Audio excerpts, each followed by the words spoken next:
us if you want to get a hold of me. But enjoy the wonderful Season 2 Heroes United finale. Bye!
Good evening, ladies and gentlemen, and welcome to the Heroes United Season 2 Finals. My name is InVerum, and that's Kaeyoh. How's it going, Hey bud? guys, what's going on? Good to be here.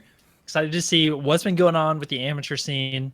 And yeah, now we're here at the finals. So we got the best of the best in the house tonight, guys. It's going to be some good games. Oh, absolutely. These teams have been duking it out for the last 8 weeks, gathering points. The top 8 amateur teams in North America are here, battling it out for a prize pool that's right above my head, guys. Almost at $1,000 now. These teams are battling, duking it out for this money. As well as, bragging rights, a little bit of pride on the line for these guys. So let's see how they end up playing out tonight, guys. And what'd be really awesome is if we ended up getting that number up to that $1,000, that'd be pretty great. I just have to say.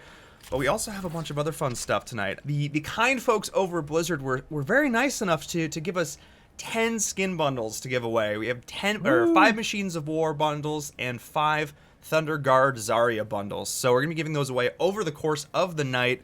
After most of our games. And if you guys want to get involved with that, we will let you know how to do it when we get there in chat. And then I'll be doing those giveaways live on stream. But Kaeyoh, you had a really fun weekend pass. Tell us a little about that. What happened? Yeah, I did have a really fun weekend casting with the Grubster and watching the EU scene. I mean, I just watched this, 3 best of 5s in the pro scene of EU. So, guys, you better believe my expectations are high. My standards are way up there. So, we better see some impressive plays there. We're going to be ripping on some teams. Yeah. I mean, I don't know. The best of EU versus RAM scene. I mean, potato, pretty much. I mean, I think we could take them. I think we can take them, team. It's fine. I mean, shots fired, but no, it's good. It's good. I watch some of their games. They just draft Lunar all the time, and that's it. That's all they do. It's good stuff. There you are. They crush. It's kind of funny, actually. From watching those games, we started to see what me and Grubby were calling Angel tier become very prevalent, which is the S tier of Europe right now is Tyrael and Ariel. So both of the Angels are just picked every game or banned. So it's kind of ridiculous that is now the case. I mean, it kind of makes sense because they're Angels. They should be way up there, floating above the rest of the tiers. But damn, Angel hype. Yeah, it's insane. I mean, Ariel is in such a strong place right now. Like, I absolutely don't blame him. She's in such a good spot. But guys, we have a draft link. Our very first game of the night, guys, is going to be Team Blaze versus Noise. Nice. Nice. I don't know if it's actually pronounced like that. There's an exclamation. You did. It's you did it's nice. It is very explicitly nice. Yeah, that's it, guys. So we're gonna be hopping into this. I will let the teams know that we are in fact ready, guys. So how this works is our first 2 rounds are both gonna be a best of 3, and then our grand finals are a best of 5. This is gonna be a long, epic night of action. I'm letting the teams know that we are in fact ready, and we will hop into it, guys. This first game. But before we get started, I want to give a big shout out to our sponsors to help make this a possibility. I mean, it started off as the love child of a bunch of fantastic tournaments. Yeah, Sweet Synergy, and Next First, guys at RCS, and Heroes Hype as well. And of course, Matcherino. Can't do this without them. They donated a ton of money to this tournament, so I want to give a big shout out to them as well. As well as everyone else who threw the money. And I believe Storm Legacy was one of the ones who did our big $150 pop. So congrats to them. Thank you. Matcherino's great, man. They hook up all the tournaments. They're a big supporter of all of these amateur level tournaments and community events. I mean, Bloodlust was largely thanks to them as well. So it's great, and it's cool that they're helping us grow and continue to do all of this fun stuff. So yeah, big shout out to Matcherino, and thank you. Absolutely, you guys over Bloodlust had the largest Matcherino crowdfunded tournament in history, if I have that right. It was kind of ridiculous, and it just kept building, and I mean, people just want to see the pepper, I guess. That's pretty much at the end of the day what it came down to. By the way, I totally plan on making Zoya's face after he ate that pepper an emote. It's just gonna be the pepper emote, like K Pepper or something. I can't wait to do that because it was such a perfect face that he made after. It was so worth it. Yeah, I don't blame him. If I had lots of money, I would be throwing thousands of dollars just to see Zoe eat another pepper. Yeah, you can thank the boys in Dignitas for that one. Yeah, it's true, man. Yeah, seriously, between Bakery and Snitch, you can thank the boys at Dignitas for that one. The Europeans, man. Oh man, so the teams are banning out the first map here. So No Warhead Junction and no Zarya. Alarak and Brax's Holdout are allowed, however, for this tournament. It has been 2 weeks. The grace period has elapsed. People are now only slightly worse with Alarak. But let's be honest, 98% of people are real bad with Alarak, myself included. But the 2% are really good. Yeah, no, there are your players who are exceptional with Alarak right now, but he just is so hard to make work in comps. You really have to commit either to like fully diving in or play the more I don't know. I don't think anybody really plays the Counter-Strike style, but he's just so all in with that charge that it's difficult. I mean, because you have to commit everything. It's just like Judgment, basically. It's it's a similar style, except it's your squishiest character rather than your tank that's diving into the middle of their team. He is definitely squishy. He is real squishy. He takes the pain. I've also been informed by Twitch chat that it's nice. That's how you say nice. Nice. Yeah. I've been told that is in fact the correct pronunciation of nice. So okay. That's one of the best team name experiences I ever had. I was casting a chair league game, and as we small talk before the draft starts, and sure, the team name was Asa Du, ASA space DUH8. We're like, how do you pronounce that? It was me and Baba Booey. We were really confused. And we go through this game, and then half of this game, they're like, no, it's Suh, dude. And the entire game, dude. Suh, dude. And we did the entire rest of the game like, God, dude, they're doing that. And it was the funnest time I've had casting in a long time. Suh, dude. But guys, we have a game. Nice. Blaze. We're hopping into it here, team. Yeah, are we sure we're saying Blaze right? It's just Blaze, right? There's no like insane inflection anywhere in that name. There's not like an accent symbol that you forgot to put into the team names here. I don't know. Nice versus Blase. That's Blase. That's what we're going exactly. with. No, I think it's just Blaze, unless we've been saying it wrong for years.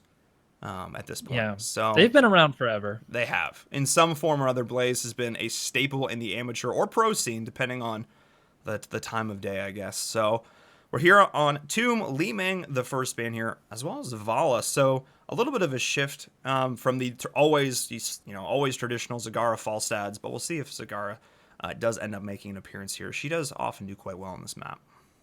Oh my goodness, they're already hovering at Shen. What is this madness? Nice. It's definitely Shen Sparta. First. It's Sparta. Epic kicks, man. Epic kicks. It's all about. It's all this madness is. I mean, he received some healthy buffs in the last patch, did. And now he's Panda God. Yeah, he's pretty insane, and he's triple Panda God actually, because the Storm, the Earth, Fire, and Storm ultimate quite strong now. And Chen has always been one of those characters who's picked as a solo laner on this map. Mm-hmm. So I expect that's the role that we will continue to see him in, as he does bring something to the wave clear, but not quite as much. And usually when you're in that solo lane, there's not as much control to sort of interrupt your constant chugging. So he does pretty well as a solo laner. Leoric being the return pick there. Where is the Zagara today? I guess these last round of nerfs are sort of the nail in the coffin, at least for these teams, because they are so scared of Chen. If they 1-2 Leoric Tychus, that's like expecting Cho'Gall, or unless they are actually expecting Cho'Gall. But Chen Cho'Gall, is that right, or are they just that scared of Chen? I don't know. I don't know where the Cho'Gall came from in Verum. I heard Cho'Gall, but I phased it out. It's like the classic counter to Cho'Gall. Yeah. Well, I think Tychus is just strong. Overall right now. He's just one of those like great top tier 1 picks for damage. Oriole Lunara. And Lunara as well is up there and has been pretty popular lately.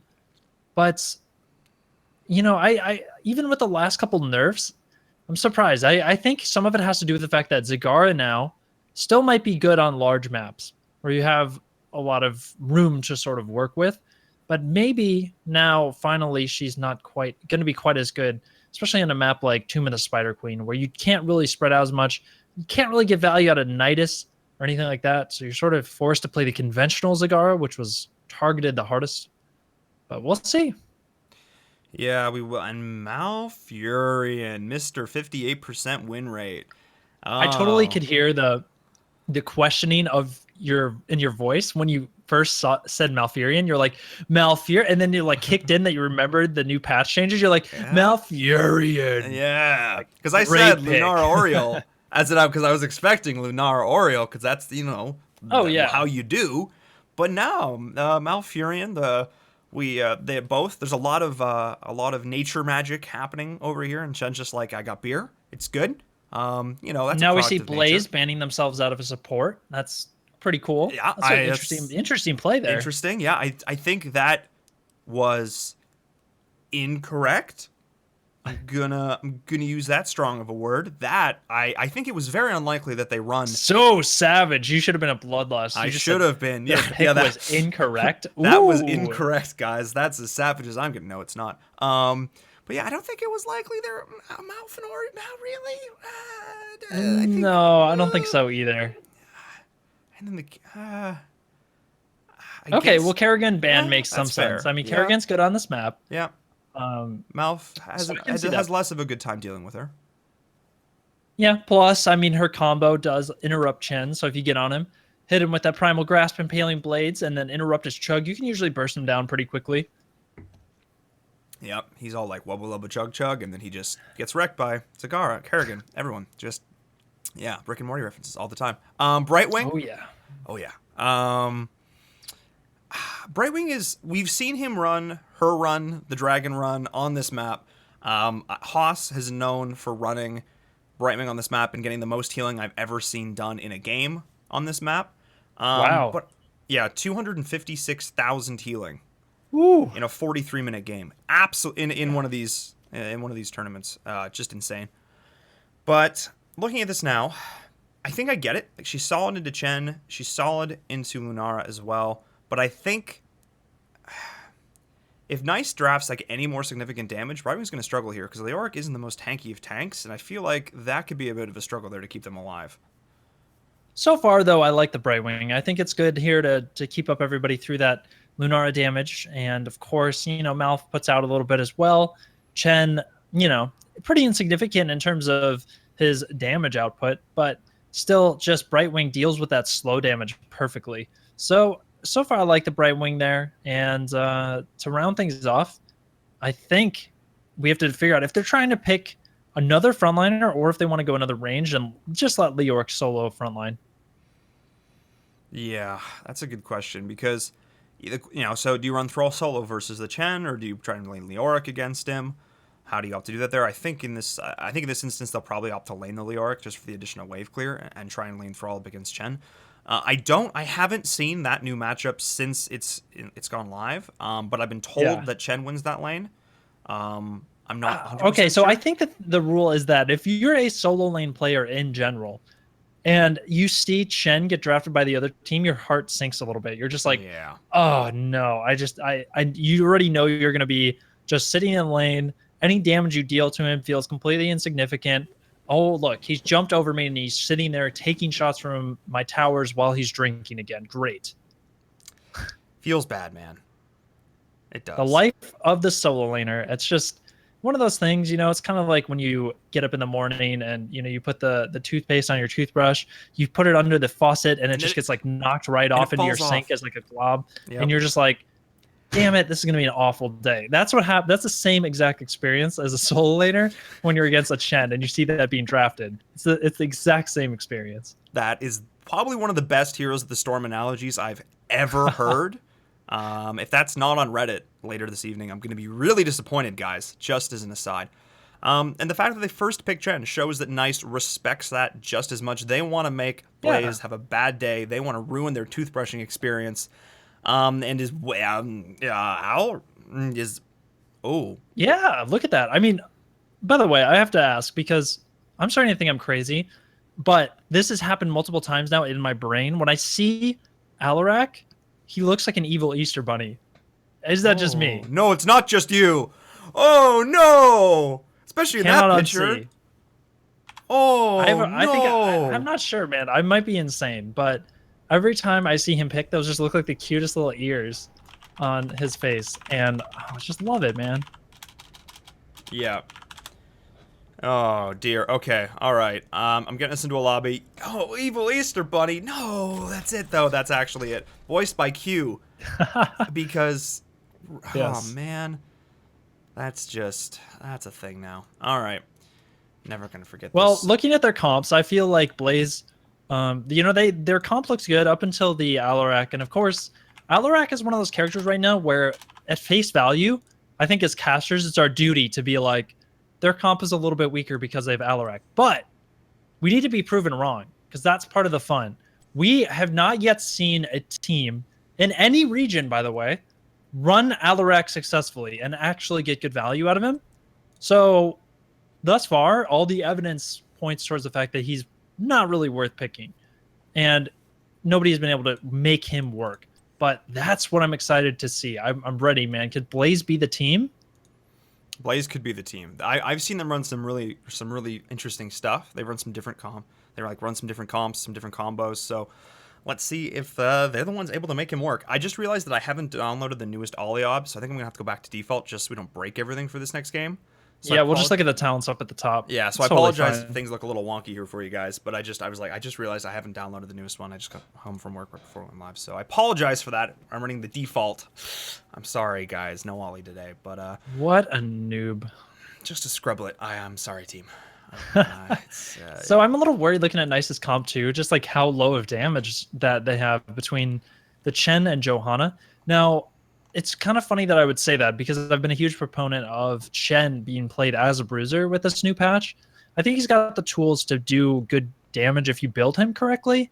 But we'll see if they have to do that or stick with more of a standard Chen. But I hope we get to see Storm, Earth, and Fire for sure. Yeah, like the changes to that ult's really reminiscent. I mean, for someone like me who comes from Dota, like that's where you microing all your your little dudes and all that, the abilities and all that kind of stuff. The elements. What are they? The aspects, I believe, of the Storm, Earth, and Fire. Definitely. I think you can say elements. I think that's fair. Yeah, elements. I mean, they're dual the nuance there. When I think aspects, I think of the dragons. Yeah. Like, I don't know. That's fair. Yeah, The bronze aspects or whatever, like the bronze dragonflight, aka Chromie's hood. Mm-hmm. Chromie's homies. The fact that there's not a team named Chromie's Homies yet is actually, unless there is and you stole that from someone, but No, I'm 100% take credit for that. I'm coining that right now. Do it, guys. So if you use that, you have to give me credit. I'm writing the team names in for the overlays, and I legitimately almost wrote Chromie's Homies, so thank you for that. Please just write Chromie's homies, dude. Yeah. Congrats. But a team has to pick Chromie.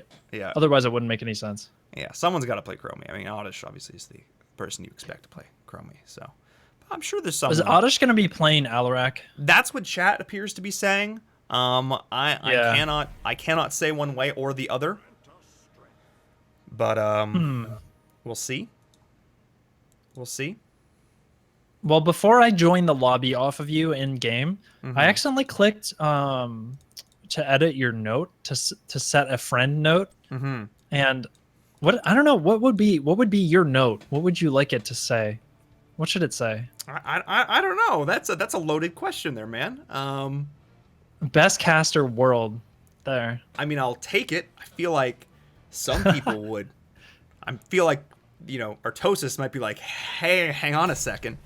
No, Artosis is a pretty cool guy. I think he would happily give you that title. I don't know. I mean, I wouldn't want to take it from him at that point. I mean, I would just you gotta respect the classics, man. You gotta respect That's true. your elders. There. Yeah, my elders. Well, in this case, yes. They're like the elder wise men of the casting community. Yeah. I mean, Taste Toast it's like peanut butter and jam. It's That's really right. one of those tried and true pairings, since the dawn of time, basically, or the dawn of esports. The dawn of esports time, yes. Yeah. So we're going to be on Tomb of the Spider Queen, and one thing that I always like to remind people is to watch for those first turn-ins. I don't think there's enough spotlight given to the first turn-in on this, and generally in competitive play. People are just sort of all of a sudden like, oh, look, X team got a turn-in, but I think turn-ins are so crucial, especially that first key turn-in gets you big advantages in terms of experience to get to level 10. Yeah, it's one of those. one of the situations where teams either build momentum or they get their momentum stopped, kind of depending on how they play out the talent tiers. So guys, we're hopping into it, and yes, I'm aware that the overlay is broken. Give me a chance to fix this real quick. Do you want to start us off introducing these teams? Oh, man? I'd absolutely love to. So on the left-hand side here, we are going to have Team Blaze, and it's going to be... Wait, that's the wrong team to put accents on. Anyways, it's going to be Oddish on the Alarak, King on Tychus, Vestige on the... What is he playing there? And then we're going to have Snarly Brown on Brightwing. We'll figure that out later. I think he's a Leoric. Leoric, yes, indeed. And on the right-hand side, in the red trunks, guys, we have Nice. We have Astabroth on the Johanna. We have Seakook playing the Falstad, Elohim on the Malfurion, LZ Gamer on the Chen, and Legend playing the Lunara. I like you added an extra syllable there to Elohim instead of just Elheim, but... Isn't it Elohim? Maybe it is. Maybe I'm just insane. Either way, Legend here is stepping out pretty far forward, trying to get those poison stacks on to get the advantage in this level 1. Astabroth steps up as a Johanna with an easy condemn wave clear there. He's not going to have any problem getting these cleared up real quick.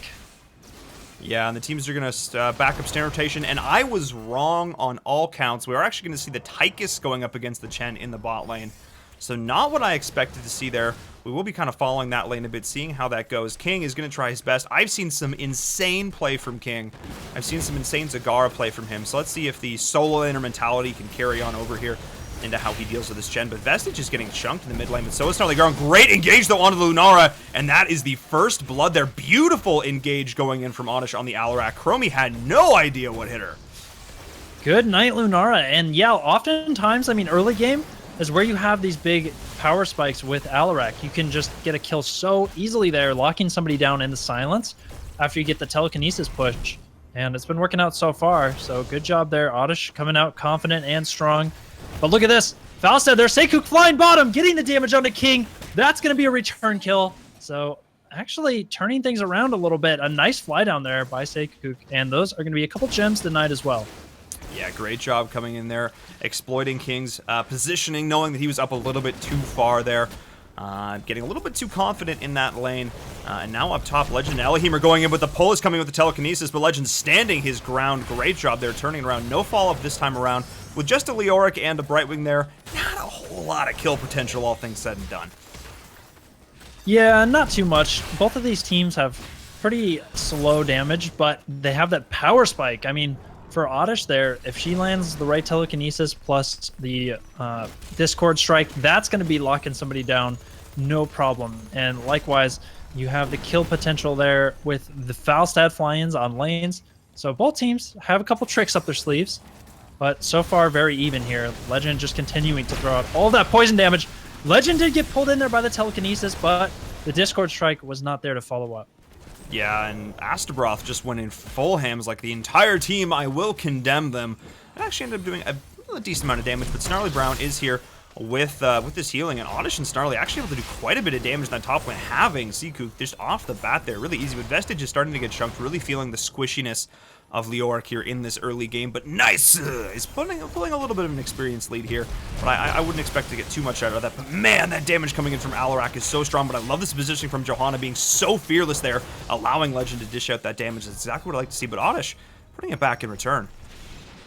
Those just feel so good, those condemns when you go in. You pull the entire minion wave in, get all the damage on the mid wave, and you like stun a bunch of players, but Tychus getting taken out in the bottom lane. Again, it's off the back of Seakook there, flying down, helping Chen get in there. And that's the thing about Chen, because you can hover around Chen, he can seem pretty harmless, but as soon as somebody else shows up, he jumps behind you and starts body blocking you. He's got that nice big panda body to help slow you down. And that's been working out pretty well. They've done that twice in a row. Yeah, he's LZ Gamer's been so confident in this lane. He's just been sitting it, playing it easy, it's fine. And then Seakook's just like, I am the rotation. And once again, we are seeing this, but Aunt Jemima is going to be landing a beautiful Feral Spirit, and Seakook not quite able to land the... Oh, but that beautiful juke from Jemima. And now the rest of the side of Blaze is rotating down. Seakook has to be very cautious here, but he's actually rotating a little bit interestingly. That is a fun spot to back. I'm surprised he doesn't actually opt to back here, but he wastes his fly.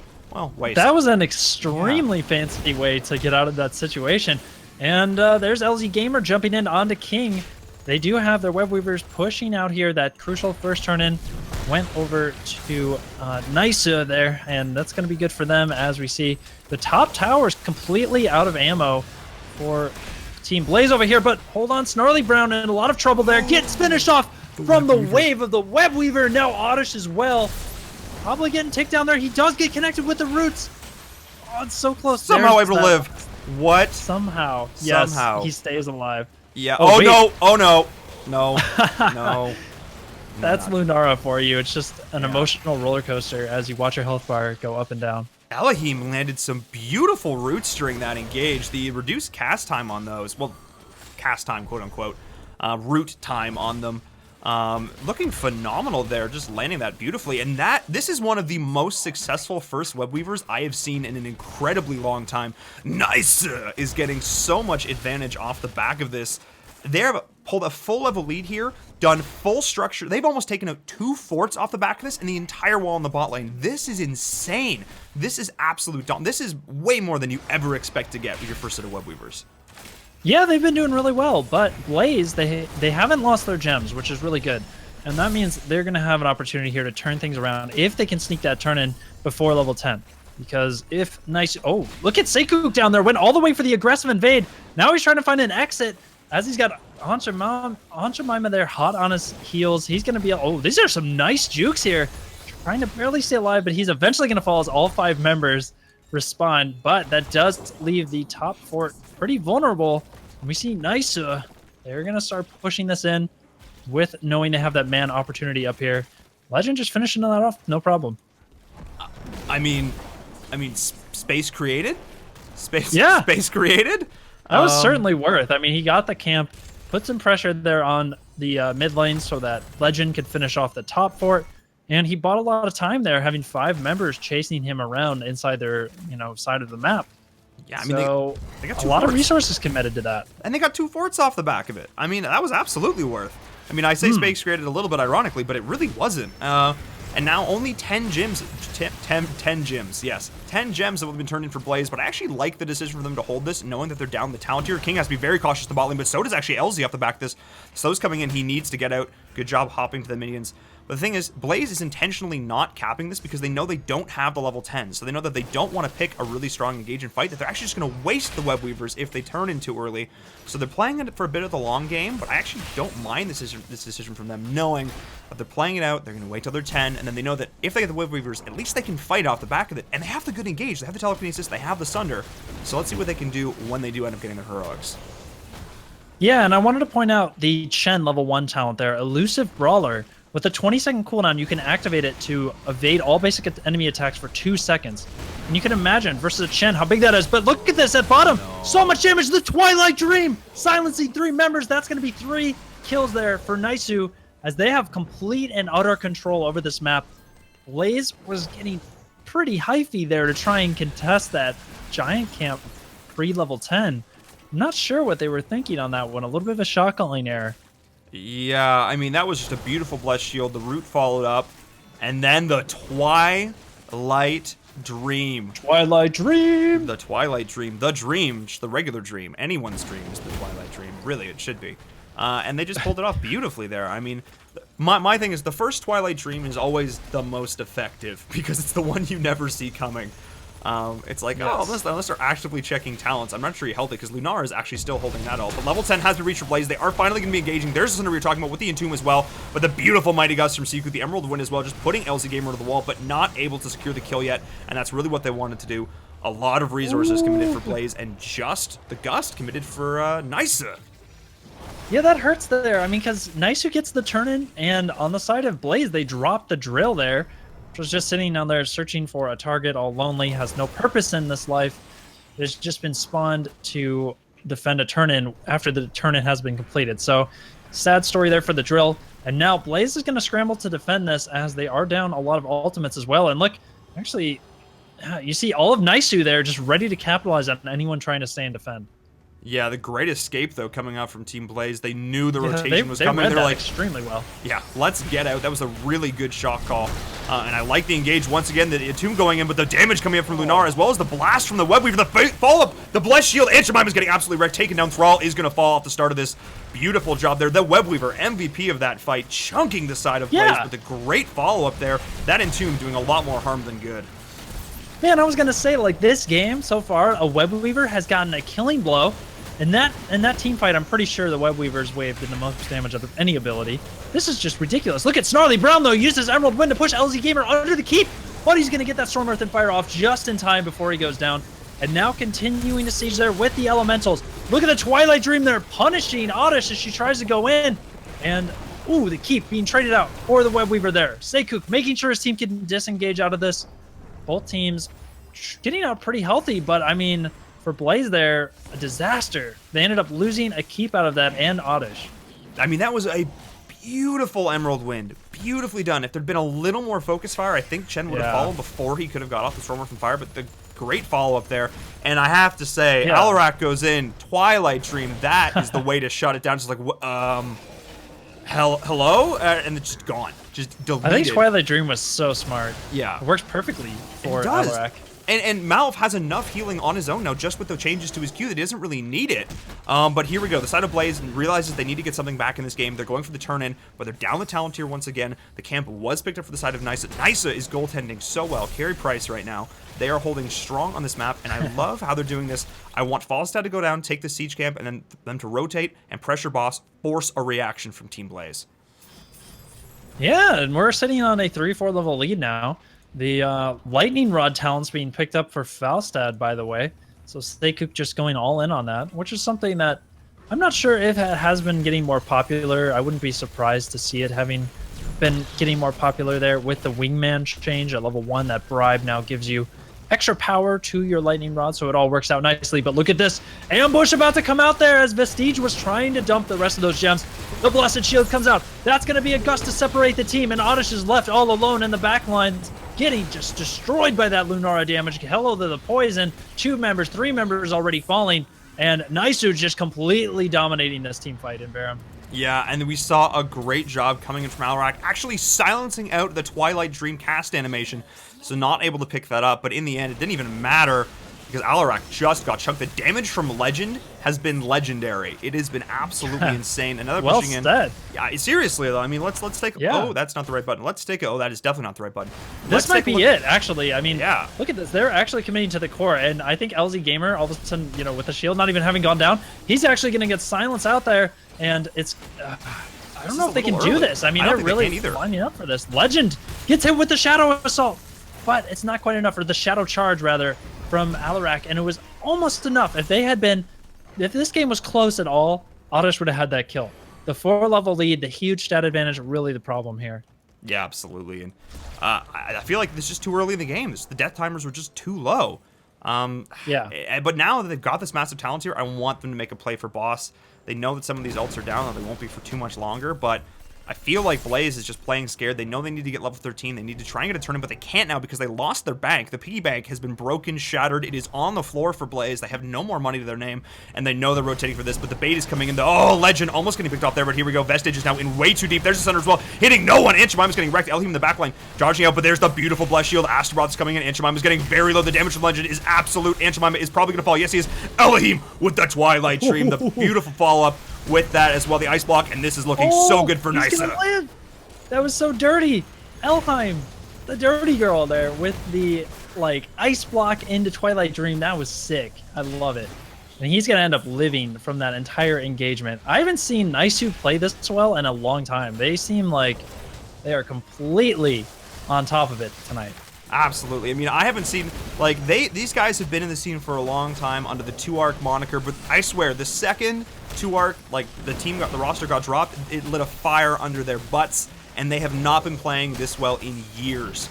So we've been seeing them pop up all over the place now, and this new roster is looking, I mean, it's not even a new roster. This reinvigorated roster is looking so good here. They're up 4 levels against Blaze, and they're looking really solid here. I would love them to push with this boss here. I think they can. Yes, they can chain this turn in with this as well. So this is going to be a massive push in the top lane. So let's see what they can do with this, but I like it. Blaze is coming out, dealing some initial damage on this boss. Let's see if they can hold, but this is looking so bad for them. And that Gus putting Tychus in the corner. Poor Tychus, he gets gusted up, but he's going to be able to walk out. There wasn't quite enough of the team there to follow up on that. But I like what Seikuku's doing. He's watching for those opportunities. There's going to be the deadly charge as Oddish tries to go in. Can't quite get the Discord strike. She's trying to run out as fast as she can. And Starly Brown, can he get the Emerald Wind off? He was animation canceled there, so he's not going to have it up for a few seconds. In the meanwhile, he falls.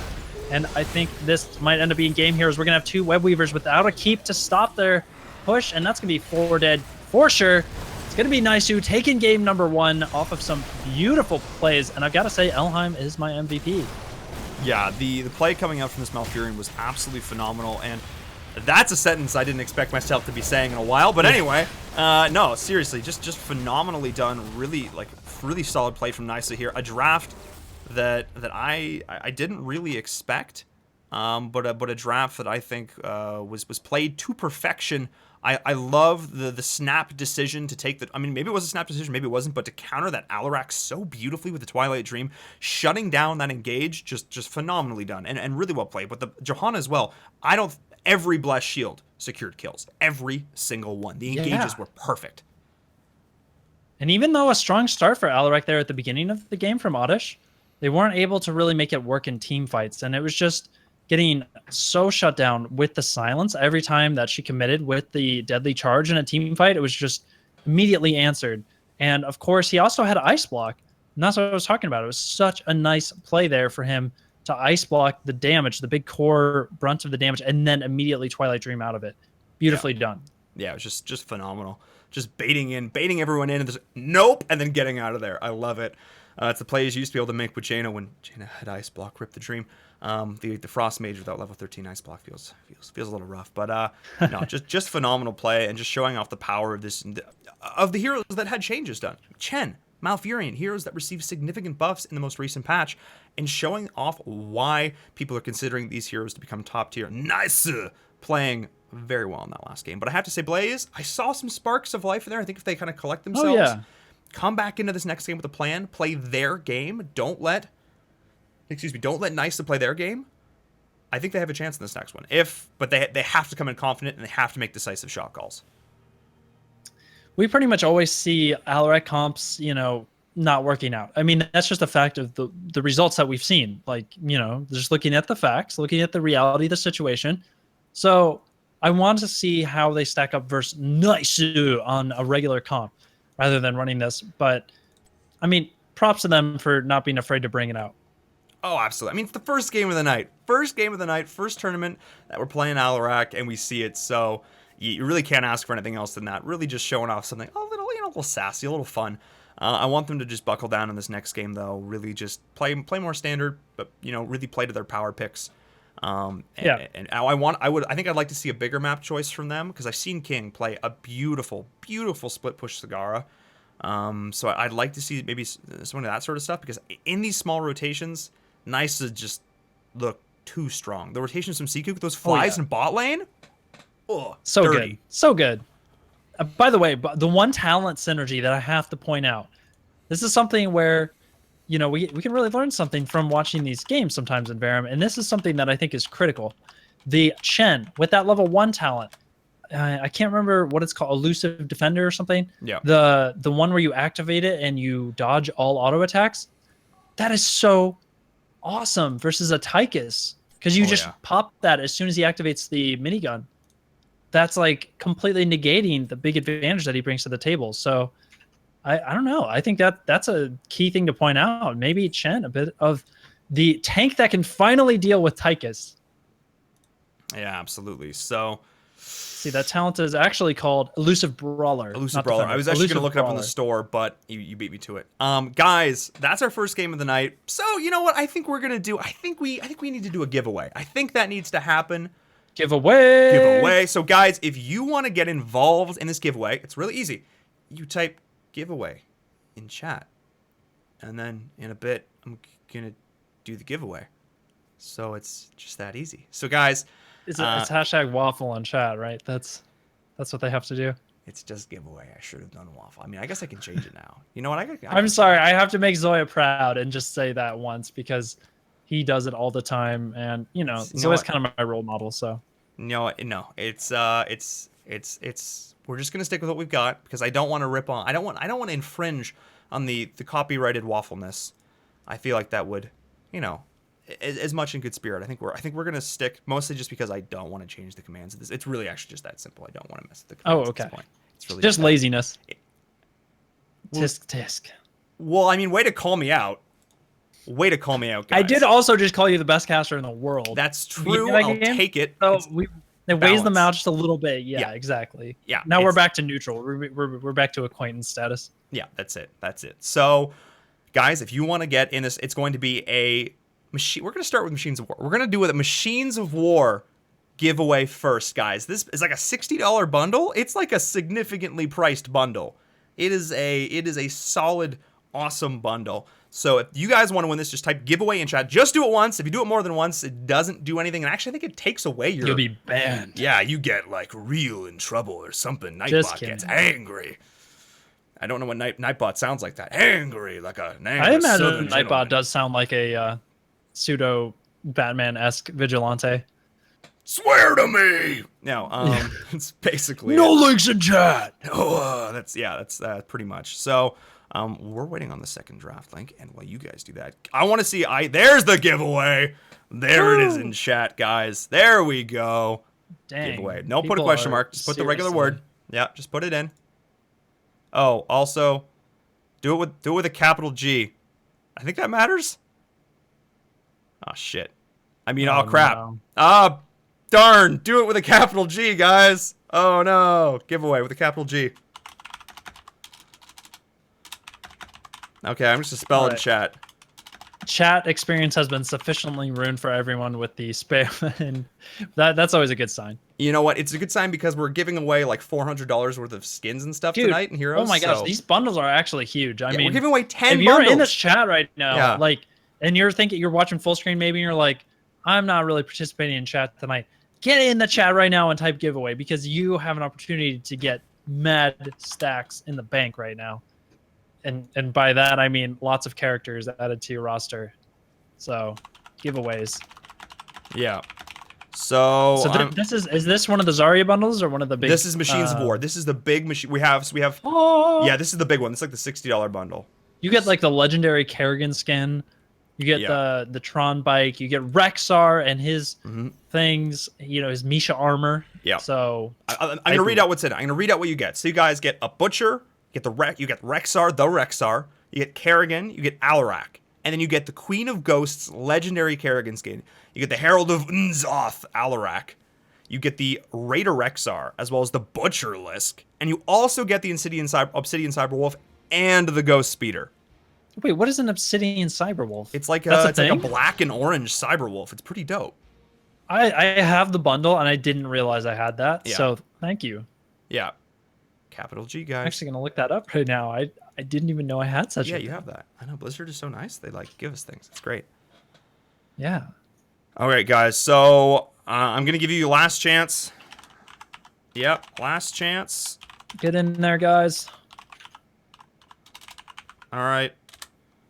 Last chance. Spelled like that. Giveaway. There you go. Giveaway. All one word with capital G. There you go, guys. You're doing it. One word. Yes, one word. How else would you spell giveaway? Give dash away. All right, guys. We're going to do it. I'm going to let it go into chat. I'm going to let Nightbot do the thing. Ooh, thank God for mute buttons. Thank God for that. All right, guys. We ready? All right, I'm doing it. I'm doing it, team. Let it rip. Woohoo! Congratulations to Darren Shipit. Darren Shipit. Did it show up in chat? How do you say that name? I don't know. Did it show up in chat? Yeah, it did. Okay, good. We're good. Darren Shipit. So if one of my lovely mods could write that down, and we'll send over that later. So one of my mods could write that down. That'd be phenomenal. And then we're gonna hop into the next game. Awesome. Sounds great. All right. Oh, I have a draft link here. I don't know if Woo! I got it first this time, You but did. all right, I will whisper you that. Oh, thank you, sir. Beauty. All right, guys, we're hopping into it. They haven't switched sides, which is phenomenal. Open eyes. You didn't Dude, send it. You sent it to Kaeyoh. no, I sent it. No, Snarly Brown. I whispered it to you in game. No, I know you did. Snarly, I asked Snarly Brown for it right as you said that. Too sheer coincidence. And he's like, open your eye. Easy stuff. Don't be giving me Oh. sass. Don't be giving me sass, Snarly. Don't. Shh. Shh. Shh. Unbelievable. Unbelievable. Back in my day, Unbelievable. players were respectful. Yeah. Yeah, it is huge. Guys, it's a tournament. Of course the stream delay is huge. It's 90 seconds.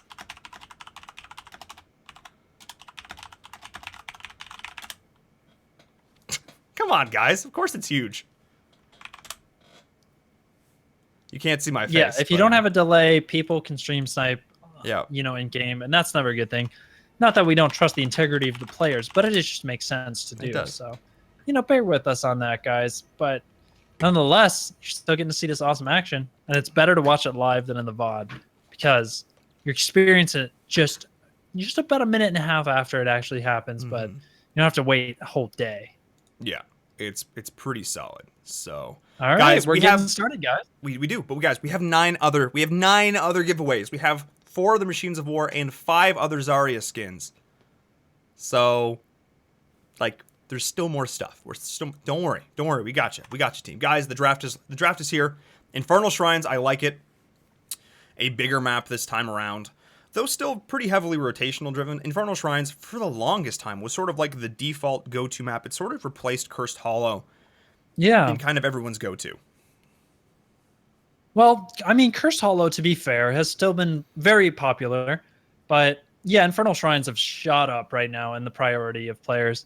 And you know what's cool is Infernal Shrines is favored across all regions. That came out wrong. Infernal regions. That's yeah. I mean, doesn't sound pleasant, but there you go. No, you're right. It is popular.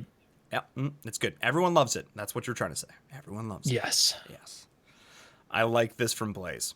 I think. Oh my gosh, Blaze is like, yeah, you're not playing Chen again. Sorry. Yeah, no. That was a no pick. I love it. It was first picked last time, so I mean, if they didn't get rid of it in this first round of bans, it probably would have been picked up right away. And but the Vala maybe being hovered. Chen's so good on this map too. He's just staying on the shrines, and like the AoE he's got too. Like he's so strong on this map. Like he can just post up in the shrines and just allow the team to like work around him and like work with him, and then he can like force the team out and then go in and engage when he needs to. And he's so exactly. so free. Oh, it's a smart ban. It's a really smart ban from Blaze. But the Vala pickup, solid. I mean, Vala's been receiving some heavy changes and then some. Whoa, that's bad. No, stop doing. My antivirus decided it wanted to just do a thing right now, but I stopped. Gotta love that. Yep, I stopped it. So You get stream bombed by the antivirus. I think Vala, by the way, I mean, she already was so strong after they changed her, and it felt like she was in the right place. And now they, have given her more buffs. So like, I don't blame players for just first picking her and putting her right up in the very tip top tier of damages, because she has gotten beyond a lot of love. She has been in this game forever, and she's always been a good pick. But it sort of is like she's always a good pick, but she's never the right pick. Yeah. And now I feel like she's becoming, in a lot of instances, the right pick. When you need consistent damage, when you need decent wave clear, she's filling in that role of almost the role that kind of Jaina filled for a long time, of having that really phenomenal wave clear, but still having that good dueling potential. I feel like Vala is kind of stepping in and filling in where some of the mages have sort of fallen off. Yeah, and I like the fact that she just fits into any comp. I mean, when you pick Jaina, for example, you sort of need like a bursty comp. You need the type of composition that gets in there and gets it done quick, because she's so cooldown based.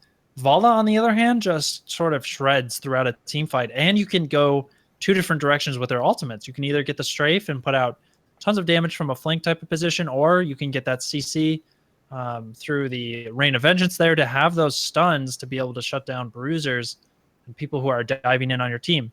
But as this draft develops, Vala and Kerrigan really screams at me that they want to go aggressive in these team fights.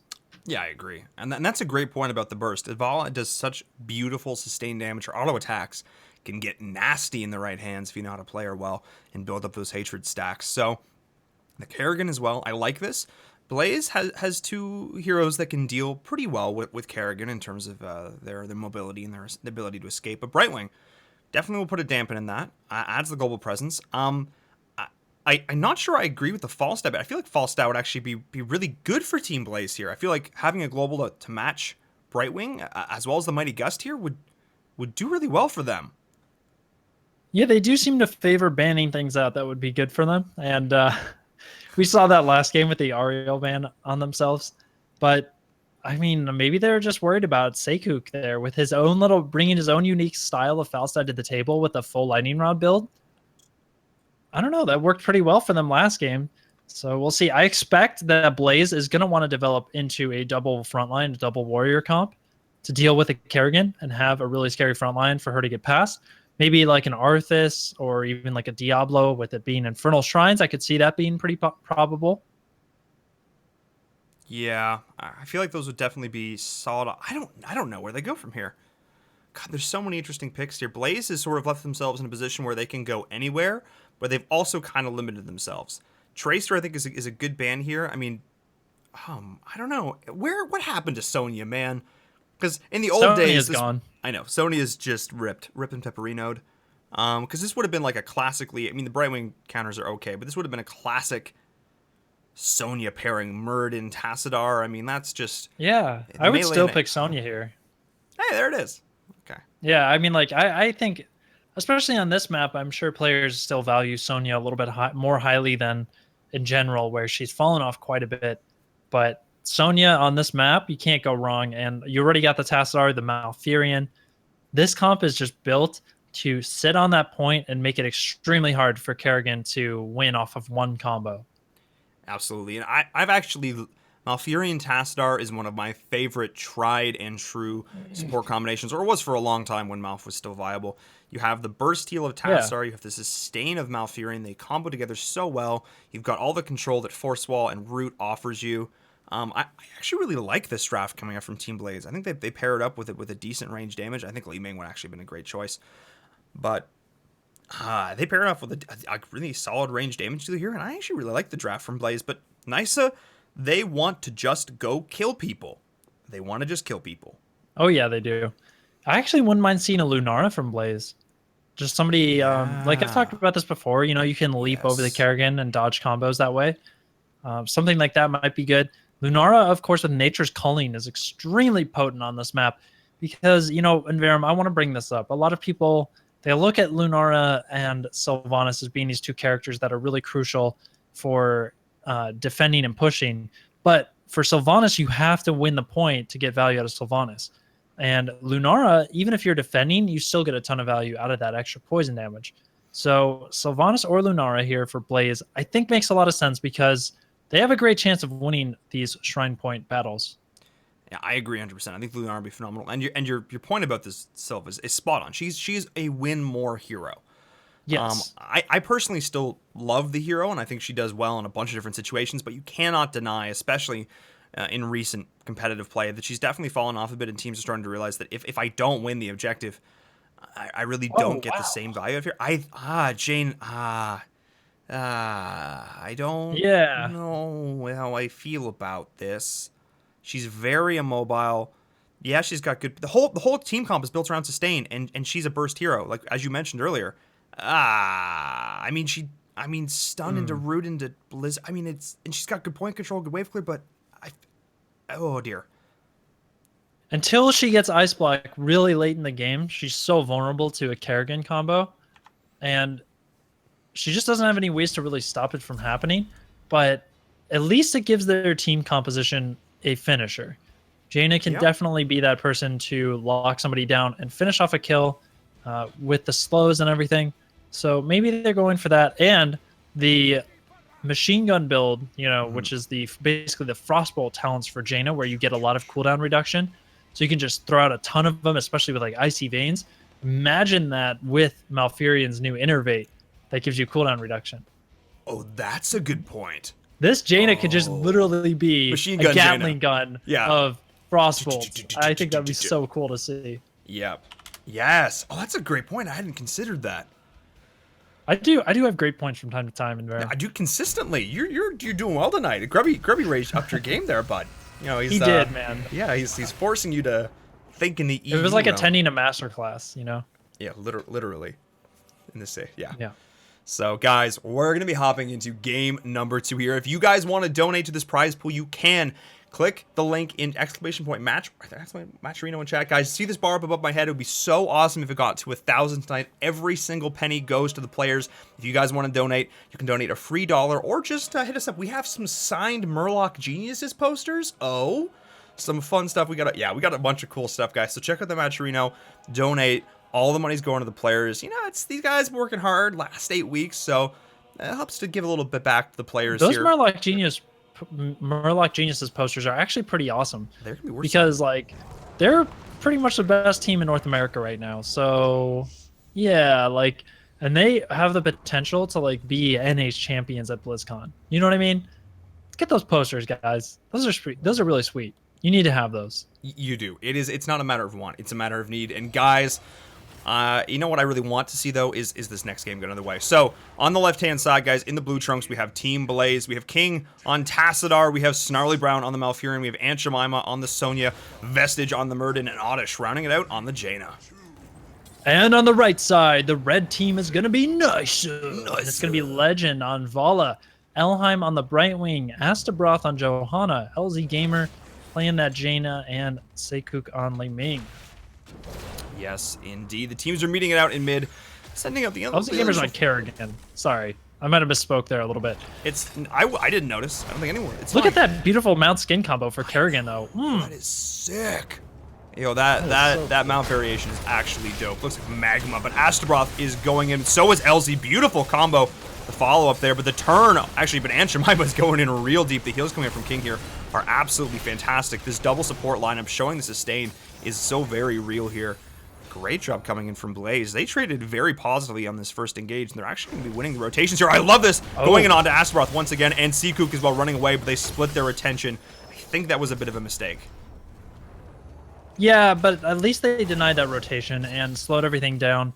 Now, on the side of Naisu, they have to reevaluate how they want to play out this lane phase. We might see some gank pressure instead going to top lane if they feel like they can't win the trades on rotation. Look at that. Astabroth sitting there below half, and Elheim just gets nuked down so quickly. He's getting chased down. Malfurion with the killing blow. Can't underestimate Malfurion throwing out those nature-y auto attacks, finishing people off.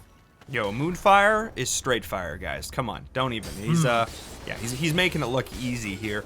We'll see if we see a comparable insane aggression Malfurion build here coming in once again, but I love these rotations coming up from Blaze in this game. They're the ones being the aggressors, and the fact that their opposing team has a Kerrigan and they're still the ones setting the pace, I love to see this. It's telling me that they're not tilted from this last game, that they're coming in with confidence, and they're not letting Nisa get the better of them here mentally, that they're in this game to win it. Yeah, and I like Blaze's comp quite a bit more, and I think this is exactly where we're going to see it thrive, is over these contention of the Shrine. And they have the tools to kill all of these Shrine Guardians and sustain this points pretty much infinitely with a Sonya whirlwinding, sustaining, and you've got all the shields, the mouth battery in the back line, keeping everybody nice and well fed with mana and heals. So here we go, though, the contestant from Naisu as they're in position now with the Kerrigan.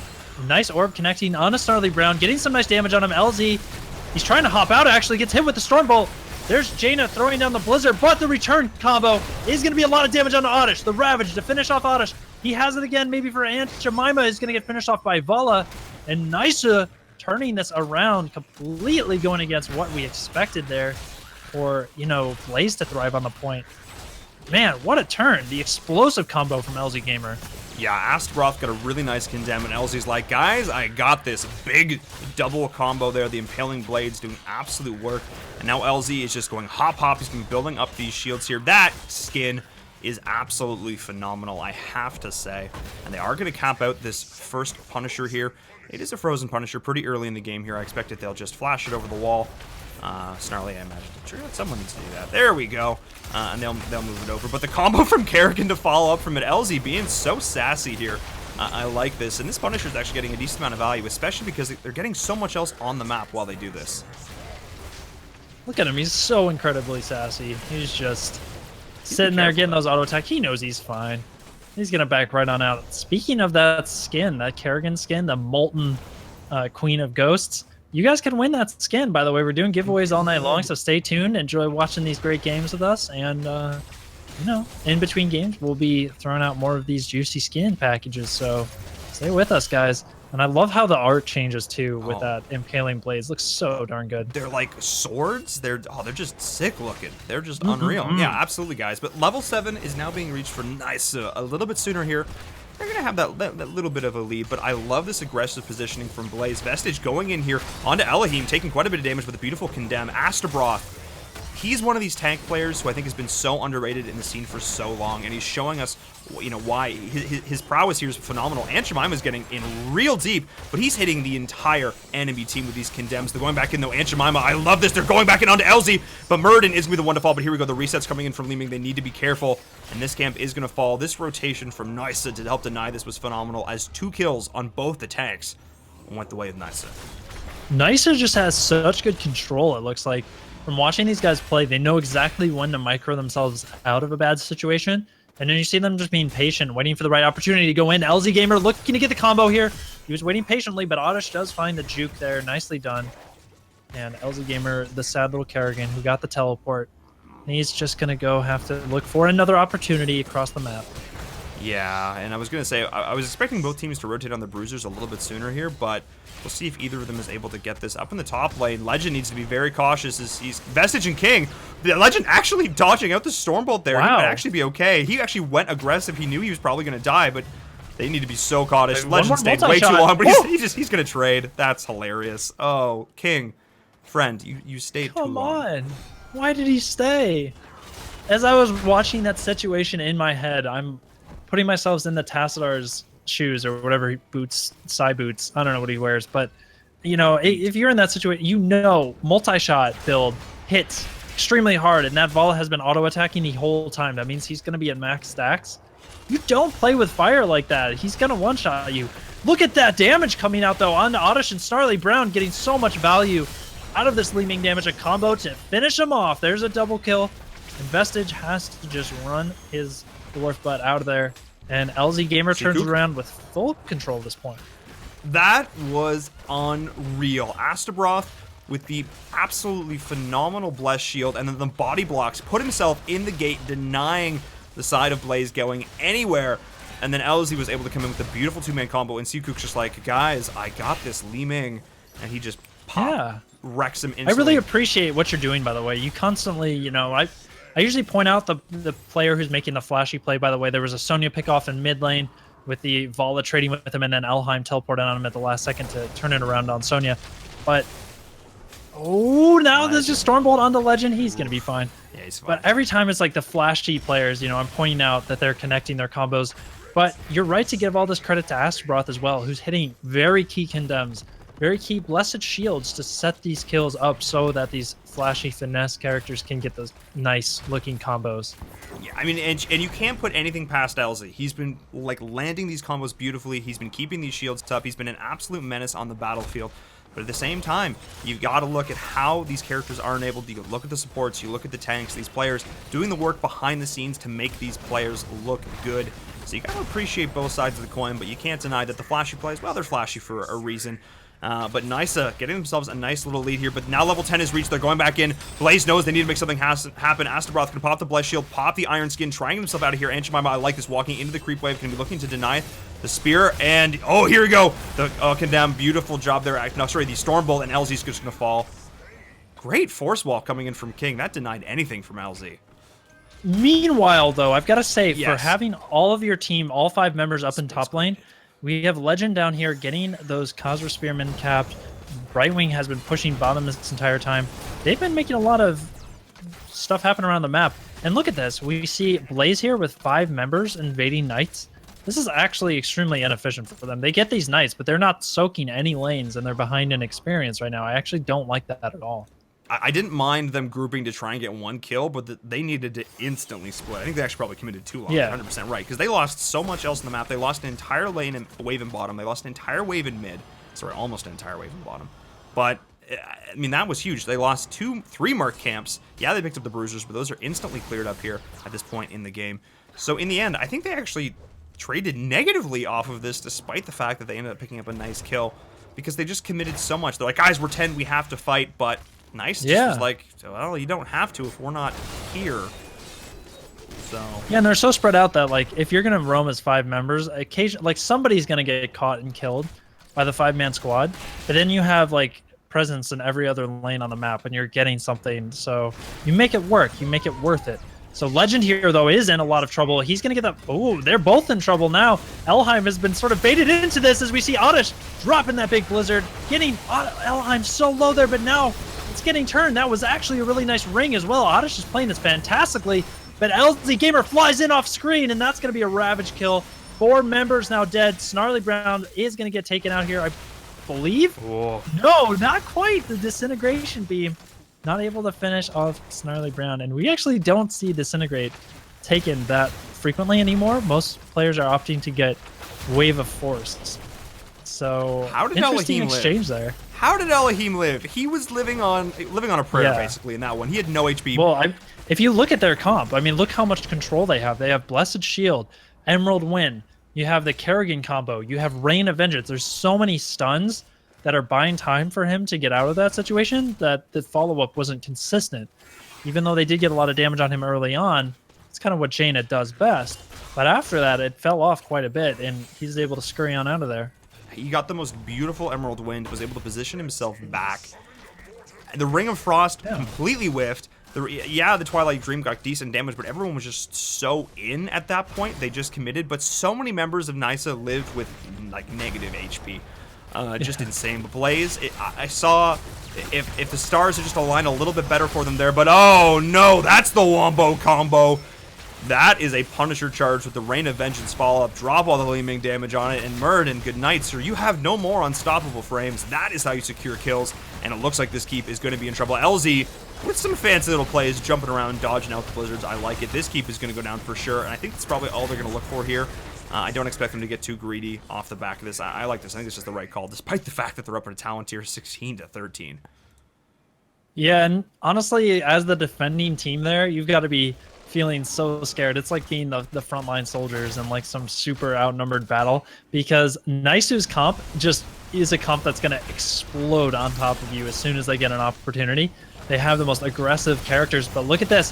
The big fight going down there. I like that LZ Gamer did throw out the stun in the choke. The Rain of Vengeance gets so much value in there. Nice ring, though, but it's enough to at least get Elheim 1-for-1 so far in this fight, but there's 2 more kills. Bang, bang. Sonya's going to get killed as well, and another 4-man wipe as Vestige. Nice jump over there. He hopped over the Impaling Blades. The LZ Gamer has the Ravage coming up off a cooldown. Astrobroth getting the Condemn kill there on Murden, and with that, 5 members are dead. And once again, Nisa just completely in the driver's seat in this game, dictating the pace. They just cannot be stopped in team fights, and they're just outclassing Blaze in this matchup. Like, I understand that you have Twilight Tree. I understand that you have Ring of Frost. But in no world is it good to go up against Emerald Wind, Rain of Vengeance, Blessed Shield, Maelstrom, and Li Ming in a choke. In no world is that okay to do. Yeah. Like, that is how you lose fights. Yeah, you've got a couple big womp. They have all the things. They have all the... That Rain of Vengeance in the choke was just like, well, there's your whole team, and now they're stunned, and the 2 that went on to Kerrigan, oh, they're dead too, because she popped Maelstrom, and now you just don't exist anymore. It's just... Yeah. It's just not the right call to make. So I Blaze, they need to somehow... The issue is their whole team comp was built around surviving and sustaining on the shrines. But Nisa has been in position on the shrines already. They've been set up every single time, and they've allowed Kerrigan to be the aggressor. Blaze has never been in a position to set up, form the concave, let Nisa come to them. They've always been on the back foot ever since the beginning when they lost the rotational advantage, and it's showing because they're down again 4 levels. Yeah, the team fights, like you said, they keep getting turned around as soon as Blaze chases a little bit. That's how we've seen all of these fights go. Blaze chases for like 5 seconds, and patience from Nisa as they wait for the perfect positioning to get them into a choke. then they turn around and drop everything, and it's been working out so well. And 15-18 here, Nysa should have no problem contesting this, but at least Blaze is going to give this a shot here as we see Aunt Jemima popping Wrath of Berserker. She is going in. Vestige is trying to find a stun onto somebody, but he's taking so much damage. Avatar being popped. Rain of Vengeance comes out. There's going to be the ring that does connect on the Li Ming, exactly who you wanted on, but it doesn't matter. It's not doing enough damage with this big stat advantage for Nysa. Seikook, though, in a lot of trouble. Aunt Jemima didn't quite finish her off. Jaina that is going to be Seikook going down there at the end. 1-for-1 so far in this fight.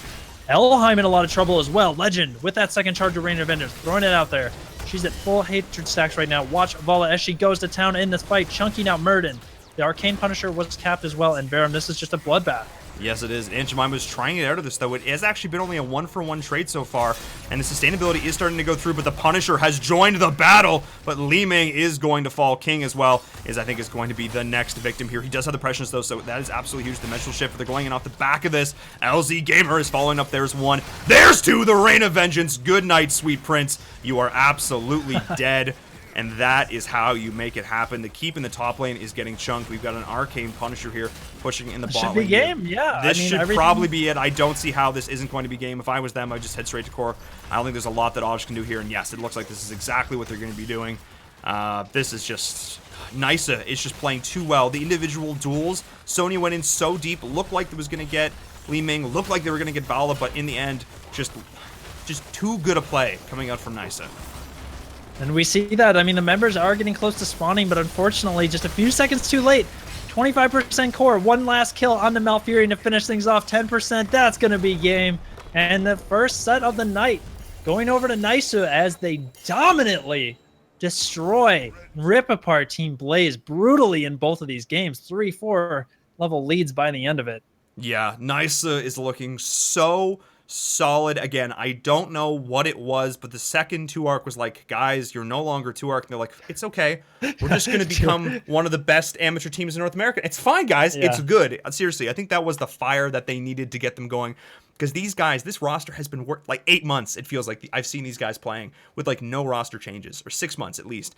And this is the best. They don't give up. This is the best I've ever seen them play. Something clicked. Something happened. Yes. I don't know what they did, but whatever they did, it works. And I think this is the most success I've seen LZ have since I've seen him play Heroes of the Storm. And it's, you know, reminiscent of the StarCraft days of old. He's really making a name for himself once again here. Yeah, he was definitely playing out of his mind in this set. And I liked his Kerrigan a lot more than I liked his, Zeratul that I saw previously, where it looked like he was a little bit not as confident and stuff. I was kind of worried about that coming through on Kerrigan. But he knew exactly how to control Kerrigan. He would usually just like, at the beginning of a fight, he'd get pressured, he'd back up just a little bit, force Blaze to sort of chase in just a little bit into an unfavorable position. And that's when Nysa would turn around and just turn everything up, drop all of their control, all of their stuns, and just like blow the entire team up. That was so cool to see. So yeah, I agree with you, man. They've been looking great. They've been working hard. They have never given up. They just keep grinding it out, pounding games, and now they are looking phenomenal. Yeah, they're looking absolutely insane. I'm blown away, guys. I'm blown away. Really, just like it's all the stars have aligned for this team right now, and it just seems like everything is falling into place for them. Blaze, they came out, they put up a good fight. I feel like their draft was definitely a little better in that round. Just wasn't the tanks went in, but Johanna was the only one who was allowing them to be the target. Everyone else would peel back. Johanna's like, I'm the wall, and then Murder and Johanna and Sony were like, well, I guess we have to go in onto this character now. Yeah. And then suddenly you have a Kerrigan in your backline. She's just like, hey team, Maelstrom. Yeah. Everything's dead. I like how she's like Brightwing voiced in your little coverage of it. Kerrigan sounds really aggressive. Kerrigan is a hard. That's hard on your vocal cords to do a Kerrigan impression. The Queen of Blades. I don't know. How does she sound? I don't even. I don't know, man. How does that even? That was the Manigan right there. Yeah. I'm sorry, man. My voice doesn't go that high. No. You have an extreme. Yeah. You're McCreagan. That's what that was. It's high noon. That's what we're seeing here, guys. It's exactly that. So we're going to take a look. Oh man, you know what time it is? Okay, no, maybe not yet. Sorry. I thought it was going to be, it's giveaway time. It's giveaway time. Yes, it is. So we're going to let you guys run through that stuff in the chat. Type in giveaway with a capital G, guys. That's kind of crucial. That's kind of a crucial factor here. So yeah, looking good. I'm going to take a look at the bracket, see how we have progressed here. Pythagorean Knights has advanced over Miasma Esports Black. We're waiting on the winner of Kevin J from UTA and Boys to Chen. So Kevin J from UTA. Can I ask you a question? Yes.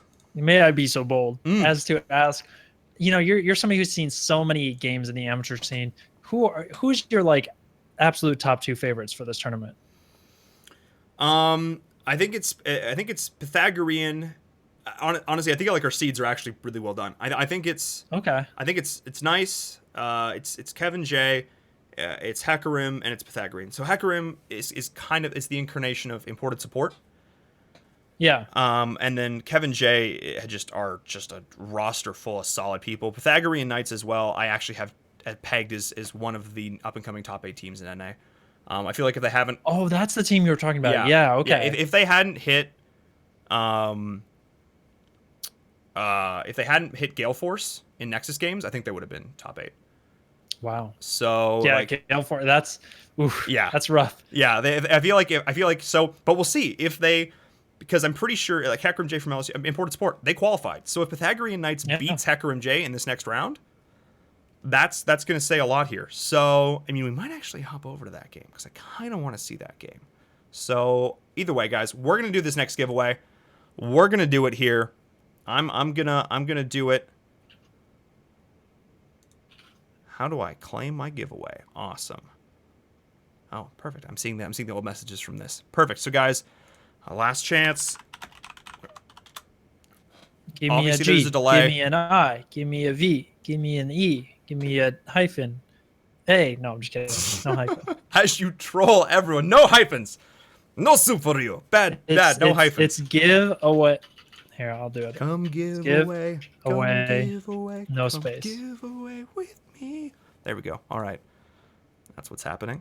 All right. It's everyone, last chance. No space. Yes, last chance, team. We're doing it.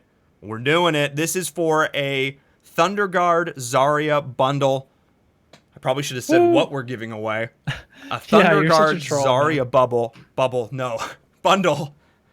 Okay, the fact no one in HOTS, do make bubbles. Okay. A fun fact: no one in HOTS has started doing this yet, but it's a thing we do in Overwatch casting. When she shields an ally, it's called bubble wrapping them. Oh, there you go. Yeah, we called it that in Overwatch, but I haven't heard anyone in HOTS start calling it that. Yeah, that's what it's called, guys. It's a bubble. You bubble wrap. There we go. All right, we're doing it. Let's roll it. Congratulations to Cone Paka. Cone Paka. Cone Paka. Like Crone Paka? Cone Paka, not Crone Paka. Cone Paka. Oh. Rigged. Yeah, I don't know who that is, but Cone Paka. There we go. I didn't win. I'm tilted. Yep. There we go. Oops. Yeah. Why won't it copy pasta? Congratulations, Cone Paka. Congratulations. Yeah, I think, guys, we're gonna move over to the other side of the bracket. We're gonna try and hit as much of this here as we can.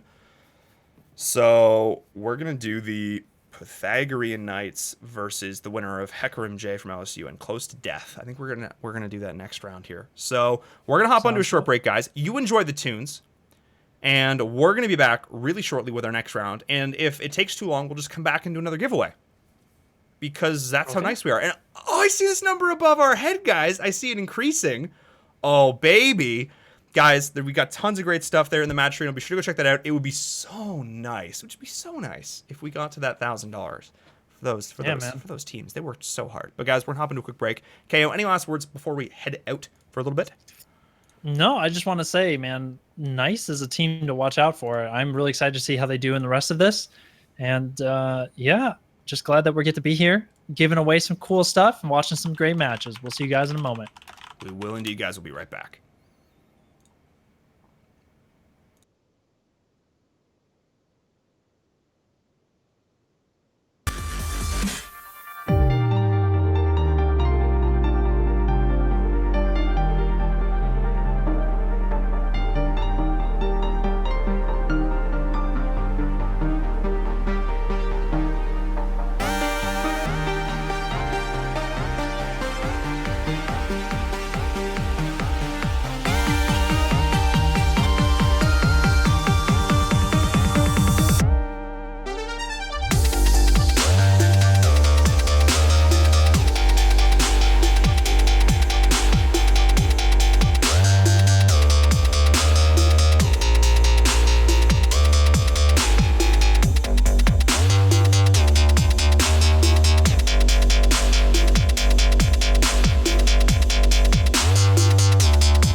All right, guys, welcome back. That break was rather short, but that's because I have good news. And the good news is that we're going to be hopping into game number 3 between InVerum J from LSU and Close to Death. They're on their 3rd match right now, the best of 3, the tiebreaker, the ace match, and we get to cast it. Joyous. That was some beautiful mix-up of inflection right there. You just went so quickly from low to high. I don't even know where you're going with your voice, man. You're just like, let's get into game. Yeah. Yes. So we're gonna do that as soon as they give us. Oh, and this. Okay, you know, Tim. The reason I don't have the correct overlays up is because Ollie updated his thing, and it broke everything. So that's so annoying. Like every patch, you have to get the new observer thing and plug it in time for a cast. Otherwise, like your UI just looks completely off in match. Gotta love it, but gotta love it. We do the best we can. Yeah. So apparently, speaking of overlays, yes. I can't wait till I can get a green screen so I can join you in your Nexus realm or whatever that is in the background. This is the so Matrix? good, man.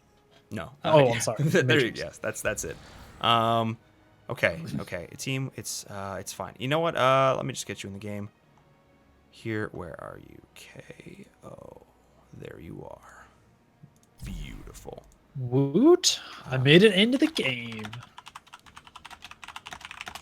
Okay, oh man, so these guys already drafted, didn't they? Yeah, they've already. Yeah. So I'm just like these guys are just hovering like actual team compositions for once. It's not 5 Gazlovs being locked in.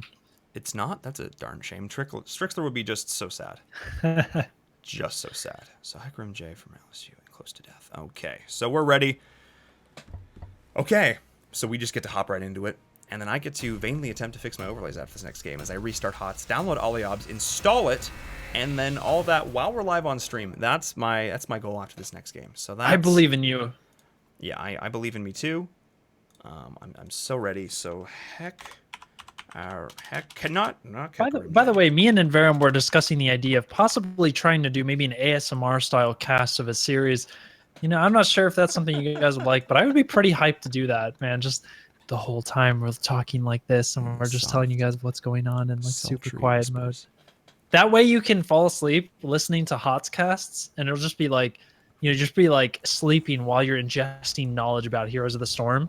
If you're, you know, that hardcore, maybe that would be our target audience, people who just want to take it to the next level.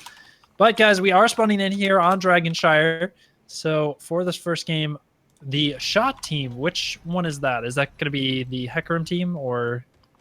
on the left-hand side is InVerum J from LSU. Okay, and that's going to be D-rated there on Thrall, Specialty on Jaina, InVerum himself on Muradin, Shot on Zool, and FC Ignition on the Brightwing. And over on the right-hand side, the other team, Close to Death, which is Close to Death. Thank you, InVerum. We are going to have Blood Splat there on the Arthas, Red Robot on Johanna, Cookie Man on Lunara, Huberman on Ariel, and it's going to be Keenan on Li Ming. So they are here meeting, level 1 meeting in mid lane for the first time on Dragonshire. A little bit of Frostbolt exchange, a little bit of poison from Cookie Man. These guys are just measuring themselves out a little bit, seeing how they stack up in the level 1 fight. Look at that Blizzard there. You know, it's one of the things about Jaina. You can't underestimate how much she brings to the table in terms of wave clear. It is just nasty. And apparently Shot disconnected, but Zool stepped up and cleared that entire wave without hesitation. Gotta give some claps to the AI for that one. Yeah, so let's talk real quick about, so this, as an aside, this thing in the bottom left may be totally wrong in a second, but we'll see if it is. Let's talk about these drafts real quick, so we didn't really get a chance. Sure. So Zool on Dragonshire, good hero. Brightwing as well, and Thrall, really good soul laner, good wave clear, decent engage here, good follow-up, but on the side of Close to Death, they also have a very solid composition. They've got a lot of damage that Oriel can capitalize on, that double frontline, double ranged assassins, lots of sustain on that side as well.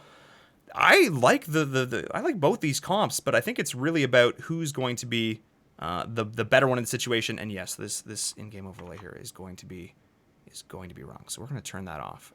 Boom. So I think looking at these drafts, I mean, I see the comp for Close to Death struggling a little bit with their wave clear. they're really banking on the Johanna, just getting those condemns, to clear waves. But when you're against a Jaina and a Zool, you're not going to be able to clear as fast as them. And Johanna stepping up by herself is going to take a lot of damage. You have Arthas top.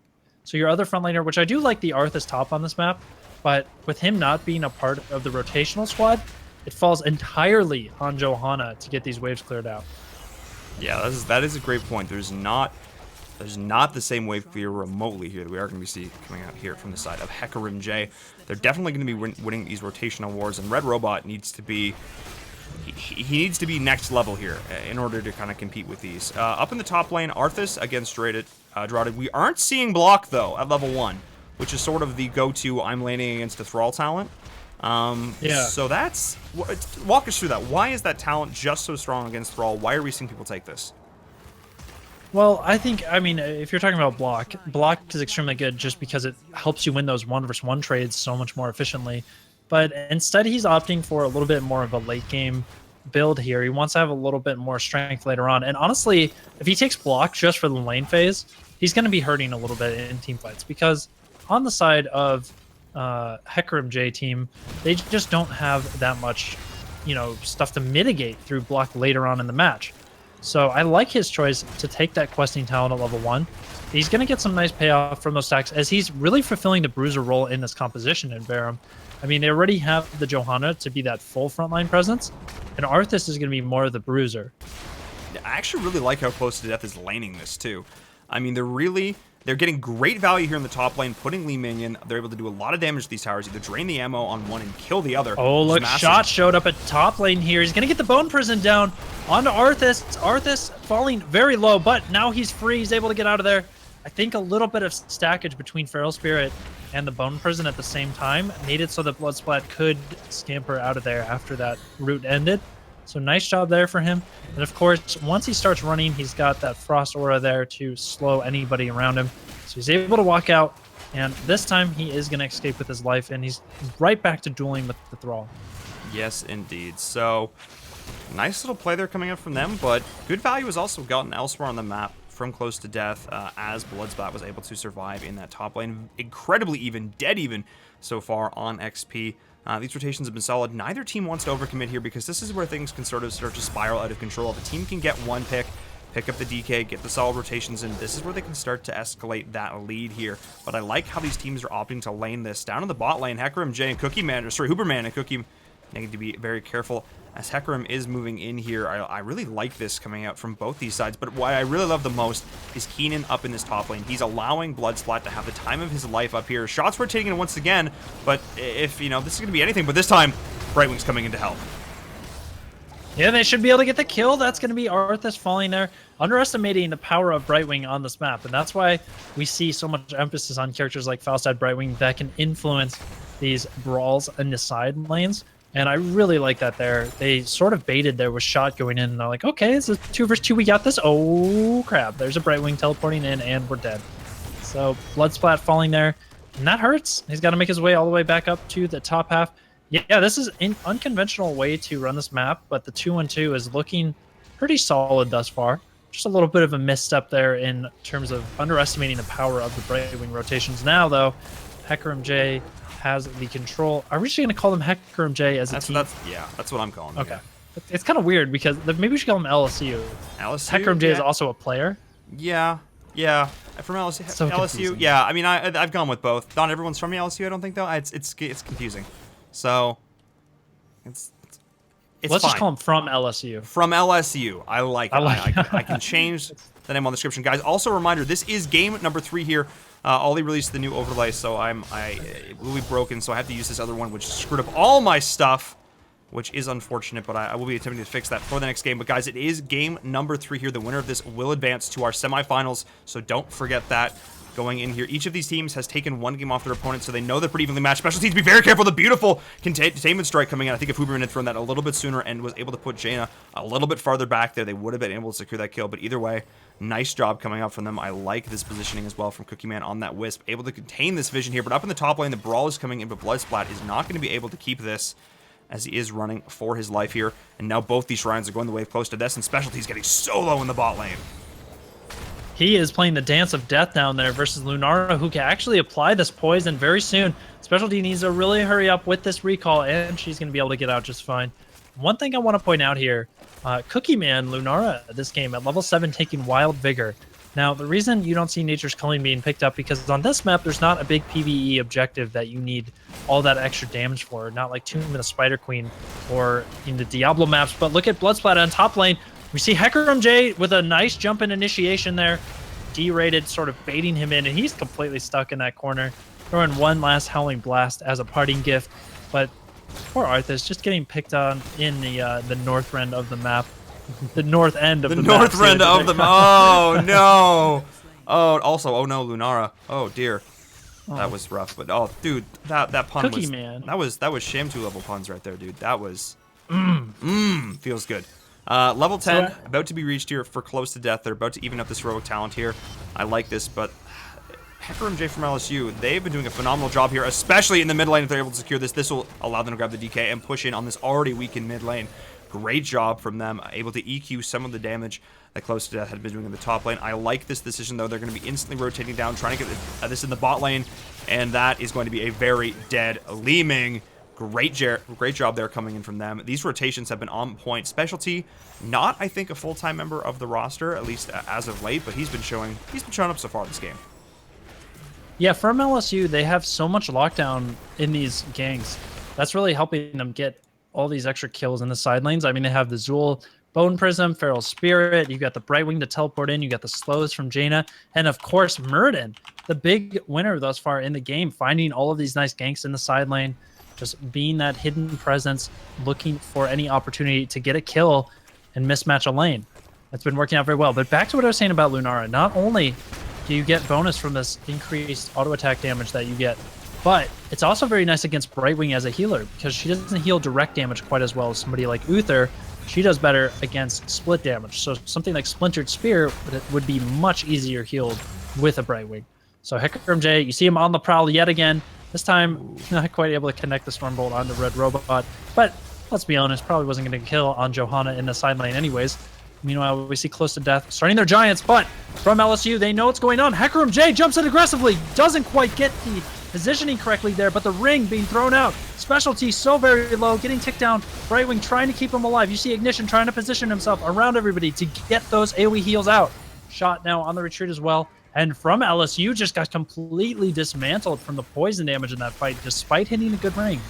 Yeah, that was absolutely huge. Huberman was able to land some massive heals coming out on that Oriole. Everyone was stacked up in the choke, getting max value there, and able to put the crown on the Li Ming, on the Lunara, was able to get huge amounts of hope during that engage. And while it was a massive ring, they were just able to turn it because of that heal coming out there from Oriole. And the damage that Keenan on that Li Ming was able to land was absolutely huge. It was crippling. I mean, I think from LSU's like, we got this.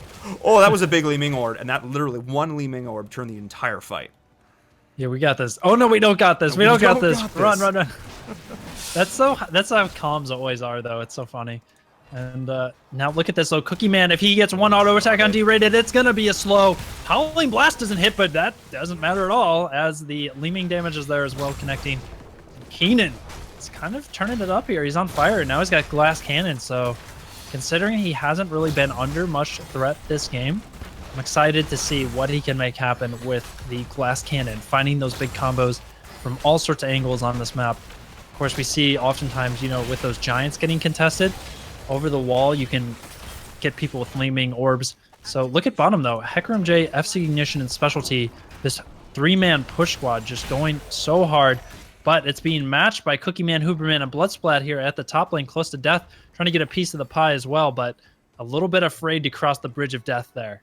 And rightfully so. Like you don't cross the bridge of death. But Shot, oh, he's found his own little pit of death there in the mid lane. But the beautiful Ring of Frost from Specialty, able to keep him alive at least for now. But the follow-up damage from Keenan is there. Bloodsplat is getting a little bit low, but Keenan is going off. But that might have not been the Aegis they wanted. I think that actually killed him. Bloodsplat's going to go down. The follow-up, the root on Huberman, he's going to get chunked down beautifully down there. Huberman is going to fall. I think Huberman actually just killed his team with that. I think Lunara would have been able to get out there. That was a little unfortunate.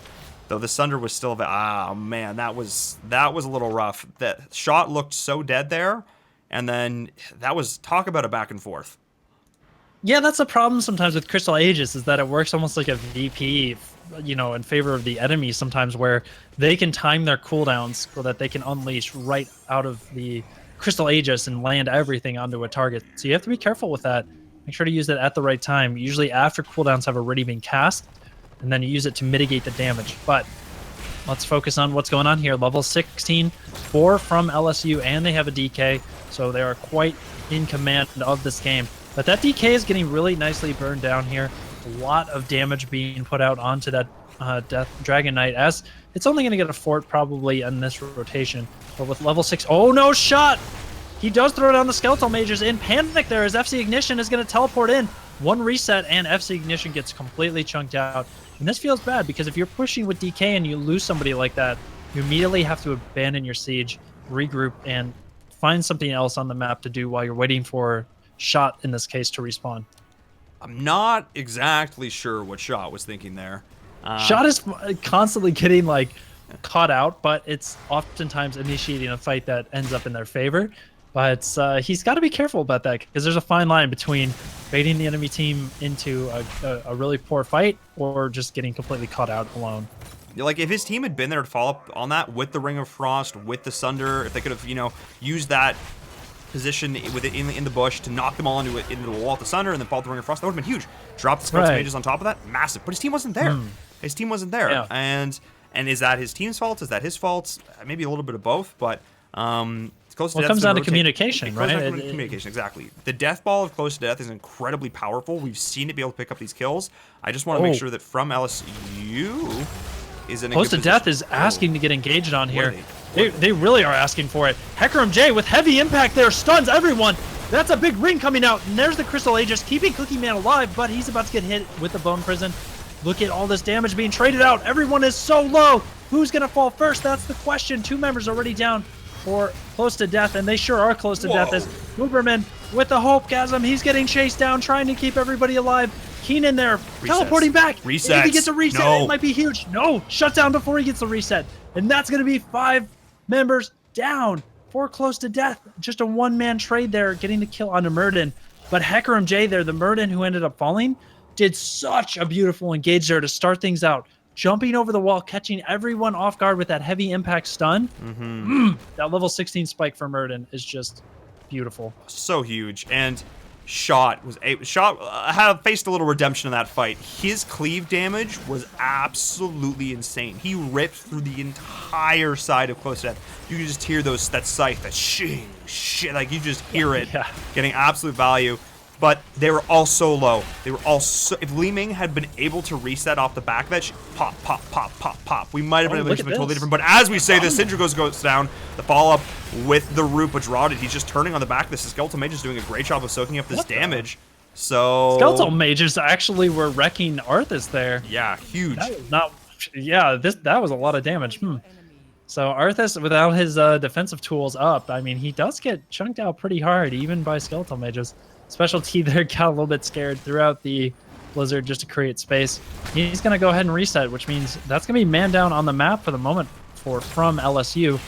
Let's see if Close to Death can make something happen here.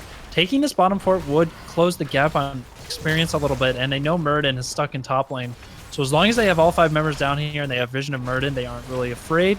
And I expect them maybe even to go for the keep wall here, try to get as much EXP advantage as as And I like how saying Murden died. Still, He's totally fine. The bug is still up. Observing bug, but we'll be calling out the kills, you know, even if we miss them off screen. So that's it. If you see that, don't get mad at us. It's messing with your emotions. But meanwhile, okay, now everybody's back. Murden has rejoined the team here, and you see from LSU isn't gonna let these guys walk out. They want to slow everybody. They want to keep kiting here. Sort of a reverse kite on this chase. Now they have level 20. Now they can turn it up and fully engage. And we see exactly that as D-Rated moving into position. He really wants to hit a good Sunder here. They have to be careful if they clump up too much, though, in the choke. Red Robot now, it's the Johanna getting chased out here. The rest of the team so low in the back line, getting split with the Sunder. Cookie Man trying to clean up. He's barely staying alive, dodging Frostbolts left and right. Cookie Man gets hit by anything, he said, and that's going to be that last Frostbolt, as Huberman as well, getting destroyed by D-Rated. He's on the chase. Red Robot getting hit with the Arcane Flare. He's going to go down. Another dominant team fight there from LSU.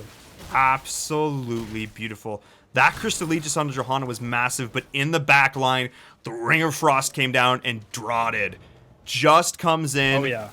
I swear I heard bowling. I swear I heard bowling pins. I swear, just clonk as he just separates the entire team. I swear they added bowling pins. I want a soundboard so bad hooked up so you can just hit these things like mid-team fight. That would be so amazing. I mean, I do have one, but I don't have bowling balls hooked up. I do have a soundboard, though. You should just get some silly sounds hooked up, please. I do have air horns. Oh. Okay, we'll see if we turn those on.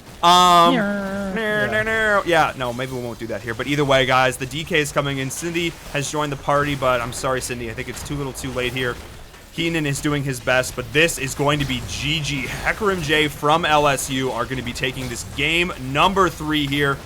And they are going to be advancing to the semifinals to face off against the Pythagorean Knights here with the Heroes United Season 2 Finals. Guys, thank you all so much for joining us. What an epic battle. We missed the draft, but we came in just in time for the good part. And Specialty and FSET Ignition, 0 deaths there. Specialty, again, I don't think he's the permanent team member as far as I know, but he is showing up to play. Oh, yeah. Looking great that game. They played phenomenally well. He put up big numbers on the board, 55,000 damage throughout that game. A lot of really nice Ring of Frost there. He was playing very aggressively early on in the game, and I was a little skeptical because he kept getting out-traded by the Lunara. But as soon as it came down to team fight phases, he was on point the entire time. Yeah. And I just got invited to a random party that I thought was a lobby invite. I'm glad they didn't instantly start a game with me in the party, but we're good. That would have been awkward. Yes. So guys, I am downloading some stuff right now. We're going to hop onto a quick break. I'm going to change some overlay stuff. I'm going to fiddle. Going to do some fiddling. Hopefully we don't have to restart anything here. Anything too much. I will have to restart Heroes of the Storm though. But we're going to hop into a quick break, guys. Don't go anywhere. In fact, we are $28 away from our $1,000 goal, guys. I'm not sure if any of those Murloc Geniuses posters might still be available. Those might still be a thing. I'm just saying we have signed Murloc Geniuses posters. So just putting out the guys. Get on it, guys. Come on now. The ASMR cast with Murloc Geniuses posters is just going to be... Yeah, that should be a donation goal that we do an ASMR cast if we get enough money. Yeah, we should do that, guys. $10,000. $10,000. So there's gonna be like one ultra rich guy out there that loves ASMR stuff though. That's gonna be like, it's in there. Yeah, we're doing done. All right, guys, we're gonna hop into a quick break. We'll be back with Pythagorean Knights versus Hecarim J from LSU, our first semifinal match of the night. Guys, do not go anywhere. Grab a drink. Grab some popcorn, grab any of the things that you need to have an even more amazing time. Be sure to hit that follow button down below, guys. Or if you like what you see from us, be sure to hit us up on our respective social medias. We'll do a giveaway when we come back. Don't worry. But on that note, enjoy the music. We will be back very soon.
He's staring at her Aberdeen heart, London eyes, Glasgow bones. She's whistling the catacombs, a paradox.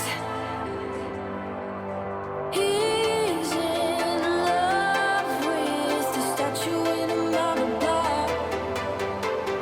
He's in love with the girl that time forgot.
Alrighty, ladies and gents, welcome back.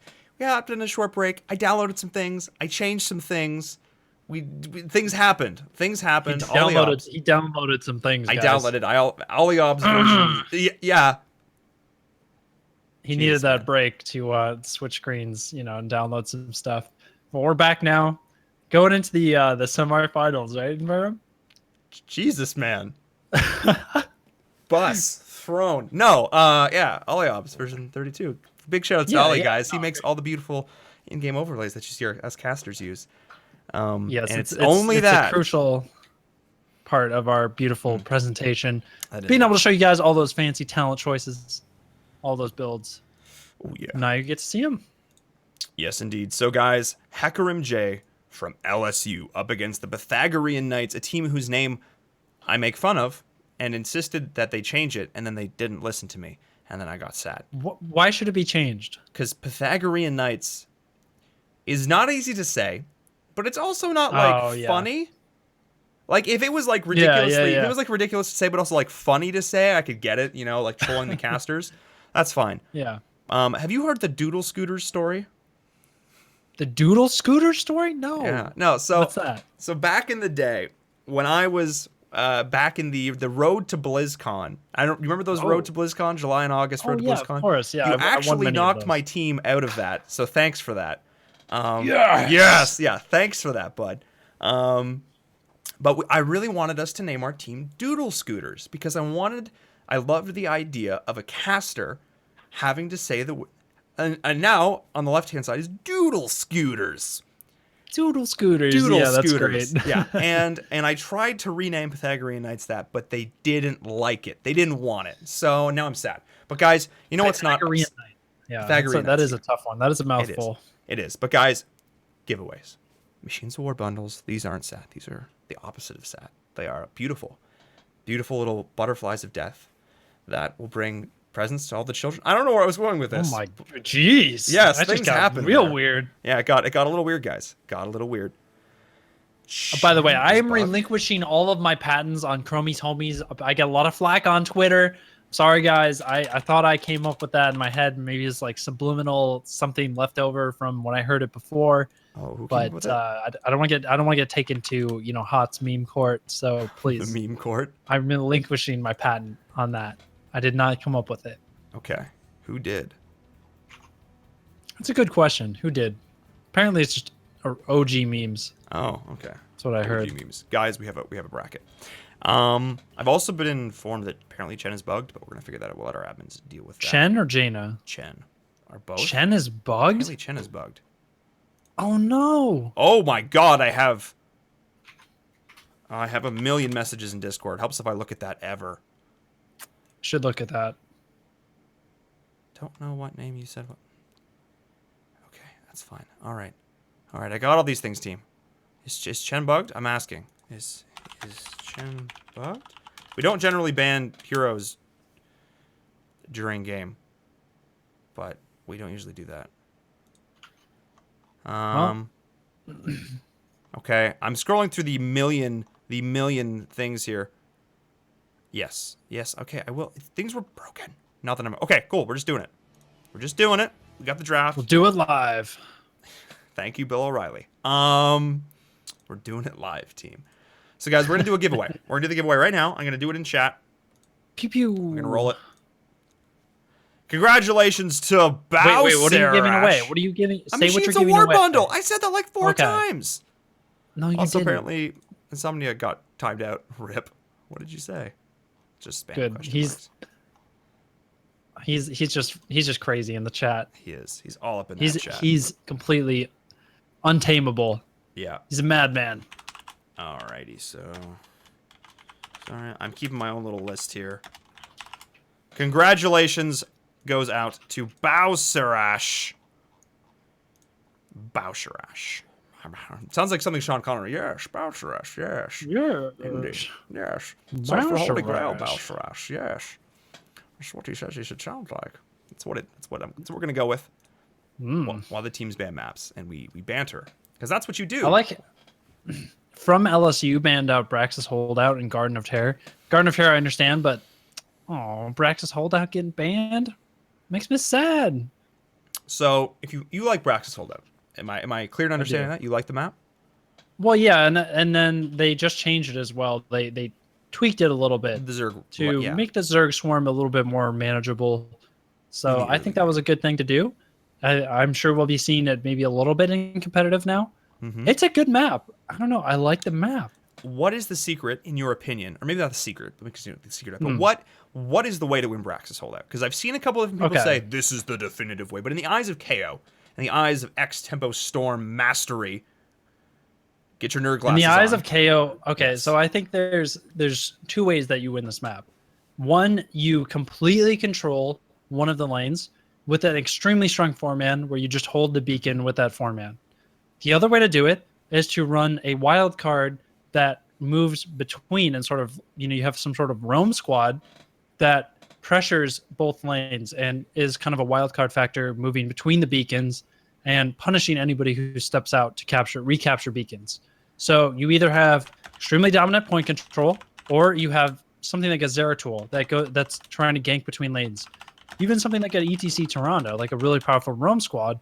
But a lot of the contention sort of comes from having these really strong 4-man comps that require a response. And then you have to bring your roam squad, of course, to gank constantly in that lane. But yeah, man, 2 different styles that both work quite well. So one big problem that I constantly see teams doing on this map is they treat it like it's Battlefield of Eternity, where they sort of act like teams have to get to, or teams like can't continue to get points while they're fighting. But if you go and engage a team fight while both beacons are capped, you're really making a big mistake because the resource timer continues to tick up while you're fighting them. So it's kind of like a Wrathy Basin in WoW. It's similar to that in terms of like, people are always like, fight on the point. And that's because like, if you don't fight on the point, the other team that already holds the point, it just gets all the advantage in the world. You need to capture one of the points at all times.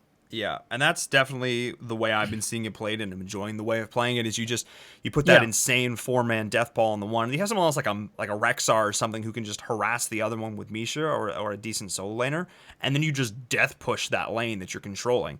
You keep that in control, you push down the towers, you try and through structural advantage, you try to get a little bit of a lead. From that, you then can rotate through, use that lead and sort of rebound off that. But either way, guys, Enough about Brax's Holdout, more about Sky Temple. In my opinion, one of the most balanced maps in the game, and also the map whose objective least affects the map draft. I feel like we see every combination of draft under the sun on this map. I feel like a lot of stuff is viable, and I like to see. I feel like this is one of the maps that allows teams' character to really come out, the stuff that they really like. We get to see them run here. And so far, what do you think that's of a these really drafts? cool point, man. I love the way you put that because it's true. Sky Temple is so open-ended in how you want to approach the map that a team can really, if you're a team fight type of team, then you just go to the point and you smork onto that point, you fight. If you're a team that's all about fancy map control stuff, then you split up and do all kinds of that.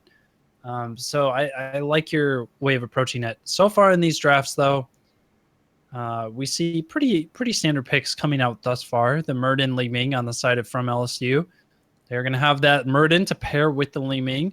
You hit the Stormbolt and immediately followed up with the missiles and orb. Usually results in somebody taking most of their life and damage. On the other side, though, Pythagorean Knights, they have a good amount of sustain there for the backline, and they have the ETC to look for those big mosh pit engages, or could be Stage Dive in this patch. I actually don't know. Stage Dive actually was very popular on this map, if you remember. And I wouldn't be surprised to see it come back a little bit after this patch. Yeah, I would agree. I feel like Stage Dive is definitely an underrated ability. I feel like as players learn how to play against Mosh Pit, there was a while there where we saw ETC come back in a big way. And then Mosh Pit was huge, and he would be getting these big 4 and 5-man moshes, and everyone's like, oh man, this hero's so broken. And then eventually players learned how to play against him. They learned to split, they learned not to get caught, and they sort of fell off, and people started to appreciate his tankiness. They their concaves got better. They were able to just punish him as he came in. And then he sort of faded out. And I feel like he's at this point now where he could make a big comeback. There are quite a few viable tanks in the meta right now, but ETC is always going to be a solid pick, especially with the changes that they made to his level 1 globe talent. So, we'll see. And his ability to have that kind of that groupies, all the time is really cool. So, Such a solid draft, though, from literally from LSU right now. Yup. I mean, they have the perfect trio there with Murden being that great frontliner who's so versatile in many different situations, and then Li Ming, the great mage, Tychus, the tank shredder, can't go wrong. But then Rhaegar comes out, and now correct me if I'm wrong, but Rhaegar didn't really see any changes in this patch. He didn't, but he did see some changes from the last one inadvertently.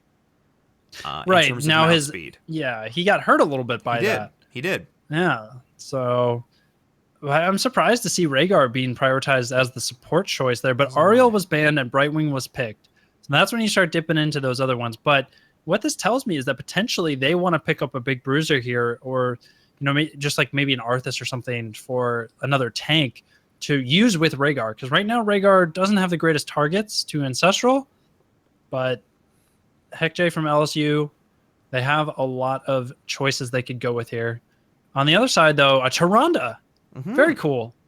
That's something we don't see very often, and we saw in a lot of times we actually do see Tyrande being run as solo support even now, and it's a little bit strange to see her being picked up here to complement this team composition a little bit, but they have the ETC as a stun to follow up on. Thrall, of course, works quite nicely with her. And Starfall is so good on these points as well, just for control. Yeah, and I do quite like the ETC Tyrande. It's the tried and true. You can follow up with the Feral Spirit. Quite a lot of burst damage coming out here as well. But you know who does well with dealing with burst damage, and that is the man himself, Medivh. Force of Will is able to shut that down so well. So it's interesting. Medivh, I don't what? Medivh. It's interesting. It's interesting. I mean, they didn't go for the bruise. They went for the pseudo second support. I don't like it, man. I don't like it being paired with Rhaegar. Yeah, that's not a combination we really see ever. So, yeah.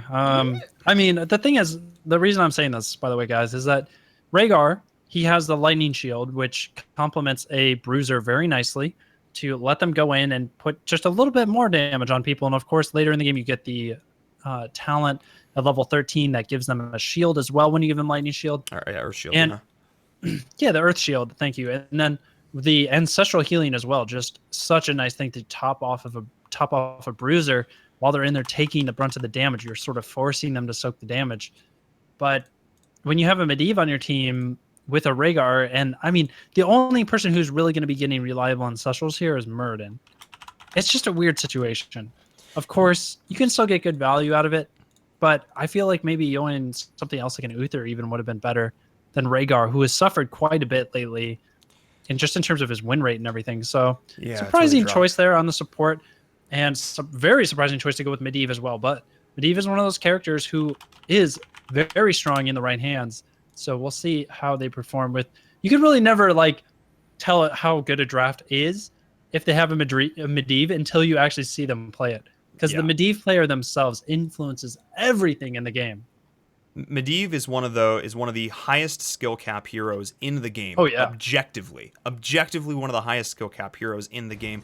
His ability to take control of a match, one big force of will can deny so much. One big portal, one big engage. He has his maneuverability. He opens up the battlefield for his team. He is a playmaker himself, and he enables playmaking. He facilitates dominant individual mechanical play. He's one of those heroes that, and Shot's gonna be on playing him. Shot is a pretty solid player, so let's see what he can do. But at the same time, ETC Tyrande and Thrall, people, if things are on point there and the Medivh's not, people just die. Mm-hmm. Yeah, I gotta say, I like Pythagorean's composition for this map. And I really, really hope we get to see Stage Dive come back a little bit. Now that he has a little more wave clear, he can actually put pressure in other lanes with Echo Pedal. So what you can do, and the reason he was so popular on this map, you could force so many checkmate scenarios where if a team goes to contest a point with everyone, you just have ETC go split push on the other side of the map. And then as soon as you want to engage that fight, as soon as you created a ton of pressure, you can stage dive right back in and force a fight if anybody responds to you. So, yeah, I mean, we'll see. They do have already a lot of control with their composition. I mean, they have Thrall to help them out with that. So they do have the tools to make it work, and let's see what they go for. Yes, indeed. And I think there's a very good chance we will see the stage dive here. I mean, you have the Storm Bolt, you've got the Wave of Force. I mean, those are two great ways to... This roster is so stacked. Yeah. Pythagorean Knights roster is insane. Yeah. That's their name, right? Pythagorean Knights? Yeah. Yeah. Okay. I just want to make sure I didn't get that wrong. Pythagorean. Where, do you know... I'm going to take you back to grade 10 math here. Pythagorean formula. What is the Pythagorean formula? A squared plus B squared equals C squared. That's a slope? Damn it. I think that's right. No. No, it's calculating the hypotenuse. Slope is like B squared equals AX y plus B. It sounds like we're talking about cheat codes or math. No, I think you're right. I think it was A squared plus B squared equals C. Yeah, it is. It definitely is. You're 100% right. Oh man, why did I doubt for a second? You're absolutely right. Math question. Math. Yo, guys. So I'm in marketing. Math is not my forte. Oh man. Math is not that thing that I'm good at. I'm a marketing I can guy. do basic statistics, like response rates and conversions. Those are my day to day. But calculating the size of a hypotenuse, guys, no. Kaeyoh holding it up here on the math. Hypotenuse is ginormous. All right, so we're getting into the game here. We're going to be on Sky Temple. I'm so pumped for this game. This is the semifinal here, correct? So this is the semi. And who is on the other side of the semifinals?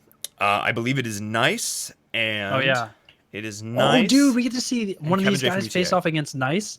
Or Kevin J from UTA. Wait, okay, yeah. I'm jumping the gun a little bit there, but you are. Based on how insanely good Nice played earlier on, Kevin, I do expect Kevin J from UTA is pretty stacked too. That's the Ebros, it's Zugrug, it's they're both stacked teams. I don't know, man. Both stacked teams. Could be nice. Could be nice. Could be. Speaking of stacked teams, though. Speaking of stacked teams. Pythagorean Knights is just ridiculous. Well, you know what? We can do this. Guys, look, things are... Oh, why did Olyobs not switch? Team, no! That's hurtful. It's okay. We'll get it figured out, for finals. Hurtful. I can just do it next. So, wait. So, guys, on the left-hand side here at Sky Temple, we are going to have the Pythagorean Knights. Ethics is going to be on Brightwing. Kaeyoh on ETC, Houndwin on the Thrall, Taliant on Lunara, and Insomnia. Wait, Insomnia? Yeah. On the Tyrande. Yeah, the he stepped in for untamable Nasmus. himself. I don't know, something happened there, but Insomnia's playing. Guys, and on the right-hand side, we have from LSU, we have Drawded on the Liming, Shot playing the Medivh, FZ Ignition playing the Rhaegar, Specialty on the Tychus, and Hecarim J holding it down on the Muradin. Speaking of specialty on the Tychus there, I actually got Dash talent at level 1 there, so he's going to be going for the increased movement speed from that. And of course, that pairs very well if you complete this quest, and then you get the level 20, what is it called? Running, the Dash talent, where you get 3 charges of Dash.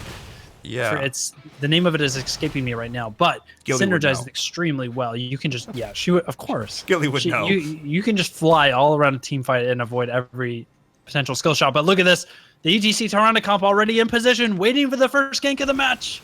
They are looking they're for... gonna- they're hunting Specialty and rabbits. Hecarim J. Yeah, They're looking for we're turning the ASMR cast on for this part. No, but look how hunting- careful they're playing hunting down rabbits. here. Gotta be very, very quiet. Very quiet. Very quiet, guys. They're gonna be doing this. How are they coming in for this next kill, guys? And they're being so patient, far more patient than I would. And no, okay, then they. Oh, okay. Oh, they're juking us. Collusion. Oh, Oh. they don't know. Oh, they don't know. They're They don't know what they want wanna do. Well, there's the wave of. There's the force of will down. So This is like that an did extremely bipolar rotational squad we have here. Not sure what they want to do. Consistently juking themselves out, and Insomnia has given up on his ETC. He's just like, you can't make up your mind, so I'm just gonna go push mid instead. But I also love how they still managed to like hold their own in like all 3 lanes during that, even while 2 of their players were hiding in the bush that whole time. Well, it's the threat of the gank. You can't underestimate that in InVerum. When you have something like an ETC Tyrande, even though there's only one person in each lane, the other person that they're against in lane has no idea where the ETC Tyrande is going to make their move. So it's pretty scary. But meanwhile, both temples are being taken by the respective teams here. Shots going down pretty evenly thus far in the game. No big aggression just yet. See shot on the Medivh here, just hovering around mid and scouting everyone out, making sure that he's got eyes on everybody. And top shots being taken by FC Ignition there on Rhaegar, just holding it down on the point. Yeah, both these teams more than content to just trade this out. And apparently I put in the wrong video again. Team, it's fine. But level 5 coming out here a little bit early. A slight XP lead here for the Pythagorean Knights. But pretty standard trade so far. Both these teams definitely respecting the other, not wanting to go for anything too crazy here to start this first game. But so far we also haven't seen the ETC Tyrande. It hasn't really done anything yet. So kind of surprised in that. And this is a draft that you usually want to like get ahead early, and we haven't even seen them really do much with it. So, but despite that, they're actually looking pretty good in XP. So I guess they're making the best of it. Yeah, they are. One thing to point out here, by the way, is that for the team from LSU, the red team, they got this fort down on top pretty low. And of course, there's no gate or towers there. So when these knights are taken, it's going to be Brightwing that has to stay up there a little bit longer to make sure to clear those out. Otherwise, it'll take that fort, which is a crucial play to look for here as we start approaching that 4-minute mark, which is around when the temples are going to start counting down to spawn. So we probably will see teams deciding what they want to do here in terms of mercenary camps, where they want to put pressure on the map during the temple phase. That's so crucial there at the bottom. So let's see if anybody goes for their knights or what the teams decide to do here. No kills yet in the game. Both teams just having a lot of respect here, playing it slow, looking for opportunities where they can. You see How to Win at bottom left there, taking their giants first instead of going for the knights. Shot scouts that out right away. He knows what's going on down there. Being a good Medivh, gathering information for his team while continuing to soak. Yeah, and as you said, the temples are about to spawn any second now. In about 5 seconds, they're going to start coming up, and both these teams are looking to cap out the bruises. But you're absolutely spot on here. These bruisers are going to get so much more value for the side of from LSU in this top lane. However, they do have the global presence of Brightwing to help to deal with this. However, if Drawded stays at all, gives this push any sort of little nudge, this could be big. Ethics has got to stay quite a while here to deal with this. So this gives from LSU a bit of an advantage, a bit of a chance to assert some dominance down here in the bot lane, knowing that Brightwing is going to be kind of stuck up there for a while, because either way they're going to get some value. Both these teams are on the even talent here. This is on LSU. The onus is on LSU to make something happen here. Yeah, we'd love to see them get extremely aggressive right now as their window of opportunity is closing. Brightwing can now teleport down without losing that fort up at top lane. So here they go. They are starting to take control. You see Hecarim J going to hold down the point there. Need to be careful not to get split there. Ethics has TP'd in, so he has joined his team there. But look at all that damage from G-rated there on Li Ming, finding all of the combos. But look, the team got split. Exactly what I was looking out for. Kaeyoh or Hecarim J there at the bottom, getting stuck in there. Can he get to the portal in time? Yes, he can. Nice job by Shot there to get the portal placed so that his team could escape. But you got to be so careful not to get split. Half your team inside point, half the team outside. But that's the power of Medivh. That was absolutely big plays from Medivh, but big plays from Kaeyoh. He came in with a big two-man power slide, and Insomnia was right there with the big lunar flare. There's the follow-up as well, and that is Medivh going down forcible to getting so much of the damage, but we're able to pick up the kill. Kaeyoh's going back in off the back of it. But talk about team coordination. Insomnia, a name a lot of you probably recognize. That was like the reverse ETC Tyrande combo, right? Like Tyrande throws the raw stun, and then you follow it up. But look at this. Oh, they have the 10. Already. They can do it. They have the 10. They have the kill. They just got to hurry up, and they got this easy peasy. Rhaegar's in the top lane. This is going to be a boss. I don't think there's anything that from else you can do. It's not going to get a whole lot of value, but it's a nice piece of denial that they've got to deal with. And Ethics, he's body blocking in here, and now they're going to contest this. I think this would be a mistake. Here goes the Starfall. Beautiful job. I think that was 100% worth the ult. Yeah, but at the same time, like, if Hecarim J had jumped in, I could see it being justified, but there's going to be a nice pickoff on Tychus. And they get a little bit of a kill to Snowball as well as this boss. Nice timing there for them. But like you said, you know, at 6 minutes, this boss probably isn't going to do too much. I'm surprised they aren't putting a little bit of pressure onto this keep wall with it. Level 10's now being acquired from LSU. Shot should be just fine there. He's got a portal to get himself out. Wave of Force being taken for Li Ming. Polybomb for Medivh. I think that's going to be a really key ultimate to be used correctly in this. I mean, we do have the drill for Tychus as well. Pretty standard stuff, Avatar and Ancestral. But look for Polybomb in these team fights. I think Shot has to be a big playmaker here and time that well. Not only does, you know, he has to control the power spike of this team fight. Because when you have a Tyrande ETC Thrall, a lot of the power that you have in your team fight comes right at the beginning.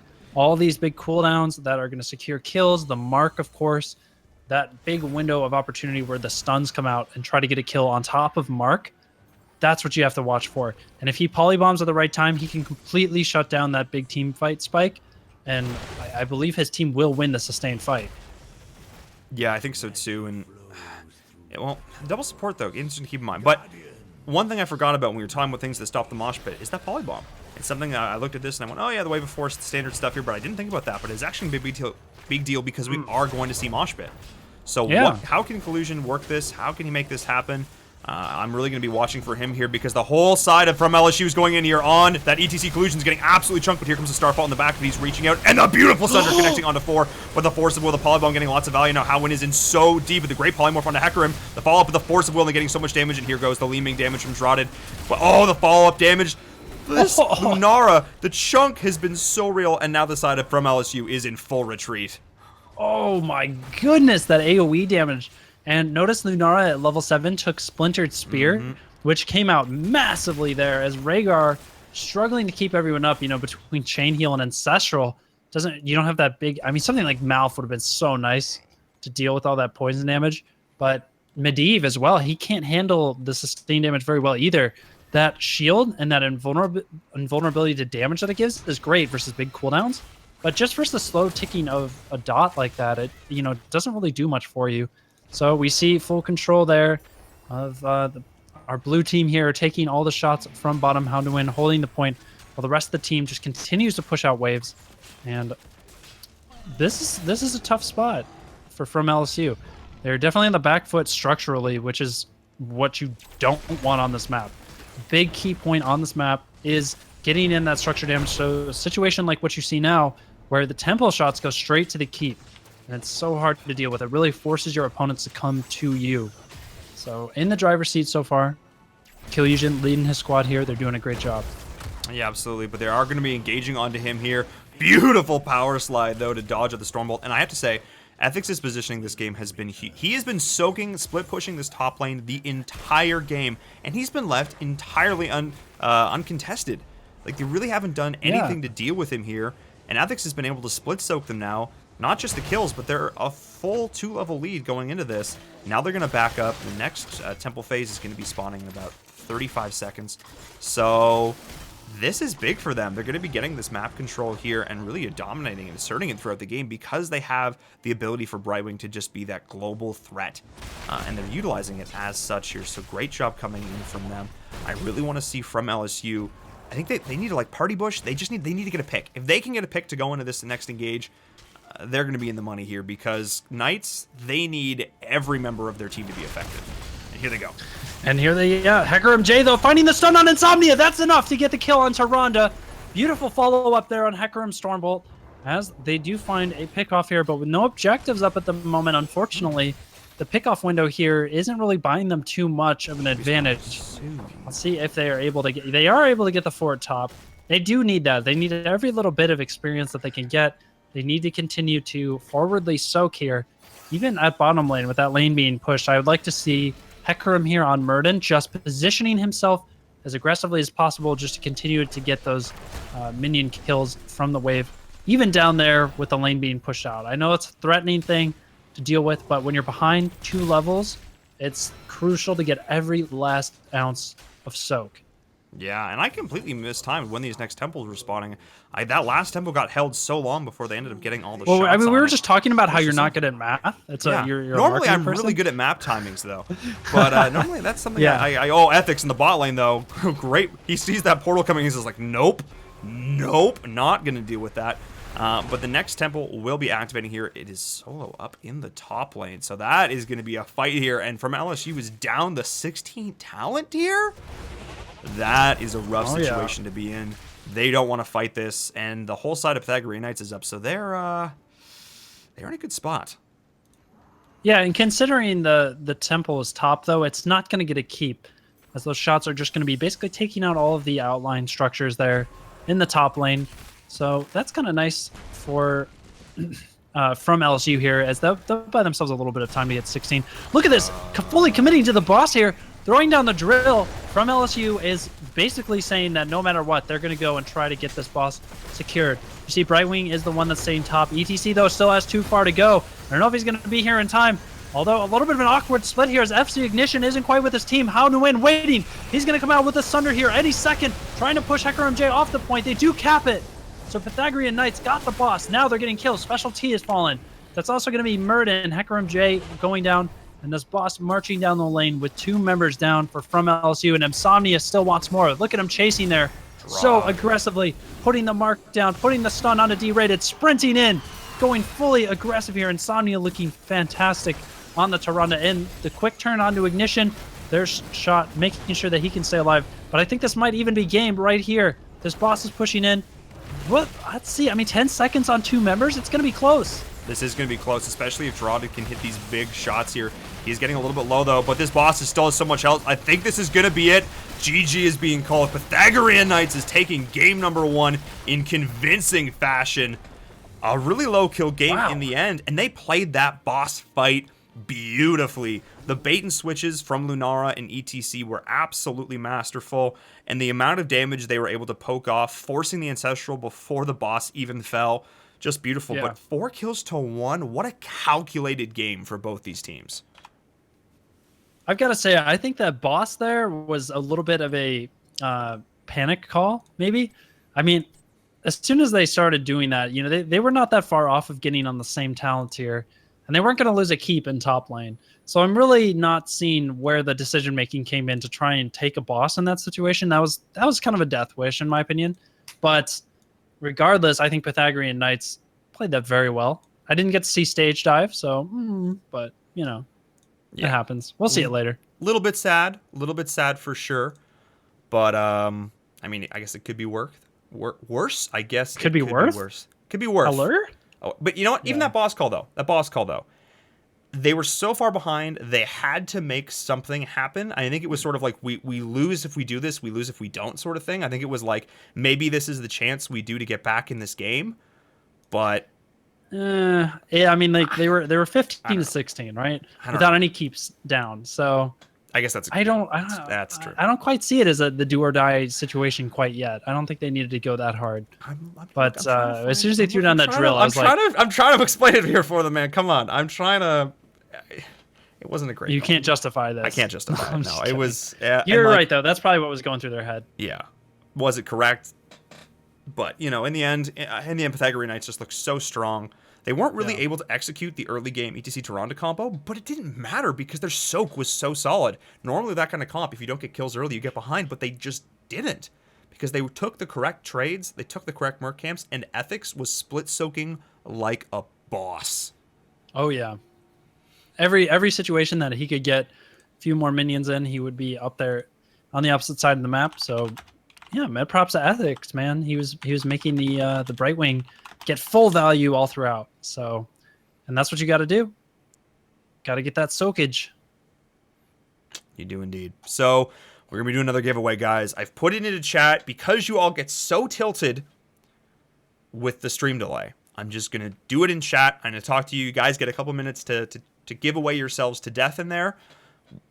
We are going to be doing a Zarya Thunderguard Zarya bundle giveaway.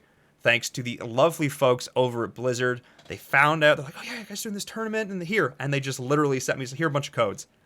They made it rain with skins. They mean skins, like $400 worth of skins, basically. More. We actually have a lot of people here today too. We're on the we're on the launcher. That's so cool, man. It's so cool. I know. It's. I mean, obviously, you know, Blizzard is going to be doing stuff with the Amateur Open League next season, but supporting us now, it's phenomenal. Everyone here at Heroes United has put in a metric ton of work to make this a reality. The admins and stuff, the directors all behind the scenes have been doing work for months and months and months to make this a reality, guys. So big shout out to them. And look above my head. That is $1,003. Guys, yes. Thank you so much. We have reached our goal, but guys, it doesn't have to stop there. We can keep on that going. The top 3 teams, 70, 20, and 10% split. So the winning team is getting $700 off the start of this here, guys. $700. That goes a long way for some of these players who are looking to break into this top-end pro scene. Allows them to spend more time on scrims and all of that good stuff. So we have a draft here for game number 2. I will be sending that your way. And Kaeyoh, the map is Cursed Hollow. Walk us through Cursed Hollow. Why this map changed from the most balanced map to the cheese map? How did that happen? Walk us through that. Has it become the cheese map? It has. I don't know. Like, I mean, how many other maps? You know what the cheese map is Warhead Junction. That's 100% the cheese map. Is it? This map is like you can make a lot of plays with globals and create all kinds of chaos, but I wouldn't quite go so far as to call it the cheese map just yet. I think still having a team comp that can contest tributes is important. And if you go full in on cheese, a lot of times you end up just losing the curse. And that's not good. I mean, because then everything is just turned around on your head anyways. But what kind of cheese are you referring to? Well, let's be more specific. What flavor of cheese? Like that sweet backdoor Gouda.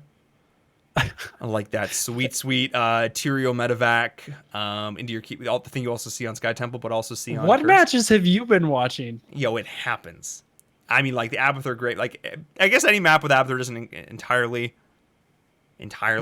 called cheese. Abathur is great on this map. You have okay, so like honestly, to answer your question, I mean, you have so much space between lanes on this map, and now with the mount speed changes having been tweaked to be a little bit slower, it is extremely crucial to have sort of characters that can punish rotations, and Abathur does that very well, especially with those slowing mines. Now it's just like, you know what the worst feeling is ever? When you hit a slowing mine and it knocks you off of your mount, you like, step forward a few inches. Yeah, but like you mount back up again and you move forward one step and hit another mine. It's just like, tilted. Please, tilted. Let me go, Abathur. Yeah. So tilted. Anyway, guys, we congratulations to Jetsis, who was our next winner. Jetsis. Congratulations to him for winning that Zarya bundle. Jetsis. I didn't actually see them in chat, but apparently they won. So apparently people are saying that I have to eat a pepper now. That was now that it's 1,000. All of a sudden that was just like this guy decided that was going to be a goal in the donations, I guess. But we don't have peppers, guys. I do have ghost pepper tortilla chips. What? And that sounds delicious. Yeah, they're called like haunted ghost pepper chips or something. I doubt they're actually anywhere near that level of heat. But they're probably a little spicy. I can bet go they're a have a little chip spicy. if it would make you feel better. Dude, do it. In this next break, go grab a chip. But you know what we have right now? We have a draft. Yes. It's moving quite fast. We haven't really talked about it Oh, yet. But we have man. plenty of time. Oh, I know it's been rocking and rolling Chen Ban's Our getting brand. taken Oh, yeah. out all day. all day. Heck from Ellis. Both teams actually banned Chen respectively now.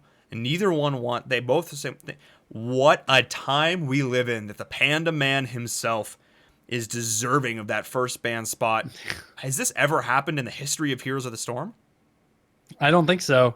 There was a time where, like, when Europe was running Chen, when it was kind of absurdly strong, but nobody knew except Europe, that we would always ban it against them. But ever since then, I mean, yeah, Chen, bottom of the barrel, guys. Oh, that's where he likes to be. And, I mean, Yeah, yeah, he likes to be inside the barrel. yeah, he to be does. fair. He just loves the barrel. Period. Yeah, so now he's getting banned out, which is kind of insane. And all my Hero League adventures thus far on the new patch, I haven't seen Chen getting prioritized that highly, but maybe that's a thing. I don't know. I guess we'll have to see. I mean, this is like one of the first tournaments on this patch, so still hard to tell. I think it's the first tournament on this patch. Yeah, we're literally debuting the new meta, so Ooh, we are. we have a lot on our shoulders here. But the picks so far, I mean, Vala, Brightwing, and Falstad from LSU. 2 globals on this map. Extremely powerful.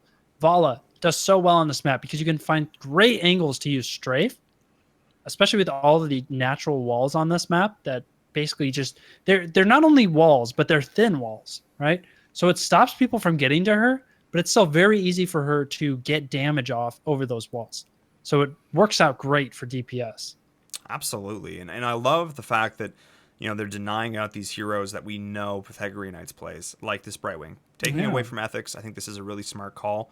I would expect the Oriole ban here from Hecarim J. The Tyrael, I think, is also a very... Tyrael could be a very smart ban. The Tass, I think, is a little less likely, but I think it's a possibility. But looks like the other one's going to go with... I would expect Oriole to be the ban here. Do they run something like Medic, though? Lunara, opting to take out the Lunara instead, fearing that a little more. It was run so beautifully by Pythagorean Knights in that last game. I think that's also smart. But where does Pythagorean Knights go from here? I feel like they still have a lot of options. Li Ming Murden, that's a very strong one, too. Yeah, and they could still open up a sort of Abathur comp here if they wanted to maybe get like an Abathur plus a Zeratul. That would look pretty good here for them. Then again, I mean, they're already against a... we see the evil Easter Bunny being Evil hovered. Bunny. Couldn't resist. Yo, we have like a Pajamathur, Abathur skin. We need like an Easter Bunny. And of course, like the same theme as like the Murky. They kind of have like an Easter Bunny Murky, but if we do like an Easter Bunny Alarak and Malfurion as well. Gosh. Are we going to see the Silence so Galore bizarre. comp? Are we going to see it? Oh my gosh. It's going to be a Medivh last pick. I'm having a moment. The Oracle. It's happening. My eyes just rolled into the back of my head InVerum. I'm having a vision. I see the Medivh being picked as a last pick for Pythagorean Knights here to let Malf go in and just silence the whole team with Alarak, then using Deadly Charge to follow it up. It's going to happen. I know this was like a super elaborate thing that probably it won't actually happen, but I hope it does. Or it could be Sylve and we just see like the mega mega silence time. You mean both silence just being stacked on top of each other? Yeah, that's both at the exact same time. Hey, yeah, you didn't tell that's me it. you were using silence. Well, you're supposed to do it after I did, but you weren't doing it. Ugh. That's how their comms will sound. That's then- reality versus expectations on that one. And then Collusion starts swearing in French and everyone has a good time. They just used their entire time pool to get that all figured out as last pick. No, Zach. Okay. But I do like the draft from Heck from LSU. It's just a solid, standard, good draft. You've got a bruiser. Oh, You've yeah. got a nice tank. You've got ranged DPS. You've got nice control. You've got lots of global. Are they going to do it? Holy crap, team. And are they going to I'm do it? leaving comms right now. So tilted if he actually picks Sylvanas and InVerum called this right. Oh, I was so confident about my... baby. Oh, no. Oh, baby. Oh, baby. Don't. No, you have 3 seconds. Change it. Yes. Anything but the Sylv. Oh, okay. Saved. Saved. Dang. That was Kappa close. Ross. Saved. Now we both just look dumb. Yeah. No. We both look awesome. They're the ones who are dumb. That's right. They just don't realize how strong their comp could be. That's So like my thing Zagara, when I'm I mean- casting Chair League. It's like, this team Yeah. should have... No, it's not me that was wrong. The team was wrong. It was the team just that need I me to was coach right. them. This was the right pick. They were wrong. I'm not saying Sylph was the Exactly. right pick. That was not the right pick, but... So Zagara picked up there, which is this is a map where you really don't know if it's going to be Nidus or Maw, because Nidus is extremely powerful on this map. So I'm curious to see what they opt for here. I mean, versus that many globals, the Nidus would come in handy because you need someone to match these rotations. Otherwise, I fear they're going to get pushed really hard all over the map. Pythagorean Knights, if they don't take Nidus, they have no globals. They have to make those really long rotations constantly. Not a good look. Not a good look. Being late, even fashionably on this map, is not solid, especially with the changes to Mount Slow. Yeah, no fashionably late on Cursed Hollow, guys. It's not how it works. So, I am leaning towards HackerMJ in this one, just because I don't fully believe in the Alarak yet, and I don't see all of the synergies here for Pythagorean Knights. I'm willing to be proven wrong. I just feel like HackerMJ has the standard draft that requires a lot less coordination to execute correctly. Oh yeah, absolutely. The Alarak, it's gonna be extremely weird. Generally, if we just look at the facts and the way things have gone, probably is gonna lose. Just the fact that they have Alarak really hurts their chances. But we'll see. In the right hands, maybe they can make it work. Maybe not. So hard to know. We'll find out. We'll find out here, guys. And who's gonna be playing it? Is it Howin? I feel like it's probably Howin. I mean, Insomnia too, potentially. Yeah. But Howin's just been a force for as long as I can remember on those melee assassins.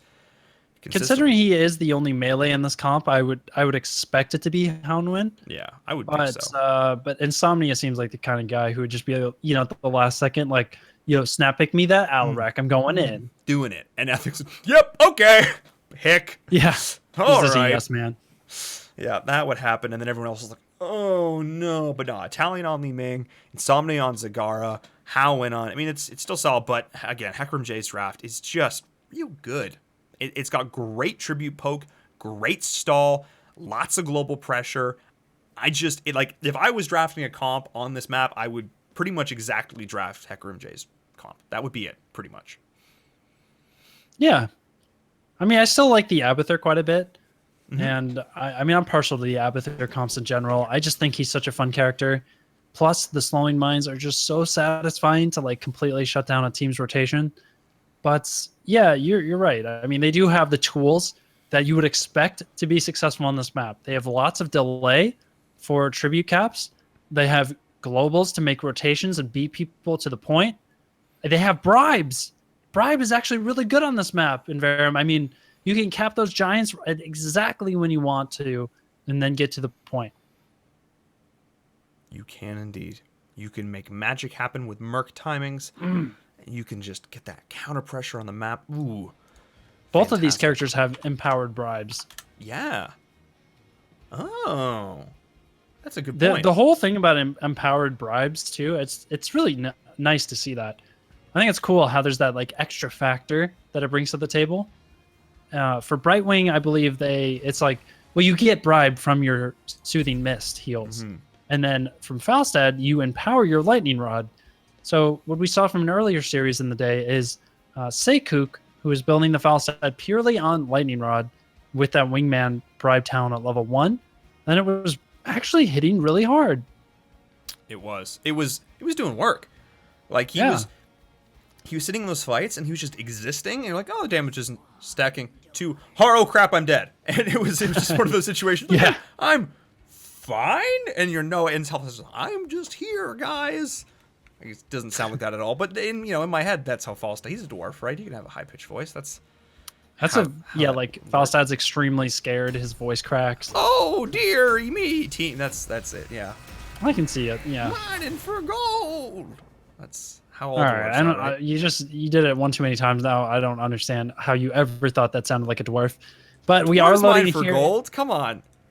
Don't they all have like heavy Scottish No, I'm not accents, talking about the though? content of what you're saying. It's the whatever the that voice. pitch you're going for. Look, I went for it. I You're committed. like an old man, like a gnome or something. I don't know. Oh, gnomes. That's the one, guys. My Warcraft lore knowledge. Yeah, he's a dwarf. He's a I don't dwarf. know. Yeah, gnomes are also a thing though, and they do sound like that. You're right. I remember. Respect the beard. Respect I the guess beard. gnomes have pretty. They do have beards too. They have respectable beards. mustaches too. They go all out. They do it. Oh yeah. Guys, you know what I got to work? My overlay. Woohoo! Yes. Which means I can God actually damn. start introducing these teams. Guys, on the left-hand side here for game number 2, it is going to be 1-0 for the Pythagorean Knights. We have Ethics playing the Malfurion, Taliant on the Zagara, Collusion playing that Murden, Insomnia on the Leeming, and Howin on the Alarak. I didn't exactly predict the team. But there we go. Who's on the right-hand side here, bud? On the right-hand side, it's going to be from LSU, or more accurately, Hecarim J from LSU. G-Rated is going to be on Thrallhead in top lane. Hecarim J himself is on Johanna, Specialty on Valda, Shot on Falstad, and FC Ignition on the right wing. Yes, indeed. I've actually been informed. Apparently, it's Dorotted. Apparently, Oh, that's how you pronounce Dorotted. his name. I don't know. I don't know, D-Rated. I guess I'm kind of, like, jumping the gun there and sort of insulting him by pronouncing his name like that, but my bad. I don't know. I've been told that. I don't know if it's 100% true. I did ask, so there's a possibility. Maybe someone in chat can correct us, but I'm pretty sure that's how it is. Either way, guys, standard is as standard does so far to start off this game. Pretty easy rotations. And Thrall has been left to his own devices up here in the top lane, and I love the fact that Draught has just opted to freeze the lane. Question mark? But this rotation coming up, the gang squad of the century here, Alarak and Malfurion, let's see what they can do. Yeah, that is a misfit gang squad if I've ever seen it. But here we go. He needs to hit that telekinesis. I believe it'll be a telekinesis into an entangling roots, and then the silence. Let's see what the order is. Oh, that was completely whiffed. Oh my gosh, that was. Oh no. So that was a bit of a miscommunication there, maybe. But Maybe. the beautiful Herald of Enzoth skin up there. Look at that. Oh, yeah. Look at all those purple tentacles, man. He looks beast. He does. And I love the instant double global rotation coming in here. Now Taliant's like, well, there was one and now there was 3. The combo from Howin not going to connect. And now Collusion versus Specialty in the bottom lane. Collusion doesn't have the easiest time in the world against this. But Insomnia up against Hecker in the mid lane. Insomnia is just dominating this lane right now. But I feel like the top lane is where the action is really going to be. Neither's team has actually set up any sort of rotation yet to back up to get these siege camps, but I imagine they'll start to do that very soon. Insomnia just picked up his first tower in the mid lane. I actually saw Hecarim J begin to dance in lane for a second, as he is just feeling completely hopeless against the Lei Ming here, sieging down his structures. Now we see everybody spreading out a little bit. Shot with a very aggressive move onto the vision here. This might insinuate that they're trying to invade, and it looks like that is exactly what they're doing. D-Rated in position there, or sorry, D-Rated looking for an opportunity here as this camp is getting low, as well as How to Win being sub 50%. But now Insomnia coming up as well, seeing if he can find a positioning. Shots getting the TP from Bright Wing there. The full collapse from both teams. We see 4 versus 4. Alarak, the first to fall. The camp going over to from LSU here. Shot trying to finish off Taliant. Another 2 fall, but Insomnia keeps getting resets. That's actually going to be a winning trade there for Insomnia, who's able to clean up there at the very end of the fight. Meanwhile, a tribute spawns bottom, but they still have to clean these giants up. They can't just leave these giants to kill a keep wall. Yeah, that's not good. Someone needs to come deal with this, no. and they are. They're just leaving it. They are not caring, and this is Well, that's at least Zagara a just tower. spawned, and she's going to go up there and Okay. clean it up. I think before, I might get 1 tower. Meanwhile, at the tribute down at bottom, Specialty was starting to cap, but it looks like he does cancel it here. He doesn't want to get barraged by the Moonfire of Ethics there. And Kaeyoh looking for positioning here for a stun. Zagara, they've bought enough time now that Zagara is going to be... Oh my gosh, shot barrel rolls over the wall. Looking for How to Win, trying to get very aggressive. But now that he's stuck in here, Boss has joined the fight as well. Everyone is just getting in on the action here as Falstad does fall. Or that's actually Vala. It said Falstad because of a structure dying, I think. And now they're trying to get out of here before they lose anyone else. Hecarim J took a wrong turn there trying to get out. Shot though, turning it around, trying to get a kill into Ethics. And no, he's now retreating into the enemy territory here. I don't think he's going to be able to find an exit strategy to this one. Barrel rolling to the side. Oh, the fly. Can he get that? Yes, he does. And he's gonna die to towers and minions! That would have No. been so funny. That would have Oh been my. so funny if in the desperation to get out, he died to the tower. But in the bottom lane, beautiful. F-Set Ignition, he's in the... Oh no, Taliant! Taliant picked off Valstad there in mid lane. He was just hiding in the bush waiting. Nice. This game is so entertaining already. I'm just having a great time watching this. As a caster, though, sorry, as an observer, though, hello, making my life not easy. Either way, yeah, just phenomenal play, though. So Malfurion can infinitely. Oh, look at D-rated up at top real quick. He was waiting in this bush for Talion to come up, and he's found him with the ambush here. He's trying to get that kill. Can he get that Feral Spirit to get the kill? D-rated, upgrading to C-rated. He needs to change his name after this game. That was brilliantly done. That's how you control bush in InVerum. That was nice. Yeah, that bush play was Chinese meta level. Unreal. So, I mean, and Zagara, she's got a big booty, so not the easiest person in the world to dodge that Feral Spirit, but yeah, seriously though, that whole fight was so spread out but so calculated. There were so many little individual skirmishes, but it really came down to the fact that HecRMJ took so much initial poke damage to start that off, but now Shot is in a great position here. Can Collusion stop this? Yes, he can. He can go, but now Insomnia maybe looking to take a bit of damage here, but Specialty is starting to dish it out, but so is Howin. Beautiful job. Now HecRM is in deep. Talion is, though, off to the side, and the team is split here. They've got to deal with this, and they can't let Insomnia sit back and play this out too much. But Talion is full health, and he's sitting in a great spot here. Both teams are probably going to look to tap. But Ethics, he's able to refill health and mana, so I think that'll give them a bit of an advantage in the long run. Yeah, so we see Falstad this game, by the way, going for more of a standard build rather than Lightning Rod. And now here in the action, both teams, after a lull, are turning things up as they want to re-engage this fight. Helnwing gets hit with the full blast of the boomerang shot, getting that kill. Nicely done there as the chase continues here. Kill also getting very low, getting knocked up by the Condemned, but he's got Dwarf Toss to get out of the fight. Now it all falls onto Talion to get any more delays here, but now, seeing that he stayed a little bit too long, his team has backed out. Specialty chasing him down, securing the kill there. Now they need to go clear out mid. As you see, all these Knights are pushing already in. But there you go. See, from LSU, regaining some composure there after that little bit of a botched team fight up in the top over the Giants. They looked really good there. They did a nice job. Yeah, that really, the positioning of that tribute favored them so much. They were in a great position to start it off. They're able to do a lot of chunk damage, onto the side of Pythagorean Knights before that fight really even came into its own. That was the big deal there. Having that positional advantage was phenomenal. They set up so well. Their concave was phenomenal. And they landed a great route onto the Thrall, but the cleanse was instant. Got him out of harm's way. They were able to turn of it. That cleanse set them up so beautifully, able to let Drotted go in deep. And that's when they were able to get that initial blow up there with the Falstad. That is the dream. But now this is when things can go bad, because level 10's already been reached. Pythagorean Knights has got to soak 10 in the next, 1 second and get this. But here we go. Insomnia is getting caught out. The beautiful bush gank. There's the Blessed Shield, the pop, the Sunder. And yes, Li Ming is getting absolutely annihilated. Beautiful job coming in for the side of Pythagorean Knights. And Howin is getting stalled. They have to give this up now. They don't have level 10. There's the strafe as well for good measure. But this is all LSU. Yeah, great job there. Just having so much confidence in chaining their stuns together. The Blessed Shield into the Sundering looked so good. And as well, Specialty making sure to zone everybody out with Strafe. I like the move there. That was the first fight too, where we saw Brightwing get to stay bottom a little bit longer, put some pressure down there, and then teleport up to the fight.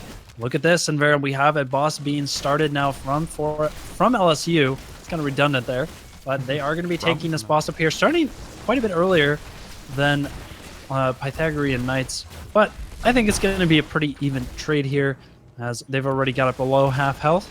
So looking at the map though, neither team really getting a big advantage in terms of defending this boss. I mean, both forts are still up, both still have their walls intact. And let's see who can get the kill on boss first, or if any team decides to go aggressive with it.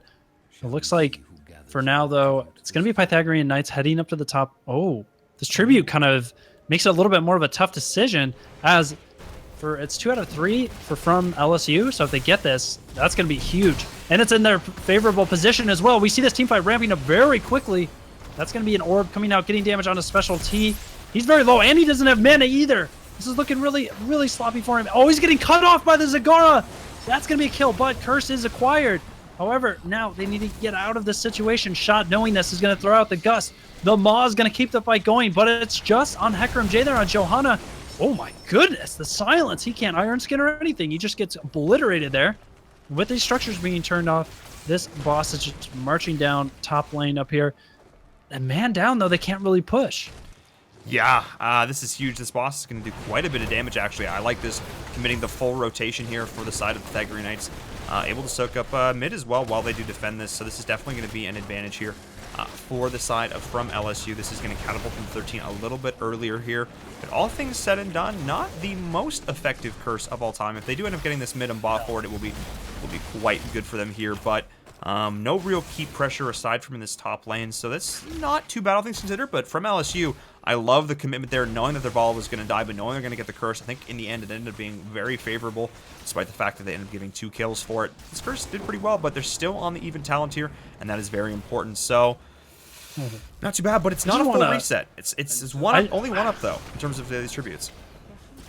I'm getting antsy here to point this out because it's crazy. 4 spell shields on the side of from LSU to deal with Li Ming here.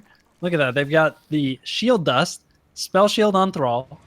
Oh, it's actually tempered by discipline for Vala. I was thinking just naturally assume it's Gloom. But tempered by discipline there for Vala, and a spell shield for Johanna as well. So they are getting a big power spike here at 13, be able to mitigate so much spell damage. And of course that applies to Alarak as well. And spell shield, if they time it right on the activation, they could mitigate that entire deadly charge. Bad Insomnia. Bad. No damage for you. That's basically what the side of LSU is saying right here. Is they do not want to deal with that. If Howlwind can trip it early with the lightning, that could be big. That's sort of the dream there, but that can negate a lot of this Li Ming burst, but you're right as well, a lot of this Alarak burst. But now, Knights is looking, the Player Knights are looking a little bit flustered here. They're not quite sure what they want to do here. They're not soaking every lane. They're kind of on the back foot. They have to deal with this catch up here on the back of this curse. And Shot's just able to split push. He loves this Falstad. He would play Falstad all day, every day, I think, if he was able to. He plays this hero very well, but Pythagorean Knights are holding on pretty well here, but now we're definitely starting to see the lead snowball here a little bit for LSU, at least in terms of structures. Yeah, just a little bit, though. I mean, the game's still very even. You see that fort still standing, though, up in the top lane, pretty healthy up there with its backup tower and well. Having a tap at this point in the game can be a huge advantage. For those tributes that spawn in the top jungle, it's going to be really nice for from LSU if they can manage to use that tap to their advantage. But look at this creep spread on the bottom half of the map has been pretty impressive thus far. They can get it extended a little bit aggressively here. That would be nice for them as well. But they do have pretty good control of knowing that their flanks are safe with all of that creep in place. So good job by Talent there to continue controlling.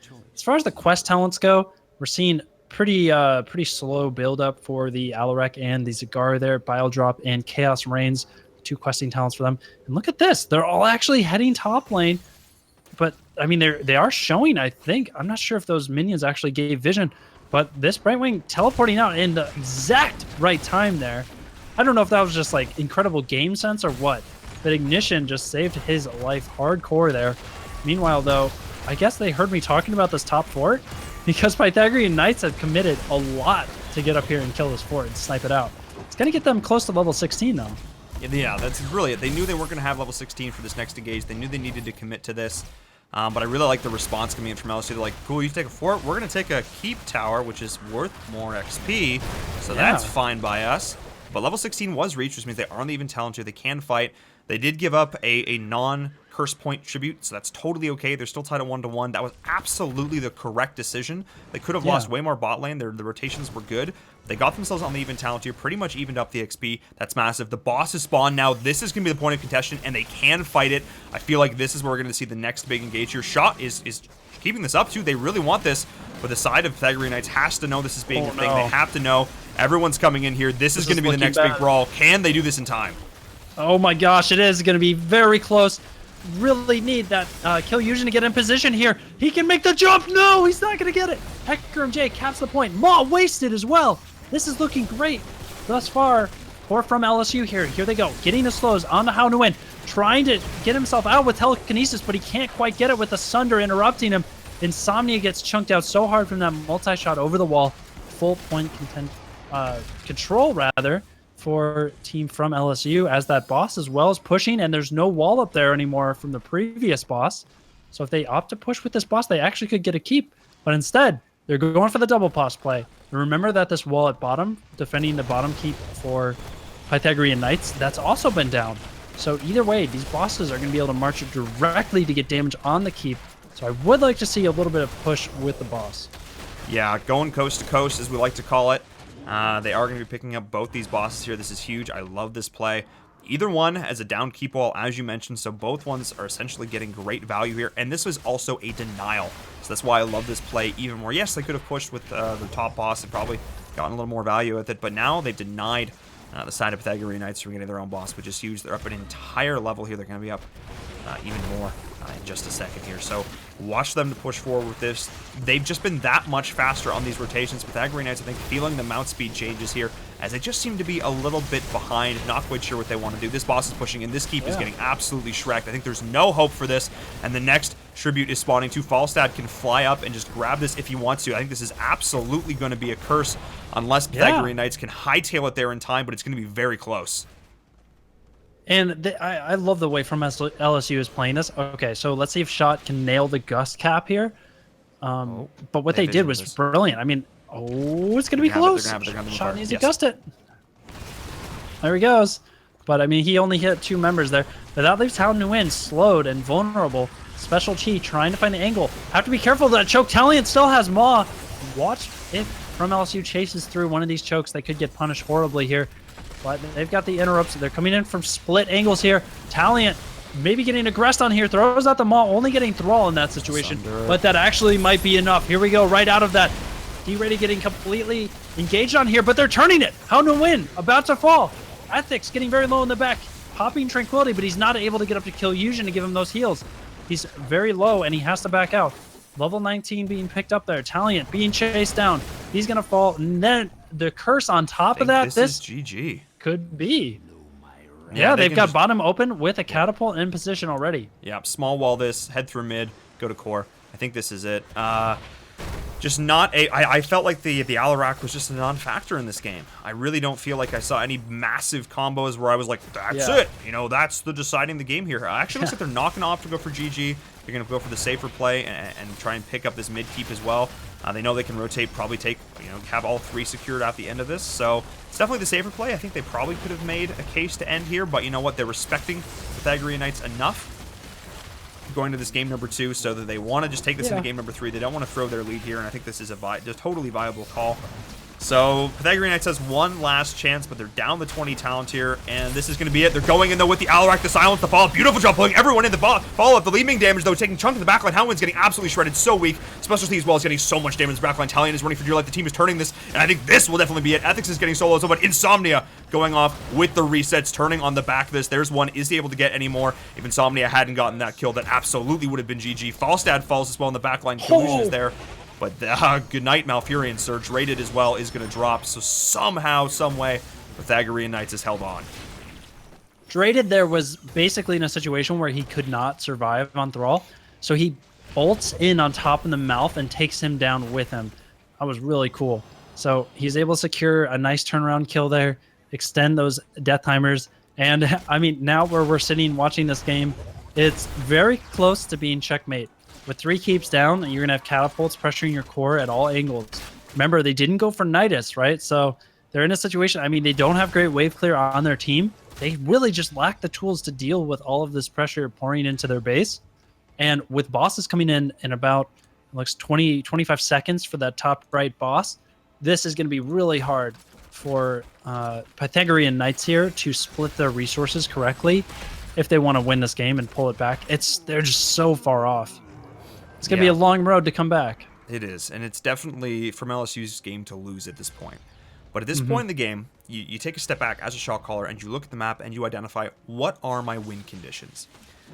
So looking on the map right now, this top boss, for the side of Pythagorean Knights, is really their only win condition. Getting a full team wipe, getting that boss, and pushing into core is really the only way they win this game. From LSU, Blessed Shield. Oh dear, from LSU, I was going to say, they have basically anything as a win condition for them. That was so close. If that had connected, I think that was it. But Shot's getting pushed back with the wave of force. They're going in, and the mighty Howin's in so deep. No, his team is not there. And somehow able to survive with the counterattack. Only thing keeping him in there, and now the team's fighting in the choke. The Maw's catching out too. Can they turn this? Oh my god, the counter-strike was huge there. And that's going to be 1 kill already, and Johanna already having used her level 20 indestructible there. That shield is going to fall very shortly, but she was able to get enough heals there. Hecker MJ keeping the dream alive there. And let's see. I mean, they have to pretty much find an all-in play here if they're going to let these Giants push out bottom with 2 catapults. That core is going to fall so quickly. Let's see here. The all-in maybe shot is already heading They're down there, going for getting it. the teleport from Brightwing. They have realized now the Pythagorean Knights is opting to take this boss This is instead. too late. So they're This going is to too- do this is all of their pressure onto the core. You're calling GG? I mean, I don't think know. so. Wait, no, the Maybe- rest of the team isn't there yet. No, shot's gonna fall. No, that's not it. I thought the rest of the team. Oh. Thrall was so late. Drod and Johanna, if they'd come with a little bit sooner, I think that could have been it. No, they stayed. That was the right call. Oh no, that could have been This is so crazy. close. That could have been so close. Insomnia they've got a going sneeze. in the clutch. Oh no! Wow, that was huge. Okay, and now the other boss is up. Okay, win conditions. Okay, we're good. I dodged the sneeze. I got scared there when I saw the Thrall. It scared me enough to, hold my sneeze back. And this is Pythagorean Knights taking their boss at bottom. And if they play this correctly, they could even just can. go with this boss and Yep. win the game. They can. I mean, it's gonna be a hard push. They'd have to get some kills to make it happen, but I'm sure that's what they're gonna do here. They know that this is their last ditch effort. I don't think they can even afford. No, they can't. They can't go for tribute here. They have they to gonna just go- push. Oh They're, no! they're clearing lanes. They're clearing lanes. They're waiting for the boss to push, and they're gonna win. I think. Yeah, they're just pushing. on them a Okay, little bit. yeah, you might be right about that. I really hope to see them go push with this boss if Yeah, they're they gonna are. try and Look make at this this positioning happen. from Collusion. Yeah, they want to get those kills. Right now, they're setting up. By the way, if you guys don't know why they're doing this, I mean they're setting up the position so that they can't run out into lane and defend the boss. So from LSU has to wait until this boss gets all the way to the wall to start laying out the DPS. And here they go. A little bit late to get there, I think. But look at that repulsion, just knocking everybody all about the map. This boss, though, already being at half health. It's not looking good so far. We need to see very aggressive moves here from Kaeyoh and how to win. See if they can find it. There's the jump in. Heavy impact stun with the telekinesis. Gets him into position. I think he's dead out of that maw. Yes, he dies inside of the maw, getting nommed on by those teeth. Hecarim J now getting chased out. I don't think I he don't has know if the Indestructible is quite back up yet. No. He just used it in Yes. that last fight. Oh, it is. Just barely came back up. So he's going to get a couple of heals, stay alive, and that might have saved them from losing the game right there. Because this boss is already expired. Yeah, that's it. Ooh. And the curse is still up. Curse is still up. Falstaff can't fly to it. That was. I thought the maw might actually save him there, but the damage from the maw was actually enough to take him down. That Yeah. was huge. Remember when I was like, "This is from LSU's game to lose. This is how you lose it." Someone Oh, was like, yeah. "Hey, Pythagorean Knights, this is how you play the game," and they're like, "All right, this is how we play out." Oh, Alarak, okay. Something happened in the locker room after those 3 keeps fell, and they're like, "Guys, I think it's time we stop playing around and start winning the game." But Yeah, from I LSU, think Insomnia, the sub, giving a rallying speech there to get everybody amped up. That's it. Something's working for them quite well here. Alarak, man, he's making plays. We're seeing such a fast burst potential there with his Discord Strike, which I believe now he hasn't finished the quest even yet. So that power spike is still waiting. But look at this. They found this window of time here. This is working out so nicely for Pythagorean Knights InVerum because now they have a little window here to alleviate pressure off of the core. I mean, the core being at 82% is still pretty safe from backdoor attempts. But look at this. This might be the positioning here or just an invade to see if they can catch anybody at Knights, but they're showing up a little bit too late here. And finally, what's really nice too is they got that bottom keep. So this bottom catapult here is pushing out to alleviate pressure from the bot lane. They've got Giants now pushing out top. So they've got control of this map. And with this being a 2 out of 3 tribute, they're of course going to go there and try and get this curse. It's really going to decide the game whether they get this curse or not. Yeah, the threat of backdoor is ever looming, though, from LSU. If they commit all the way to this, from LSU can try it and go for the all-in. The threat is always there with all 3 keeps down, but they are hard committing. But they're leaving back. This is very interesting. Insomnia, he is not a trusting fellow. Oh, no. This is not a trusting fellow. They're so scared. They're so scared. They're baiting the backs. They're trying to look for it. He is going to be coming in. They see Brightwing in mid still, so they know. Oh, there they go. They seem to be in. Okay, this is the full commitment. All the teams are there. This team fight will most likely decide the game. Let's see how they opt to go into this. I'm really looking for Leeming here to land the critical damage. Shot as well. It's going to look for this flank gust. This is going to be massive. All the ults are up. Everything is up. This is the fight. Pretty much going to be it. Collusion's looking for the engage. Can they find it? He's going in here. Onto Hecarim. The Stormbolt's going to miss the Storm Shield in the backline. The follow-up damage onto Li Ming. Sorry, onto Falstad. The cleanse getting him out of there. The silence is huge. Here comes the strength. Instantly canceled. The Sunder in the backline as well. And getting solo is Italian, but able to stay alive. Shot is getting wrecked in the backlines while the Polymore's going in onto Collusion as well. Hecarim's chaining in the backline, but Collusion is such a monster, pushing out the entire team. Hecarim's getting pulled back with the telekinesis. Collusion is somehow still alive. He's soloing the entire side of him. He's finally getting low. Is he going to go down? Oh, no. 1 for 1 so far in this fight. Shot almost gets taken out by the repulsion as well, but the curse can they get the curse? And that was exactly their objective all throughout that. I just have to say, Taliant, a brilliant maw there to cancel out the strafe right away. And what we saw there, I don't know if you caught this, but like Draded literally just ran around that whole fight. I mean, because he was being body blocked by the maw, so he couldn't get onto those crucial targets. He got and then the he just sun, sort of but like there was no ran back and follow-up. forth. He really couldn't find any opportunity to do anything. So Thrall got completely neutralized throughout that fight. And, you know, with Kaeyoh going that deep, unfortunately, oh, look at that Alaric damage on to Shot. Can't quite get the kill though. That was, you gotta be so careful of your positioning versus this late game Alaric. Can just look at there it is again. One more. Oh, Here they go, and now he's going in Where's and it summoning, go? but he needs to be careful. Let's go too deep. The root onto Drotted. Good night, dear sir. That's the maw They're gonna catching, win the especially game. somehow surviving for that, but I think that's a dead Thrall. They're gonna win the game. They're gonna win Oh the my game. God. They're gonna win the game. Oh my They're gonna God. win the game? The core is falling. Brightwing, the healer, and the tank don't have the tools to defend this. The core of the shield's about to break. Look at that, the blessed shield actually gets completely whiffed as well, but Ethic's getting chunked out. He's doing fine. 70%, 60, 50. This is going to be the game going to Pythagorean Knights after the most incredible comeback I think we've seen in a long time. That was so insane. Alaric making it work. What just happened? Oh my God. Pythagorean Knights came down from -3 keeps to somehow turn this around. Absolutely insane. Kaeyoh, though, in that last big fight, he got in the backline and he lived for so long. He did. kept the DPS at bay. They got low at the start of the fight, and they were just the constant threat of death. What? My mind is blown, man. What? Poor, Twitch chat. okay, so Twitch I'm like, chat. Twitch chat's about to see the madness unfold. That's oh my goodness, like I'm speechless. Sray in chat. You have Gust shot. You have Gust. That is, it's one of those when you're a Falstad player, it can be really rough because the gust timing is something that everybody can be like, oh, you didn't gust at the right time. It's such a, in my opinion, it's like the ultimate like scapegoat for situations, but it is a key cooldown that affects everything so drastically. But like, man, that was one of the best games of HOTS I've watched in a while. I gotta say, Yeah. because they looked, from LSU, looked really good throughout that game. They played very well, used their globals, and got advantages where they needed to. And that late game turn up though, from Pythagorean Knights, they just made team fights happen. And how to win? I think hit shot like 6 times in a row with that combo of telekinesis Discord strike.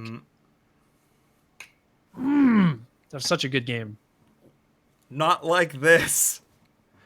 Not like this is LSU. Insane.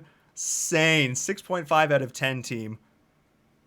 It's BO3. Guys, the semis are BO3. The final is best of 5. Oh, dearie me. Guys, you know what? In honor of that ridiculous comeback, we're going to do a double giveaway.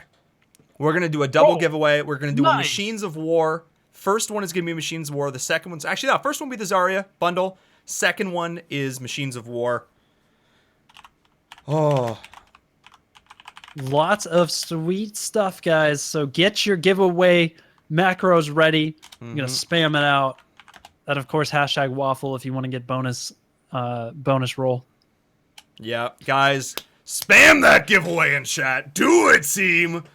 And we're gonna give you a little minute to get your giveaways in, team. Get those giveaways in. That was the semifinals, man. That could have been the finals right there. Like that was insane. Who won the other set, by the way? I'm Do we know? looking now. I'm refreshing. And if there's more games there, we'll try and hop in. It must have been nice. Nice is just too good today. I don't know. It's not finished was yet. Nice is up 1-0 over Kevin J. I think they're in the game now. Let me check. Look at Seacook here. I was gonna say it's either Nice, which is the God team right now, or it's you said Kevin J. Kevin J. Wait. from UTA, yeah. So they're 19 minutes into their game. So Okay.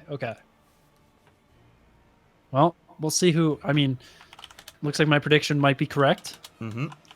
And Well, that they means are we the get to 1 and 2 see- seed. They are the 1 and 2 seeds. So Oh, wait, which are nice and those two Pythagorean. teams? Yep, nice and Pythagorean. Oh, okay. So Well, that is going to be an epic It is. matchup. Can Nice continue their extreme momentum that they have today, getting those 3-level leads back to back, no fear. Kerrigan Nerves combos. of steel. Nerves of steel. That's what that was. Yep. You don't need Sony to have nerves of steel in this game, guys. It's wah, wah, Wah. wah. It's I'm blown away. Giveaway, guys. Capital G, no space. Get her in there. Capital G. I think it matters. Giveaway like that. Perfect. Oh my All right, we'll gosh, give you guys there's one. so We'll give you guys many. 30 more seconds, then I'll roll it and shit. Obviously, there's a delay. There will be a delay. You guys are gonna have to deal with that all night long. It's easier like when it's like just a streamer doing a stream, then you have like that 15 seconds. It's a lot more manageable. But for us, it's like Yeah. over Well, there. when you're doing a production like this, you weren't focused. You weren't interacting with the chat. You're putting on a show for Oh yeah. everybody, and chat is interacting with themselves. And occasionally, we will see that odd message from chat that we can, talk to. But that's just how it goes, man. That is Chat, just how it chat goes. still loves talking to themselves. They do love talking to themselves. All right, guys, we're gonna roll the first one. We're gonna roll the first one. Okay, this is for the Zarya. Thunderguard Zarya bundle is the first one. Roll it! Junior Mercury 009 is going to be the winner of the Zarya bundle. Thunderguard Zarya. Let me copy pasta this into my doc. He's gonna be like, "Can I choose which one I get?" No. You cannot. All right. Gets Zarya. Okay. Zarya. That skin is actually really cool. She's Russian. She's got the white hair in the back. So Is that a skin in Overwatch it's as well? not. It's better than Overwatch skins. It's weird how they go that Oh, way. it's very It's nice. very good. Yes. She's lifting, strong weights. It's in I Overwatch. have the Olympics skin for Zarya So in do I. Overwatch. It's so nice. Yeah. Yeah, I feel real cool when I play Zarya and I rock that skin. Woohoo. Yes, guys. And the second winner is going to be Smamit27 is the second That's a winner. European name. Smamit. Means wins the Machine of War. Smamit. Let me copy pasta that. Come on. Let me copy pasta. Oops. Team, we're doing it. Giveaway.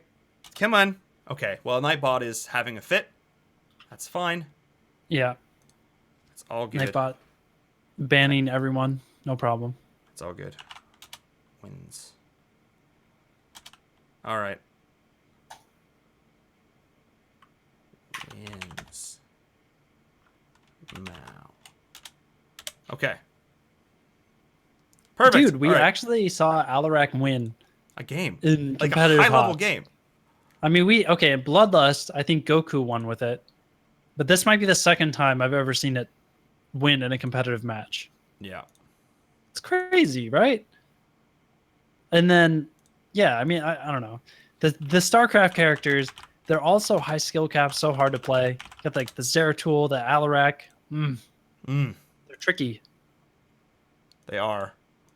So, they are tricky. I mean, Alarak's one of those heroes, again, it's kind of like Medivh has the potential. I guess the most apt comparison is Kerrigan, just because he has the combo that you want to land and blah, blah, blah. But I feel like Sure, yeah. he's almost. I feel like he's even a little more high skill, in the sense that like just would by the agree with very that. nature of telekinesis and how you can use it to move yourself, it opens up so many more plays.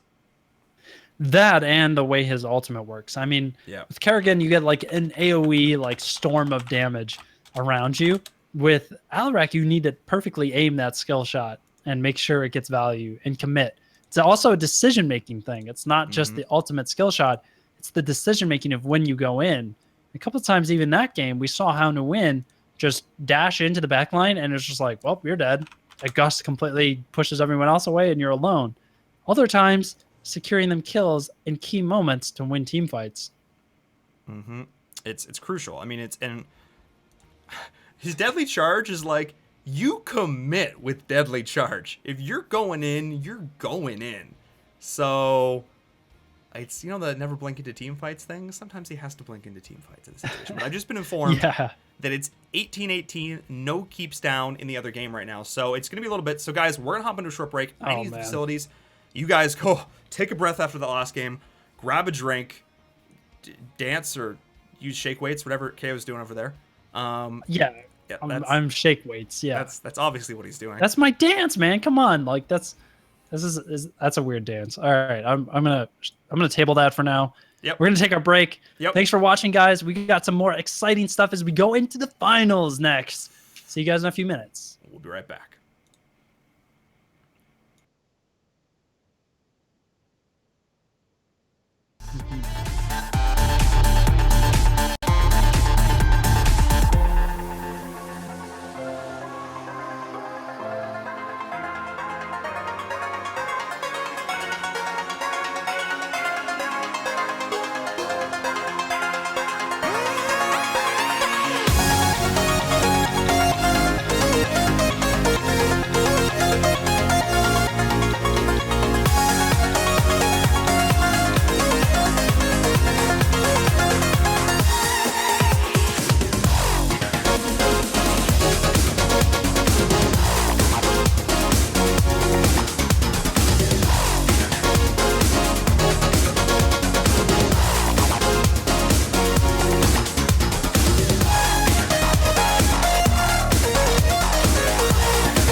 Alrighty, ladies, gentlemen, everyone.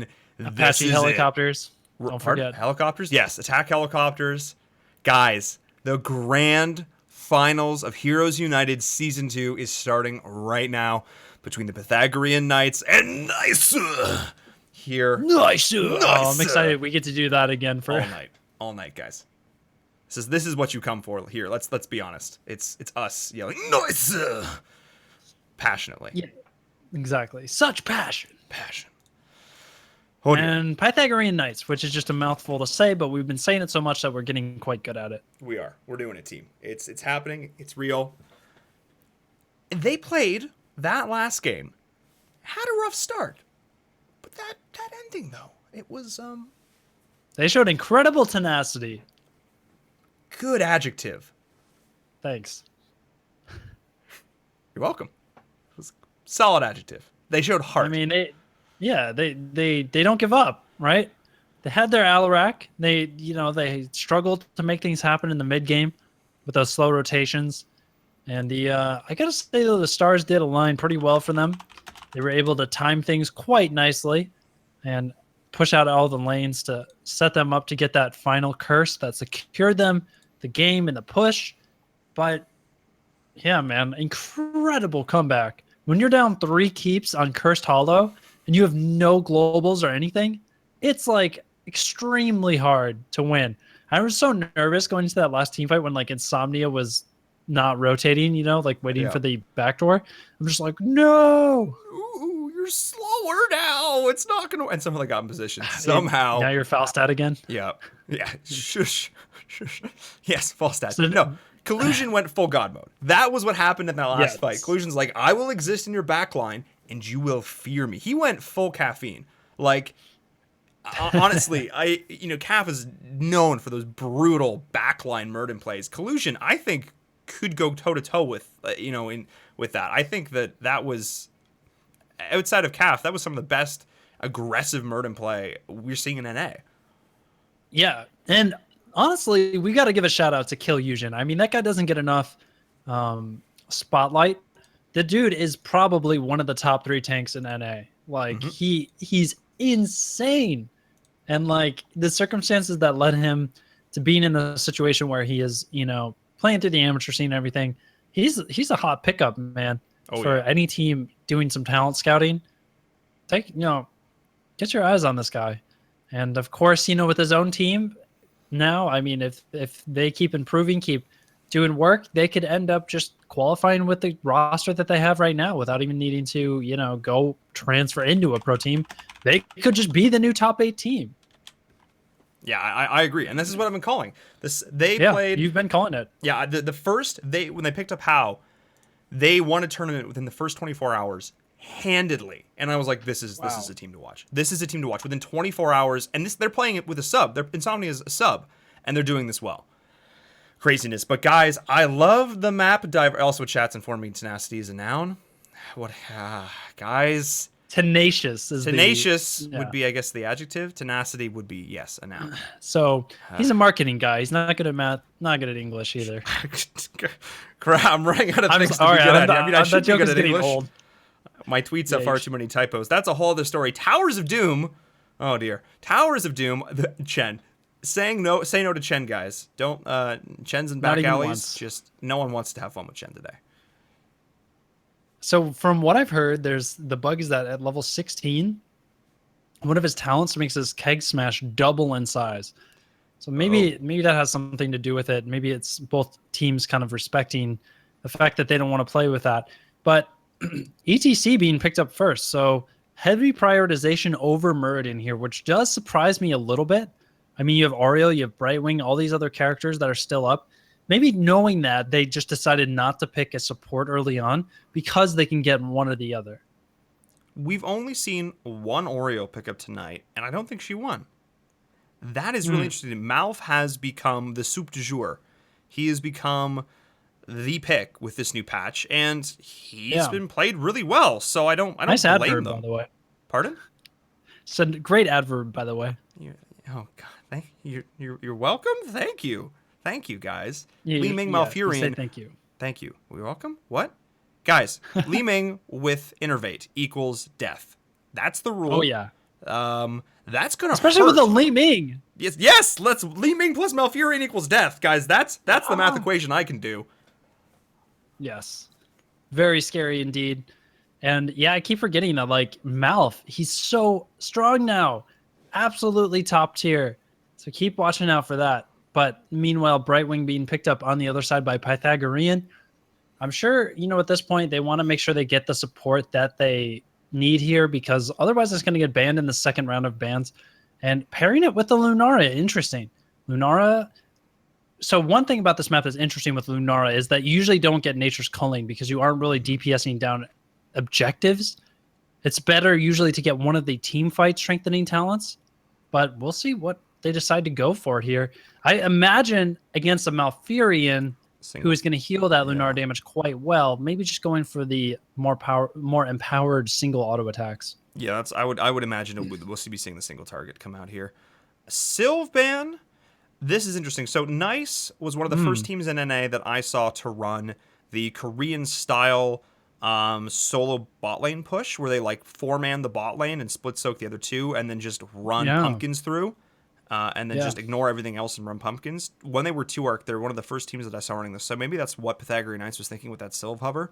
They are going to take with the Muradin. I think this is a really good call. But there are some strong tanks left on the board. We have seen Nice Astabroth running this Johanna. He's really dominant on it, so I would be very surprised to not see that picked up here.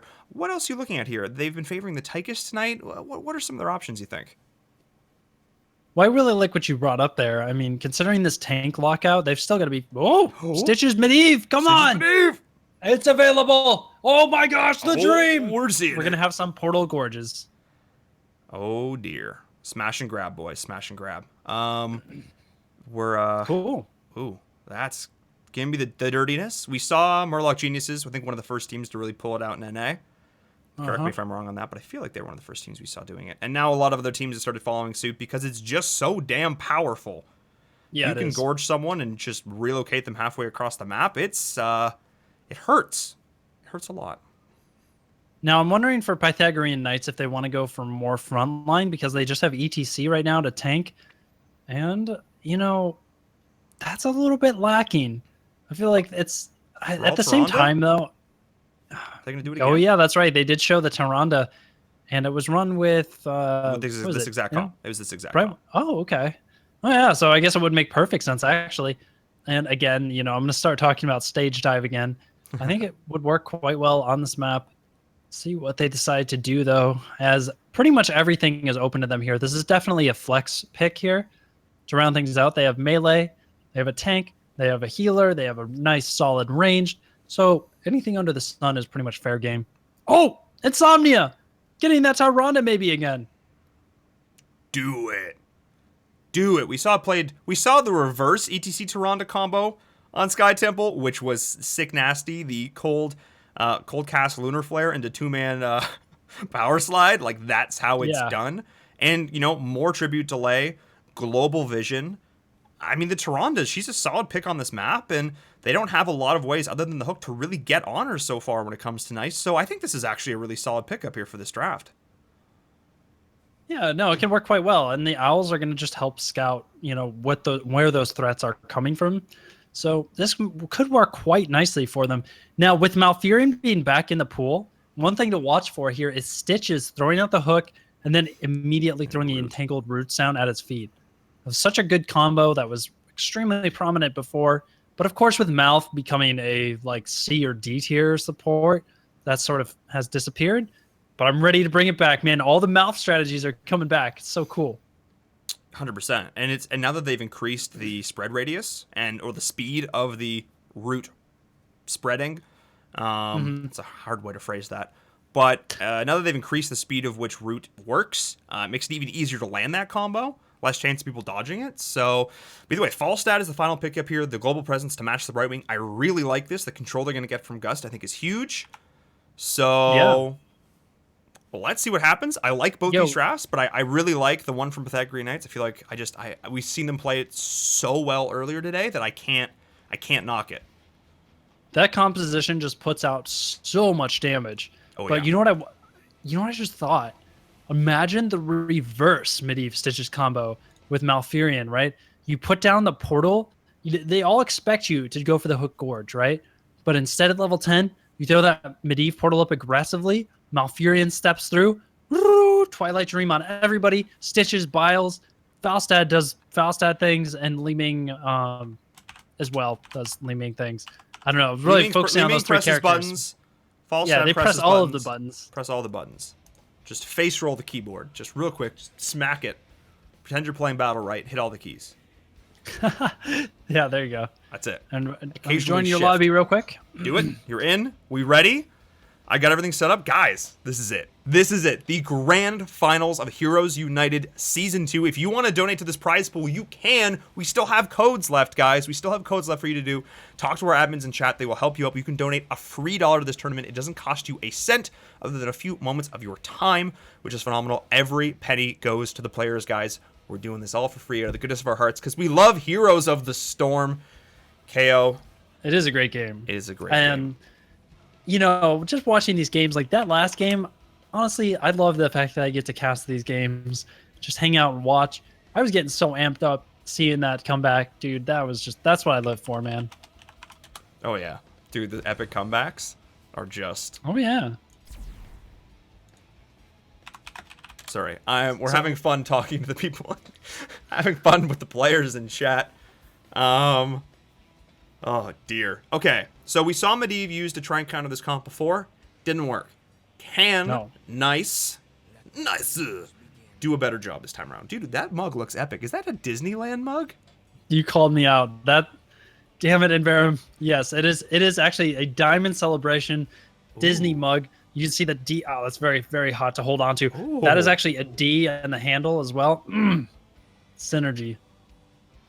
It's a very large handle. Like its shape being a D works very well for my big old hands. So yeah, it's a good mug. Getting all coffeeed up, getting ready for this finals. I got some coffee earlier. It was well needed. So we're doing it. I actually put some cinnamon in my coffee. That's a nice touch. It's so good. Yeah, you ever done that? You sprinkle it in as you're brewing it in the actual grounds and let it filter through. Okay. That sounds awesome, but I'm not that hardcore. It's the Indian way of doing it, apparently. Apparently they do it in India. They do. Oh, cool. I work with an Indian guy, and he always used to do that, so that's a thing.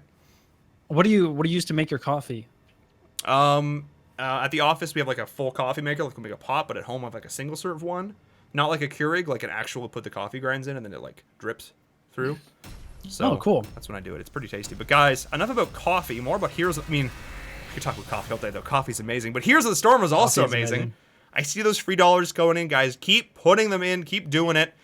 As we are here for game number 1. This is a best of 5. We will be doing giveaways after most of these games. We have 4 bundles left to do, guys. Let's make it happen. Thank you all so much for joining us. Put out your predictions in chat. Let us know who you think is going to win this. Is it going to be the Pythagorean Knights? Is it going to be Nice?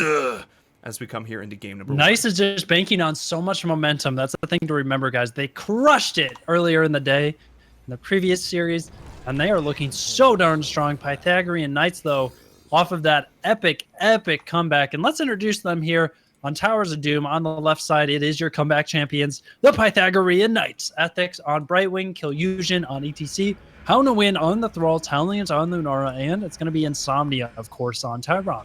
Yes, indeed. And on the right-hand side, in the red trunks, we have Nice. We have Seakook playing that Falstad. LZ Gamer playing that. Oh, wait. He's Bird Boy. I love it. Astabroth is on the Stitches. Legend on the Li Ming. And Elohim rounding it out on the Malfurion. Medivh, he makes it hard to find sometimes when he's in that little bird form, but it's all good. Both these teams, I'm watching for the hooks here. I'm watching Astabroth. Yeah, and Block Party taken for ETC at level 1. That's one of the new talents there. Oh, the missed hook there. Good try by Astabroth, though. Back to that talent choice, though.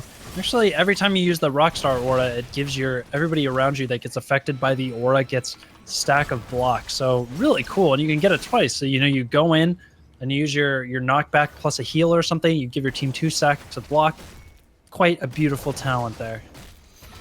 Yes, indeed, and we're interesting. We're not actually going to see TP build come out here from Brightwing. I think we've seen every variant of Brightwing build under the sun so far today.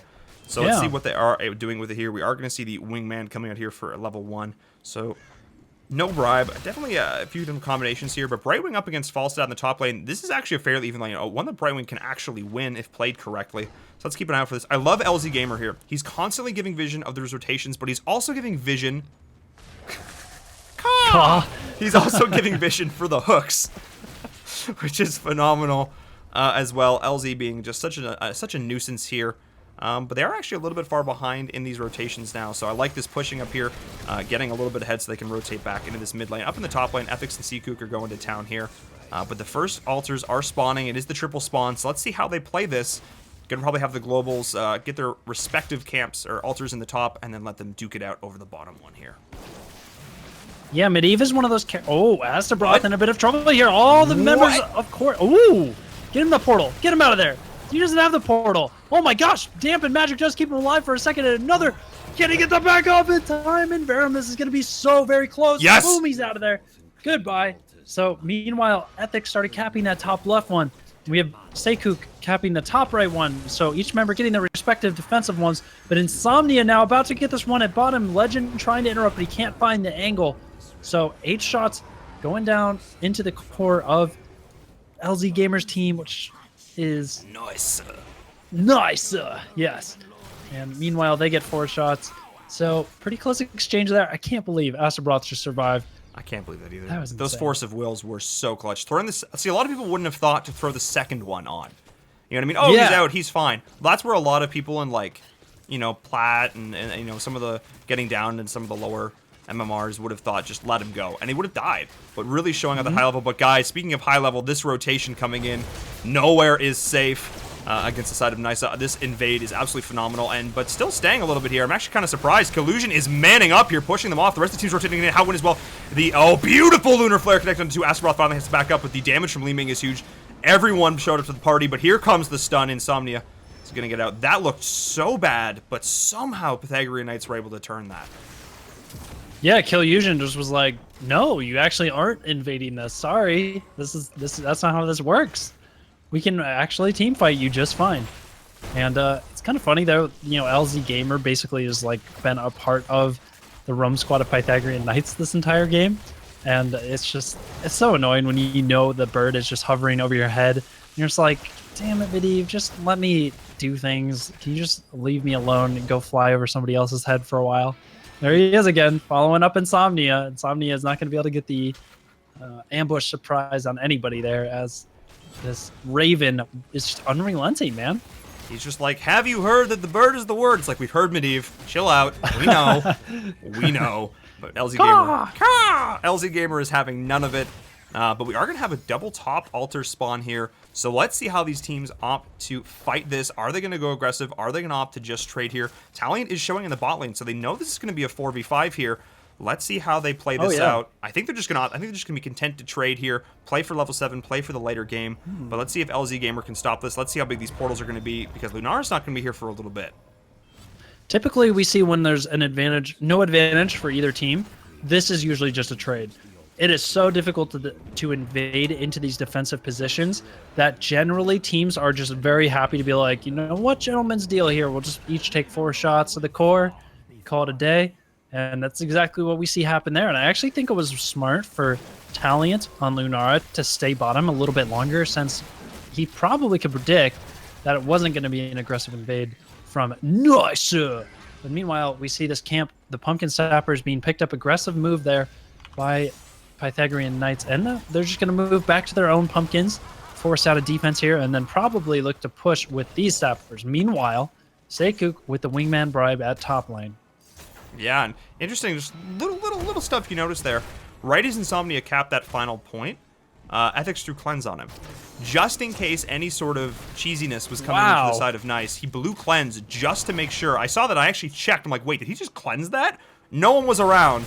But it was just like the just-in-case cleanse. It's a 60-second cooldown. It's going to be back up. That's actually really cool that you noticed that. And yeah, it's the little stuff. It's all. I mean, support mains. We notice these things. We notice the cleanses. But I love. Oh man, that root denying the pumpkins.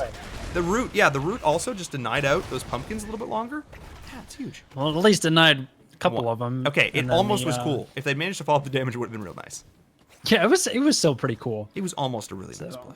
But either way, LZ Gamer, you know, he's just jealous that he's not invited to the rotation squad. Instead, gonna just fly over their heads the entire time. It's like that annoying friend that you're just trying to get rid of. He's You know, who wheeling just real like hard stays right too long at the end of the party, and you're just like, dude, it's just we're done, man. Like we don't want to hang out with you. And he's just like, I'm following you. now. That's it. But- He's the annoying fifth wheel at the party. And, Poor LZ Gamer, man. Poor LZ Gamer, but poor Collusion potentially in the mid lane here. If he's oh nope, Juke's on the hooks, but the entire Look team at is actually Kaeyoh gonna be, doesn't even care. Yeah, he's just like, I know you guys are right next to me, but you also just can't kill me, so I'm not even gonna bother. But level 10s, that's important to notice here, have been picked up first for nice as they're Twilight gonna start Dream. capping this with their advantage. I don't think there's gonna be any sort of there's one I'll interrupt. Astrobroth not quite being a bro there, but he does have Pierce, He so does it have wouldn't Pierce, matter. yeah. Hard to bro that Insomnia. one. He's just about to step up, throw a Lunar Flare, but gets cold feet at the last second, decides to back out. And so now both teams have level 10. Any weird ultimate choices? Twilight Dream. It is Twilight. Oh, Are we gonna see it? Are we gonna see the aggressive portal Twilight? We actually might. We legitimately might see that. yeah. I'm pumped. Team, I am It is. stoked. It is a powerful combo because It you can is. throw a Force of Will on him, you know, right as he goes in, Oh, so he doesn't take a bunch of trade damage. Oh, Helheim's got to be careful though. He's ending up in the front lines there if he steps up too far to Moonfire. So he's got to watch his positioning constantly because if he gets caught out by anything, you know, he just doesn't have the tools to survive until he has Ice Block. Yeah, which you'll have relatively soon, but he doesn't quite have it Yeah. yet. Up in the top lane, Thrall and Falstad are battling it out. How Win asserting his dominance here onto Seakook there. But down in the bottom, Collusion is able to catch this out. Not quite there in time is Alsroth and friends. However, they are getting the Gorge, the combo on ETC, but he's not the most ideal target. He will be able to power slide out through this, though he is being rooted. Can they follow this up? There's the Polybomb, but all of the damage coming in on the turn, and the Sunder as well. The Great Force as well, though, keeping LZ Gamer himself alive. But they blew everything. They threw everything in the kitchen sink at ETC there, who did actually take stage dives. So the Polybomb was massive. I wonder why they took stage dive this time and not last time. It's kind of interesting because they had a lot more interrupts last time as well. I guess this team has plenty of interrupts to deal with it. Yeah, Mighty Gust, Polybomb, Silence, Hook, Gust. I mean, there are a few. I think I guess said Gust twice, but still, I mean, you might as well. It's that good. It's worth that good. 2 mentions. But that was a good combo executed there. And then it's also a nice advantage that they got out of it, just having Thrall, you know, throw out that Sunder, which is a little bit sloppy there after the fact. And that's going to be on cooldown for the 30 seconds here, which is very key. You see How Nu Win already moving into position. Feral Spirit does hit Seakook, but he's able to back out. And that root saving everyone there. Really nice. Oh, wait a second. Kaeyoh might be able to find the angle here. Gus delaying the cap. Astrobroth is still trying to move forward for his team. Gets hit by the Lunar Flare, but that actually was a Gorge on Lunara. He was bringing him back. So they do get the kill on Lunara, getting themselves an advantage in this fight. Now they can all step back, wait out the Starfall, and move back in with a numbers advantage. And that's exactly what they're going to do in InVerum. LZ Gamer needs to be a little bit careful. There's the Sunder. Can they finish him? The Force of Will goes up. They turn onto Elheim instead, though. And then finishing off Medivh as well. All of a sudden, with a man down, this is getting turned around. Astrobroth as well. How did it go so wrong? How Win hid in the bottom bush and got the God Sunder.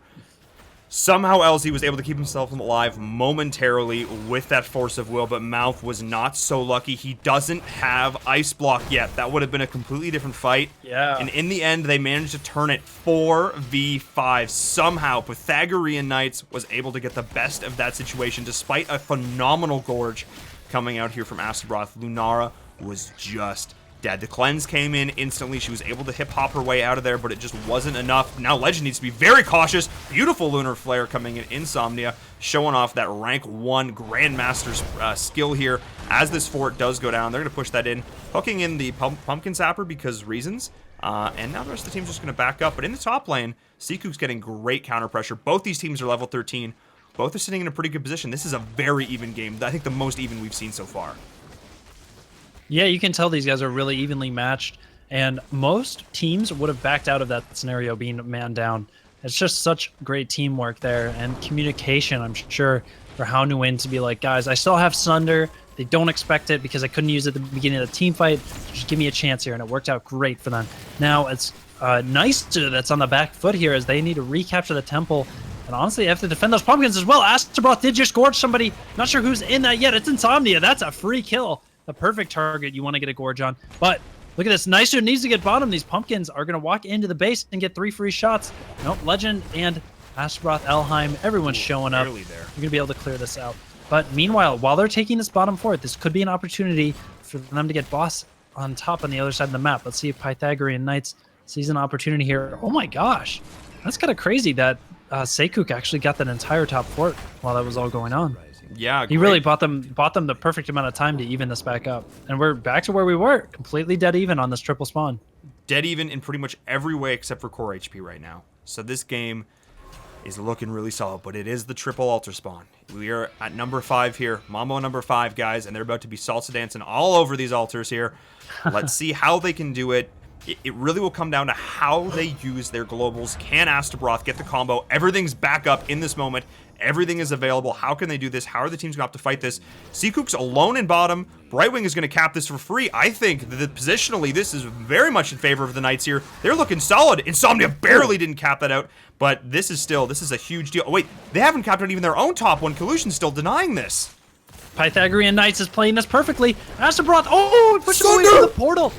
Oh my goodness, how no win is a god. He just saved Insomnia so hard there. And now, okay, well, at least the one was capped at the top right. Now we're going to see the rotation from the rest of the team. Kaeyoh on a surprising stage dive there, but it actually is going to pay off. I think that poison is going to finish off Seikuk. Meanwhile, Medivh dies as well, trying to get an interrupt. And the Pythagorean Knights here are just making brilliant plays. That is one of the cleanest Sunders I have ever seen. Guys, if you're not quite sure what just happened, if it was too fast, the portal went down while Astaroth had someone gorged. I think Lunara, which would have been a free kill. The second he was about to walk into the portal, Hound Wind sundered him away so that he couldn't get out of range, so he couldn't get through it, pushed him out of range, Lunara popped out, and they were able to turn and saved Lunara's life. That was absolutely massive. What a heads-up play from Howwind, showing his dominance with this hero. That is just a pure skill play. That is pure decision-making. That is someone who has played hundreds and hundreds of games with Thrall. Yeah, for sure. It was one of the plays of the night, honestly. And, you know, one of the big things that people talk about as a counter to Medivh dealing with those portals is just being able to have tools to knock back people and displace them so that they can't get to the portal. This is exactly what worked out for them there. Ethics trying his best to defend the bottom left bell tower here as Legend and Elheim in good position, but now the stage dive, all of a sudden there's 4 members down here, and they are completely left with nowhere to run. Legend is on the wrong side of the map here. Taliant just chasing him down. Ooh, nice little stylish. Nice portal, though. Wait a second. Oh, that He forcible himself. He forcible himself. Legend is not going to have this. Somehow he's going to live. Wait, no. Oh, dear. Oh. He's got diamond skin plus the force of will. Oh, yeah, LZ Gamer, so slight mechanical error there, almost cost a life. But dude, I completely wrote that Legend was dead there. Ling had nowhere to go. And that portal, sometimes you forget. Like now you're thinking with portals. Yeah, no, really, that was perfect timing on that. Exactly, man. It's just like sometimes you forget that Medivh can save people even when they're on the complete wrong side of the map. So sweet play there by the team. Yeah, absolutely. A lot of really awesome individual mechanical skill plays coming out here. But guys, 24-12. The hook goes in, doesn't connect. Astaroth is looking for this. He does have that fishing hook, so watch for him to really be the playmaker. The game can be won or lost off the back of one phenomenal hook from Astaroth. But the altars are going down, and here they go. They're going in with it, but the beautiful slide, denying it a lot of it. But there we go. Taliant, the cleanse is there. The follow-up, the Sunder as well. Somehow he still had the polybomb going into this, but not going to chain. A lot of it, Taliant is in a rock and a hard place, though. Seikuk is probably going to clean this up. Yes, it does. Lunara is going to fall, but Elheim is getting so low as well. Houndwin is going to clean him up. Ethics is getting chunked on the back one, though. He is able to blink out the beautiful Mighty Gust, though, forcing him into the wall. This is a bad spot, but somehow they're able to endure. This is getting crazy here. Insomnia taking the brunt of the damage from Falstad here. He's going to pop Sprint to reposition himself a little bit. Meanwhile, Kaeyoh finding a good angle onto Seikuk. The mark going out onto him, but they're not able to get the kill. Maybe one more owl if it's perfectly placed. But right now, this is a 4 versus 4. Both teams are just sort of duking it out here. Nothing to really fight over objective-wise. Both teams just want to get the kills. With Kaeyoh being very low mana, they're happy to walk away from this fight, take a tap, and then maybe re-engage here. See here, the owls coming out. Of course, level 16 Ranger was taken, and paired with Pierce, we're going to start seeing some massive potential there for just poke damage coming out from Insomnia with those owls. So now most members on both teams here hovering around the bottom of the map, looking for an opportunity. They both really want to win the race to level 20. And note the massive advantage so far that Pythagorean Knights does have in terms of core health. 8 to 20 there. Oh, look at the stage dive. Things are heating up. Astaroth does have somebody in his gorge right now, but it doesn't matter. He wasn't able to cover any ground during that. Oh, and this Sunder is going to be devastating as it's keeping the fight going here. LZ Gamer trying to portal juke, but the portal expires at just the wrong time here. Now Haunuin gets the Feral Spirit onto Elheim. He's going to fall as well. 3 members have fallen now for Nice. And two temples spawning, and they're going to get this. That's going to be game. Illusion is a god. Yeah, he stage dove into that. He face melted and power slide the Stitches so that he couldn't get out through the portal once again. They denied this combo so beautifully. What a game number 1 coming in here. Collusion. Again, he is one of the top tank players in North America. He has proved it in this game. He's proved it all night long. And that is going to be game number 1 of our best of 5 series, guys, here in the grand finals of Heroes United, going the way of the Pythagorean Knights. Yeah, you said it, man. They just handled the combo perfectly. And it was just, I didn't actually see many Twilight Dreams, I feel like many impactful Twilight Dreams. It just was kind of like, we have this ultimate that we can use. They really just relied more on the polybomb outside of Gorge, and Twilight Dreams didn't really fit very well into their strategy. You know what? I agree 100%. That was we saw one of the first big Twilight Dream when they blew all the ults to kill that one cure off the back of it, but we didn't really see it again and get a lot of value. You're absolutely right, and that is a phenomenal point. And the stage dive there got they were able to have the ETC and the Brightwing soaking 2 lanes, and everyone else was fighting over the bottom altar, yeah. And then Collusion was able to come in, and Brightwing was able to come in after they fought off their respective altars. It was just the double global got so much value, and then just sure did. They played ping pong with Stitches. He was all over the place. It was pinball with Stitches. That's either one works. He was just being knocked to and fro. Nysa, they played so well in a few situations. The Force of Wills were spot on. The portals were spot on, but I think that was Pythagorean Knights just playing a little bit better. Yeah, honestly, just capitalizing on the fact that you have to be covering ground after you gorge somebody with Stitches. And they knew that as long as they could lock down Stitches long enough to deny his entry to the portal, even if he gorges somebody, he's just going to drop them right at his feet where he gorged them anyways. So it's just like a stasis more than anything, which doesn't really accomplish that much in a team fight. And yeah, man, how to win with those Sunders all game. I'm pretty sure he hit perfect Sunders every time, except that one time on mid where he kind of used it after a team fight ended and just threw it out there. But other than that, everything critical Sunders nonstop. Yep. It was the battle of wills, the battle of Force of Wills, I guess you could say. Oh man, that was good. Man. All night, guys, all night. So we're doing a giveaway right now, guys. We are going to be giving away a 1, 2, 3, 1, 2, 3. Let's do a Zarya. Let's do a Zarya bundle. Zarya bundle, yes, very nice. In Soviet Russia, we lift heavy weights. We shoot graviton surges. It's so good. We give away fantastic bundles. Drink vodka, have fun times. Oh, fantastic! And just have a good time overall. Which I think what we're doing here tonight. I'm being invited into the next lobby. I have the next draft. These teams, such consummate professionals, doing it so swiftly. I absolutely love it. So we'll get right into it, and we'll do our next giveaway. Guys, we'll keep this rolling. I was expecting to be up to like 2 a.m., but the way these teams are playing, I don't think we're going to... I mean, maybe we'll see an epic best of 5. I want to see at least 4 games. I would love to see all 5, because I'm hyped right now. I am so hyped. I know, man. I'm so carried over from that comeback that I'm just like, I don't know. These teams are so evenly matched. I'm such a big believer right now in Nysa in their play. I mean, they've just been spot on tonight. Even in that last game, the game was like literally neck and neck the entire time. 17-17 in that last team fight that decided it all. So close. And like the plays, man, how to win with that clutch Sunder. We saw LZ Gamer save Legend from literally almost being under the core with that portal. So good. So So good. what map are we going to be on here? Let's take a look and see as we're about to get this draft started. Yes, indeed. It is going to be Sky Temple. And guys, before we hop into it, I am going to do the giveaway. Let's roll it. Good luck, everyone. Yes, indeed. It is going to be I am Gnarls. Hate that guy. That guy, though. He is Gnarls Barkley. And I'm just going to update you guys on the draft while you're figuring out all the giveaway stuff. So far, we're on Sky Temple, by the way. And it's nice with the first pick, first ban. They're going to start out with a Li Ming ban.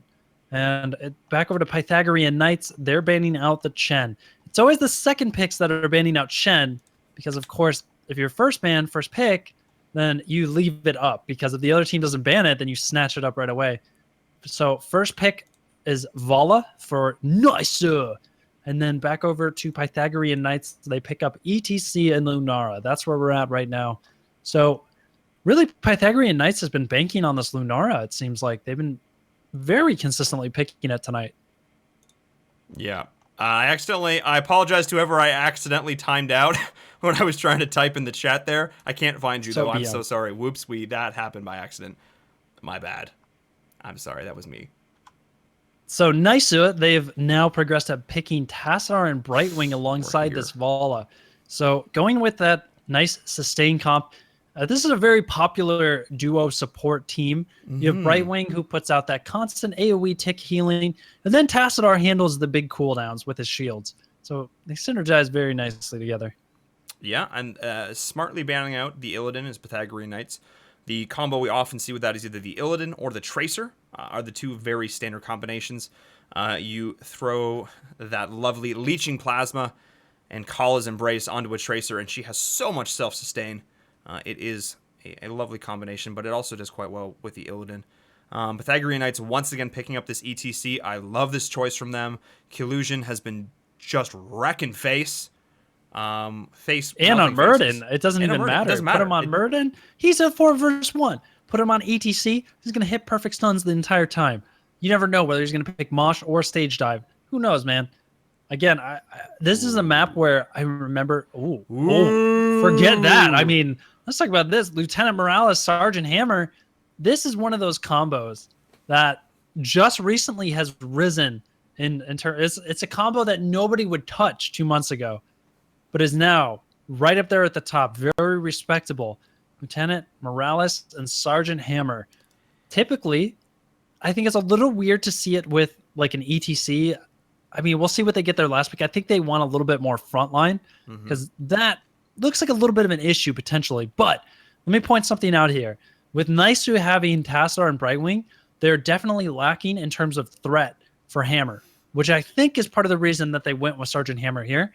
There's not a lot of dive, a lot of all-in threat. So they know that they can get away with having this Lieutenant Morales be safe back there, just keeping the healing beam on Hammer. Hammer just sits there, pounding out damage nonstop. If this comp gets late game, it is going to be almost impossible to deal with. Absolutely. And I don't mind the ETC with that, actually. His ability to lock people down and push people off, move them around in these fights, peel. He has very solid peel for his Hammer here. I wouldn't be surprised to see maybe like an Arthas, someone on that bruisery spot who's got a little bit more control in that spot. Or we could see the Thrall again. I would not be surprised to see the Thrall picked up as well. The Sunders have been on point. You've got that really strong solo bot laner. But what I love about this is you mentioned it. They don't have a lot of threats. Murden will be able to get in. That's great. But they have to pick another threat, like a Zeratul or a Tracer. There's the Zeratul. Okay. So they need to pick. Oh, yes. Called it. So they need to get someone who can dive in, deal that burst of damage, and get out again, which now they have more. And the Tyrael, I love this even more than the Arthas. Sanctification is going to be massive. Of course it's Tyrael. That is absolutely the superior choice. But yeah, it was going through my head there as I was going, they juked us. No, they haven't juked us yet. Now they're juking us. I mean, they're hovering Lily, which is kind of okay. It was probably Trollrino, but Tyrael makes a lot of sense here. Pairs so nicely with the ETC. They are a great tank synergy composition. No, I'm not talking about Sergeant Hammer. I'm talking about, ETC. Oh my God. Set myself up so bad there. But I wonder, somebody on the team must have been like, yo, pick Lily. Trust me. I bet it was Insomnia. No, someone was just like, yo, troll the casters. It'll be funny.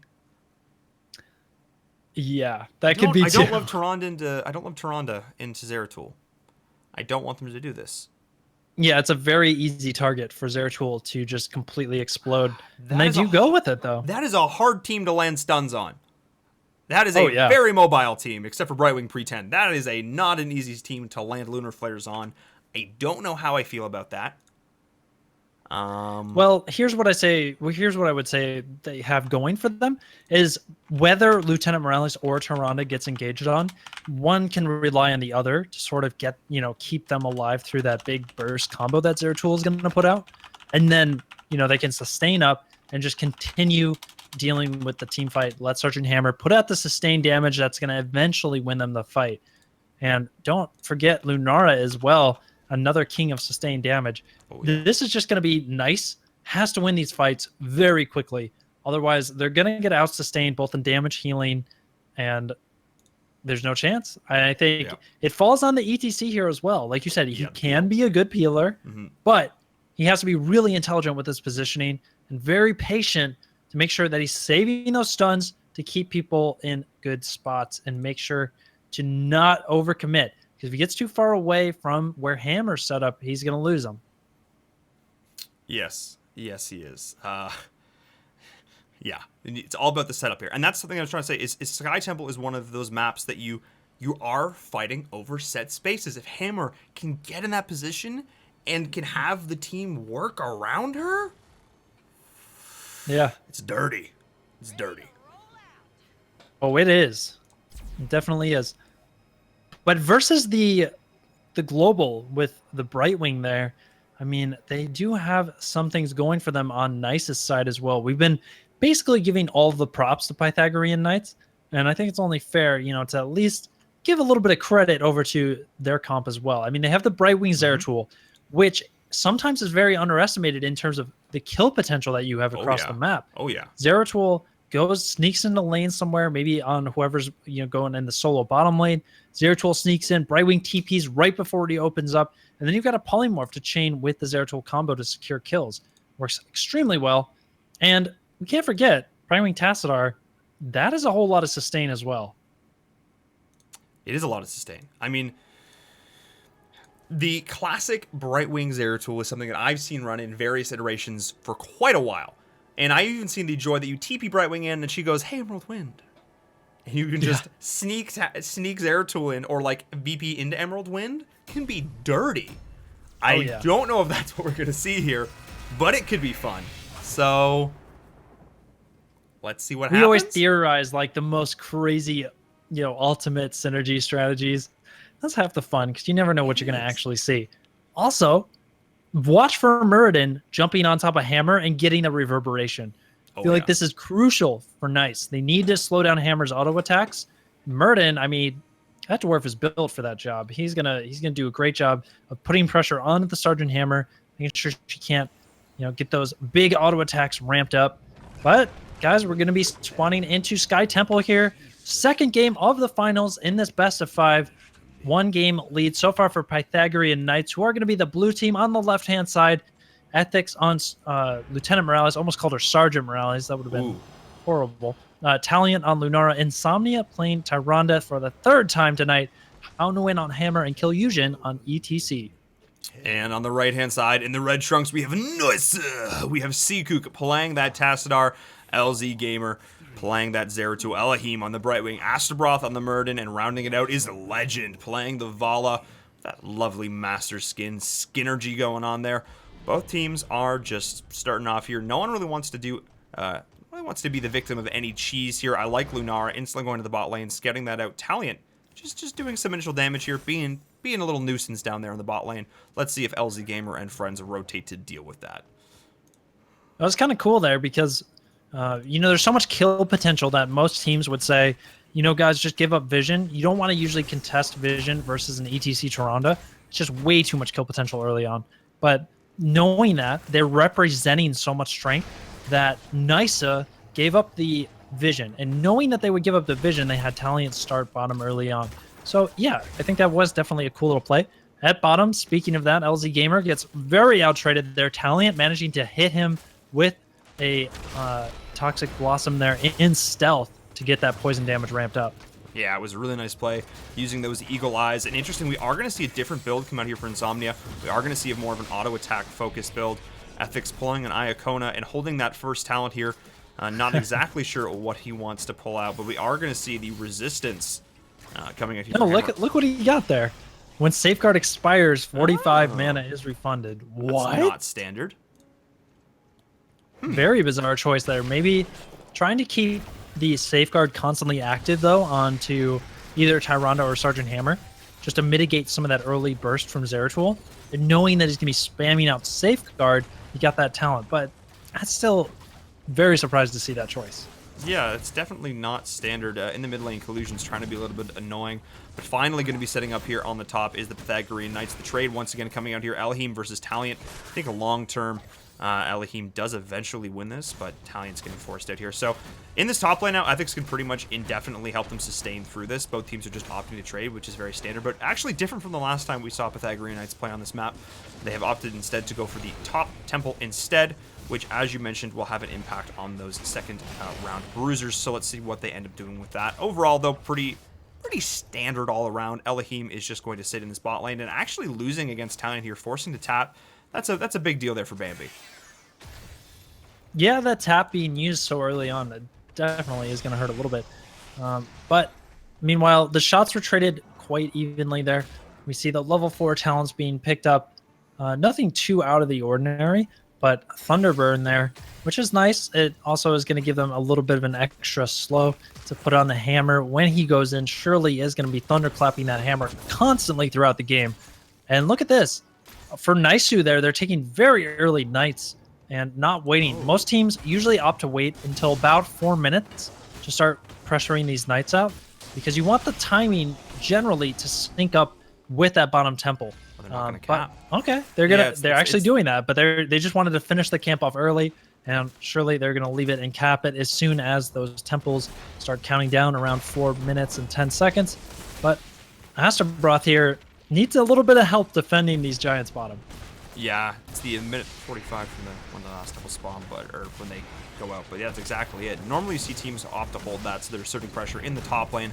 As the team's rotating down, they do have the Brightwing as well, which means that they are able to keep her up there and get that additional soak. Something we saw Ethics doing actually earlier in the day, and now it's being turned on them. But level 7 pretty much being reached in absolute unison here. But they're going on the Surge Hammer in the bot lane. The Safeguard negating a lot of that damage, Ethics with the heals. And now Talion is just man-moding here, but he's pretty much out of mana. So watch for teams to back up now, get these camps. Yes, that's what we're seeing now as the next temples are going to be spawning shortly. So very safe game for both these teams. Neither one is really overcommitting here. I haven't felt like Zeratul has really been a huge threat on the map yet, but I feel like that's mostly just because Pythagorean Knights has been doing a great job of spotting him out.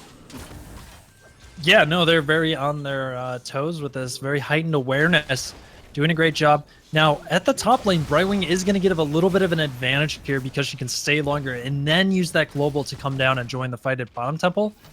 But look at this. Giants pushing, Knights pushing top. I really like Nice's setup for this. I mean, they've stacked the deck in their favor here, but now the rotation comes down. They want to get some kills. You see Killusion very hungry, and Nice has to be very careful not to get split here. Again, we saw this happen a little bit earlier. Astaroth in position there to dwarf toss it out. Brightwing's still not TPing. He's going to keep pushing this out. There's the combo, the stun combo onto Legend. Gets hit by the grenade as well, taking him down very low. But the face shield is going to keep him up.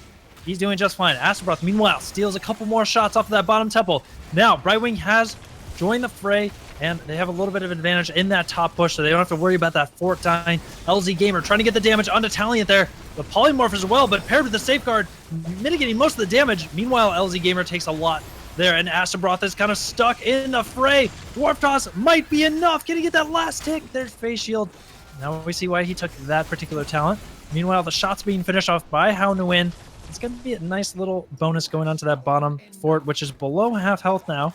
Somebody needs to rotate up, though, and deal with these Knights still pushing top lane. Hao Nguyen playing Hammer correctly. I don't think he's sieged once. No, he is auto-attacked. you don't need to. You don't need to. He's just been auto-attacking for days. He's been keeping mobile. He's respecting the nimbleness of the side of Nysa and their ability to just get on him in a second. So he needs to be keeping as speedy as possible there, not wanting to waste the time in the siege. But as I say that, though, of course, he does it in the bot lane just to secure this final fort here. They are actually going to be trading out. And in the end, this actually does favor the side of Pythagorean Knights because not only are they not going to lose their fort, but they're also pushing down the fort in the boss lane. So watch for this to come into effect, even more so in the late game. Knowing when to use the siege ability, and actually doing quite a lot of work there because they're going to be getting level 10 first, and they've spotted out this rotation from LZ and Astaroth. Ethics says no. Wow. Ethics says no. The grenade. Poor LZ Gamer, like every rotation he makes while in stealth, he just gets scouted. He almost got hit by that owl as well. This dude cannot stay stealth for more than 20 seconds without getting hit with a skill shot. And yeah, I think that play was fantastic there to finish off the fort on bottom. That's a nice little boost of EXP. And it is going to be stage dive, guys. So ETC, this last time we saw Pythagorean Knights on Sky Temple, they took Mosh Pit. This time they're going Sky Temple. Sky Temple was one of those maps where stage dive was extremely prominent and can be very good. Look at Elheim is baiting down here. This is surely, yeah, I like this play. Now LZ Gamer looking for that engagement. You see Astaroth jump in, misses the Stormbolt there. They're probably backing out. Didn't really go the way they envisioned it. And we see, meanwhile, Legend is just continuing to do a double soak play while they're keeping the rest of the resources in bottom lane. Getting giants of their own down here. Now, this is interesting. This is one of those moments where stage dive actually is going to get a lot of value because you have the shrine spawning on opposite sides of the map. So those globals, such a big factor here. They become exponentially more valuable. So Ooh. what we'll see is probably the 4-man. Yeah, the 4-man rotation down here for the side of Pythagorean Knights. LZ Gamer cannot stay stealth. And then when they need him, ETC, he'll soak as many free shots as he can, and then he'll rotate. Where in this instance, they're actually not even going to opt to do that. But Taliant, he's been using these leaping strikes to such great effect. He's dodged a few skill shots already that probably could have resulted in his death. And in the end, they're actually just going to be happily trading this because of the way these forts are set up. This is actually advantageous to the Pythagorean Knights in the long term because the forts are already up. So every shot, trading when you're behind is not really what you want to do. They're on the even talent here. I don't think there's any reason for them to do this. Yeah, Speaking of the mid lane, though, Insomnia. Ooh. Okay. Seeing if there's enough shots that they could actually get to. Oh, look at this. Astrobroth so low. Surely the stage dive? No, they're not going to do. I think they could have chased there. They're underestimating the fact that there was no fort in position, so they could have chased. But look at this LZ Gamer here trying to scout out the rotation, see if he can get a pick off, waiting in lane for the aggressive engage there. But nothing really coming of it. Meanwhile, another very close game in InVerum. These guys are so evenly matched, and I think there's a lot on the line here. Being the best team in the amateur scene is a huge honor. And honestly, that's the team that's probably going to be the new 7th, 8th place, coming into the next pro circuit. And both these guys really want to prove that they have what it takes to hang with the pros. And once you get to that point, you only improve more, because then you get to scrim against all the pro teams. You get all those more opportunities to get tournament practice. And of course, if you can make it, into that beautiful league for HGC, players are going to be getting, salaries and all that good stuff. It's just so many opportunities come of it. So a lot on the line here for both of these teams. Yeah, I think whoever wins this series secures themselves that 7th, 8th place. I think 100%. I think both these teams are fighting for it. I think both could justifiably go for it. But I think whoever wins this is that 7th, 8th spot. Pretty much no doubt here in my mind. So level 13 is here for both sides. We are going to see the wormhole. We do the whirlpool blade, so watch for Zeratul to start getting really wily, really mobile in these fights. LZ start making these really high-skilled plays, but you know what? He wants to go on Italian, and I love the Italian decision here to take the leaping strikes, giving him a little bit more mobility. So watch for them to go on in Tyrande here. I think Tyrande is really the one they want to go for, but Sprint hasn't picked up here, so that will make it a little more difficult. I love LZ Gamer's positioning. I mean, he's been constantly being scouted, but he's constantly scouting himself. So yeah, he's almost like, he played Medivh last game, and he was just in Raven form, circling around everyone. So this game, he's just going to circle everyone around in stealth. So, I mean, it kind of works for his playstyle. Yeah, he definitely wants to be the playmaker for his team. Really, this is a squad that's kind of built around really enabling LZ here to really show off that mechanical skill. But Collusion needs to be a little cautious here. If Astaroth lands the big stun, this might actually be not a great position for him here. The healing, though, from Ethics is absolutely on point. Howin is now sieging up. He is now putting himself in position. Start to be a little bit of a threat here, but I think they're both going to opt to just trade here. Once they see the Brightwing, they are probably going to go in, though, knowing that they want to just force an engage. But Brightwing can't TP in, so that is something. But LZ Gamer just being a little bit sassy there on Insomnia. This is definitely a fight that's favoring the side of Nisa right now, but they need to make an engagement here with Collusion. Not going to hit the stun. LZ Gamer's going to look for the BP in the backline. Yes, it is only catching one, though. Howwin is running for dear life. The Jets are coming in with the beautiful Starfall. Collusion's going in, though. A little bit of a misplay there. There's follow-up. The Rain of Vengeance. Legend's getting absolutely chunked. The Cleanse coming not quite doing enough. Astaroth is going down in the back of this, though, but he is managing to somehow get out. That Avatar doing so much for him, but there's the stun, and that's going to be 2 kills going the way of Pythagorean Knights. What? How did they turn that? Like, How they did had they the turn that? four-man, in position there, basically standing toe-to-toe with the 5 members of Nisa and just not even having to, worry about it. And it worked out for them. I mean, I think that VP, though, not what they needed there. I mean, they VP'd just Medic, and nobody had taken any damage yet, right? So, there's 2 supports on this team, right? So you're not going to completely burst somebody with this composition. You just don't have that much dive, I think. Meanwhile, though, ETC does get picked off by LZ Gamer and Elheim here. That's that kill potential we were talking about, teleporting onto the Zeratul as he engages. But they're trading that basically for a boss pushing out the bottom lane. Now, 12 minutes and no fort to defend. That's going to at least put a little pressure on this keep wall. Yeah, the side of Nice is going to trade out here these last tower shots on mid and bot, so it is getting something for them here as they are pressuring out these keep walls in the top lane. Someone's going to have to back up and deal with this. The mid keep as well is going to start to take some pressure. This bot is in the bot lane. I think all things considered, that actually ended up trading positively, depending on how much damage this boss gets done. That definitely ended up trading it positively for the side of Nisa. Those tower shots ended up being there's temple shots rather, ended up being what they needed here. So level 16 to level 16, dead even, but actually a little farther ahead on structures and on XP for the side of Nisa. Somehow, some way in these last engages, they ended up coming out ahead. Their prioritization of the map objective ended up paying off for them. At the end of the day, though, this game is just still dead even. Dead even. It's 16-16. Both teams about to get level 17. All the outer forts have been eliminated, and now it's all about getting those temples to get the shots on the inner structures. This engage here, or not engage, invade coming out for Nice. So they're going to pick up these giants on the aggressive side of the map. Both teams just trading out camps a little bit, trying to get those windows of opportunity by creating pressure on the map. LZ Gamer doing a little bit of damage to Kaeyoh, just saying hello, reminding him that there's a Zeratul hunting him on the map, and he did get the kill last time. So look at this, though, moving very aggressively underneath the fort, and Taliant's in position. Once he starts getting these autos, remember, he's going to be slowing everybody. Now, Astaroth, the only one really getting slowed out of this, but Legend there is waiting on the side. He's got that flank positioning. He wants to go in and get that big Rain of Vengeance. Yeah, I'm really confused by this level 16 talent here for Insomnia. He went for the Ranger without Pierce, and I feel like True Shot Aura could have got a lot of value for them here. So, oh yeah. Yeah, with the hammer, with him going auto attack build, I don't know. And Lunara, that's a curious choice. I agree. That is a curious choice. So let's see if that ends up being a little bit of a factor here for them going into the rest of this game.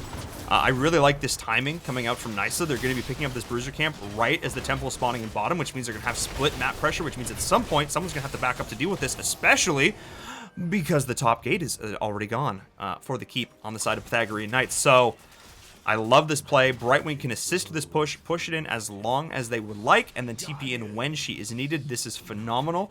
Now Nice can sort of come in and engage at their leisure. Yes, these shots are going in, but there's a timer ticking down on the side of Knights. And here they go. They're going on to Collusion. The damage is there. The Force Wall not really getting what they needed. Astaroth is going in very deep onto Insomnia. I like this play. The Avatar's popped up with the follow-up damage. The stuns. Absolutely huge, but the Rain of Vengeance connecting on 3. Beautiful job. There's the VP in the backline. Starfall doing a great job zoning them out, and the side of Nice is forced to back off because Astaroth is just so low. Great Force Wall, though, on the disengage.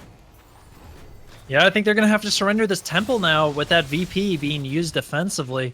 And I can't remember who I was casting with, but we're in the same situation. Oh, hold that thought. Kaeyoh going on. This time he doesn't have Avatar to save him if he takes a little bit more damage here. Astaroth has to be careful of his positioning. You see Naisu trying to turn this around, but they just don't have a front line to hold for them, and that's how we see Zeratul falling down in this fight. A stim drone hammer now chasing down the team. Stage Dive comes out as well. Seikook is using that dimensional shift to get out of there, but Elheim trapped down there is going to find the blink heal. Oh, nice force wall on the Bridge of Death here, but Taliant's not done yet. He's going to leaping strike in, trying to get those slows, and I think with Hammer here, they should be able to just siege down this bottom keep and then turn around and finish off the shots. Yeah, this is huge, but someone needs to go back up and deal with this Bruiser camp in the top lane as well. But I think the biggest factor in these engages is that Ethics has been allowed to do whatever he wants. Has he been auto-attacked this game? Like, I feel like Ethics has just had absolute free reign to deal with. That's what we were talking about, man. He's just, oh, look at those Knights starting to actually get that keep pretty low. But this fight is breaking out on the bottom half. There's, okay, Rain of Vengeance coming out. A Starfall to turn things around. But both teams are going to concede this bridge fight.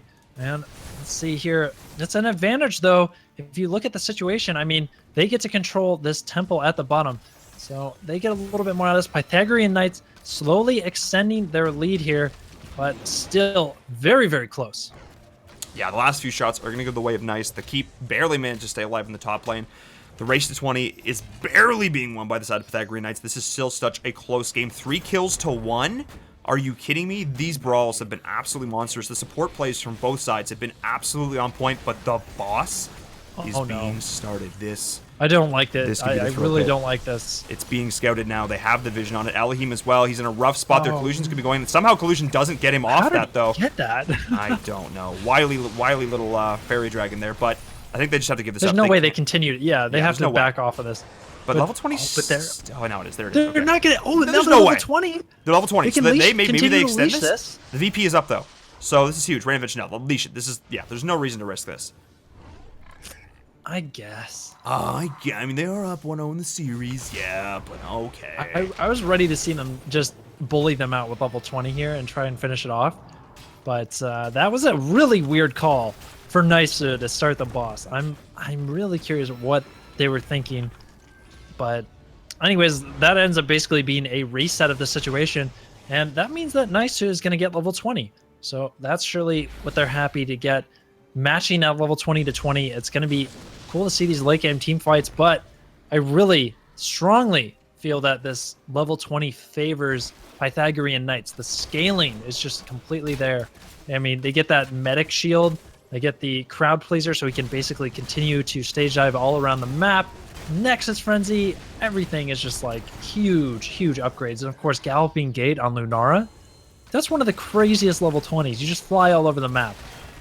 Yeah, I mean, you combine that with, already having the leaping strikes. But as we say that, Astaroth needs to be cautious. Shields are going down to gain a lot of damage. There's the flank. Beautiful VB catching at everyone, but actually denying a lot of this damage. And Howwinge is able to sit at the back.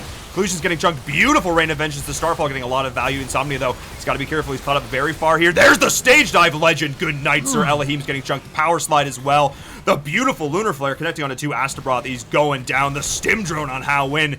And this is probably going to be game, as they're just going to roll into the bot lane and try and clean this up. I think that's going to be it. I don't think there's anything else that Nice can do.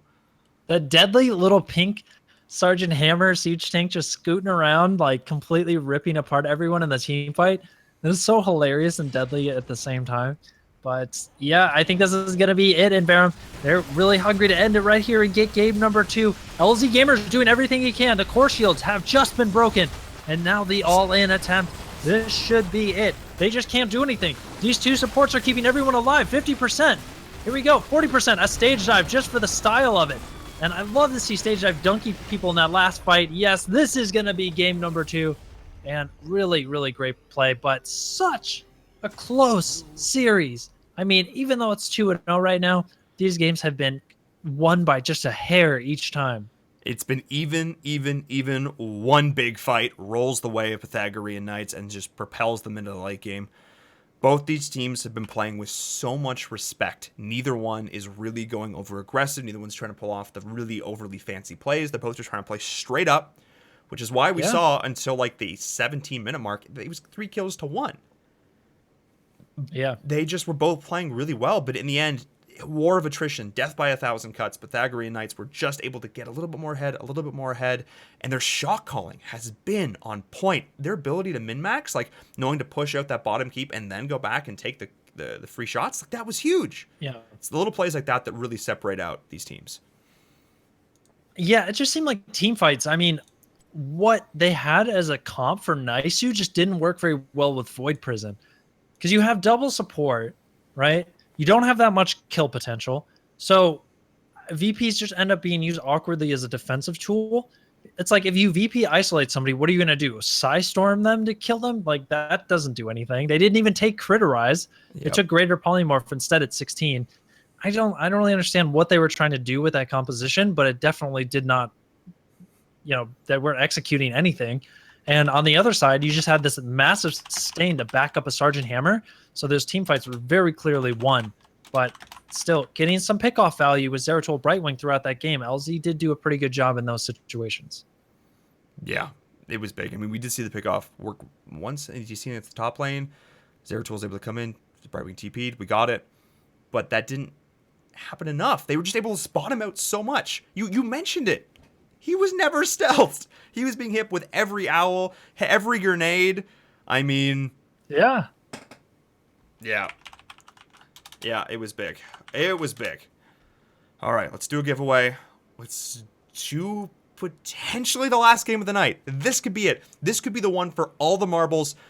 Wow, we're up to almost $1,200, guys. Thank you so much. This has been insane. Dang. All this money going to the players, guys. I mean, let me do the math. What's 70% of what will we how much would we have to have in the prize pool for the top team to get $1,000? Someone do the math on that. Let me know. I'm not going to caster math that on stream. Yeah, I've got you on Pythagorean theorem, but this is a little theorem. Yeah, that's it. It's a little crazy. That's it. Yeah, let's not do that. Let's just let's see. roll A squared forward. plus B squared equals C squared. I think $2,000. Yeah, it's something like that. It's not 2,000. It's something like $1,600 or something. 70% of that would be like 1,000. I don't know, something around there. Something in that range. Something in that area. Either way, it's American dollars. So the American dollars, freedom American units, dollars. American. So the Canadians, with our exchange rate of 1.3, are so cheerful for that, because that just means more money for us. When I say us, I mean the Canadians on whoever our winning team may be. I think there's a Canadian on at least a Canadian on each team. So I'm happy. There's usually at least a Canadian lurking around on the team somewhere. Hiding behind our igloos, charging in on our respective knees. Yeah, exactly. That's it. So fantastic. That's it. So guys, we're going to be hopping into this next game very shortly. I have a draft. May, our lovely admin, has been supplying me with those all night long. So thank you so much to May and the rest of our phenomenal admin team for helping out behind the scenes, making this reality. Guys, Tim for making all the beautiful graphics. Royal and everyone else for just the phenomenal stuff behind the scenes, working with our sponsors, working with Matcherino. Guys, Matcherino has been such absolutely phenomenal help in help bringing this tournament to life, making it a reality, donating $350. It's been so great. If you guys haven't seen Matcherino, don't know what it is, go check it out. They are sponsoring so much awesome amateur esports across the board. And as I say that, guys, we have a draft, so I'm going to do this. Let's roll it. Let's do it, man. Potentially Potentially the final draft of the night, as one more game being won by Pythagorean Knights means they are going to clinch the series. Meanwhile, Nysa falling pretty far behind here. They are going to need a bit of a miracle at this point.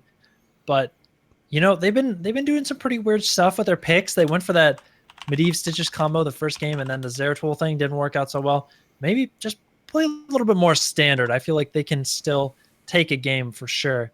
But I think so too. They're going to lead off with the ETC ban, and of course, second ban every time, getting rid of the Chen. And let's see what they decide to go for as a first pick, especially on this giant map. Yeah, absolutely. And just a reminder, guys, that was a Machines of War giveaway. That was, we have 2 more left. 2 more, which we'll do at the end of the night. So, Li Ming, first pick here. I love it. I'm pretty sure it's either LZ or Legend who plays Li Ming, and I recall them being phenomenal on it.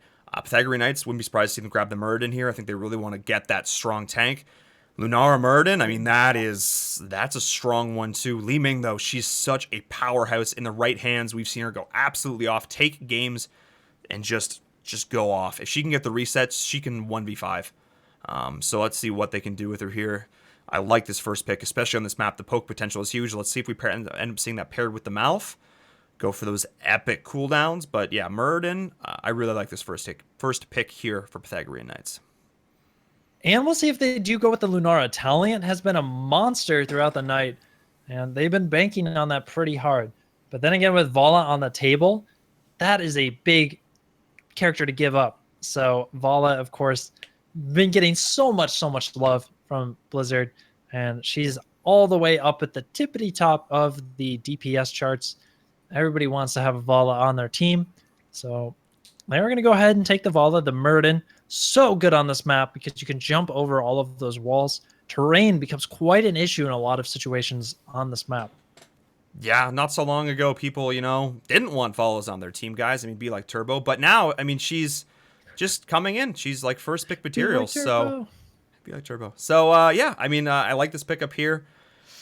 Li Ming, Tassadar, Illidan. Oh, baby. Going old school. Oh, baby. We were not prepared. I like it. I mean, why not? You are against a Muradin. So, Pythagorean Knights there has a somewhat of an answer already in their comp. But now Nysa has the opportunity to ban out Brightwing and take that off the table. So I like it though. Tassar Illidan, exceptionally strong. On this map, one of the reasons that Illidan thrives is because you have so much room to chase throughout these jungles. He's so mobile, and as soon as you get one kill, and you can start swinging a team fight, you just chase down the enemy team and wreak havoc and snowball the game in your favor. The only thing he has to be careful for, though, is the lockdown from stuns. Absolutely. So Muradin is basically the kryptonite to Illidan. You have a slow for him. You shut down his auto attacks, which powers his passive. You've got the Stormbolt to lock him in place so your team can blow him up. But as long as he can play around that, I think it could work nicely.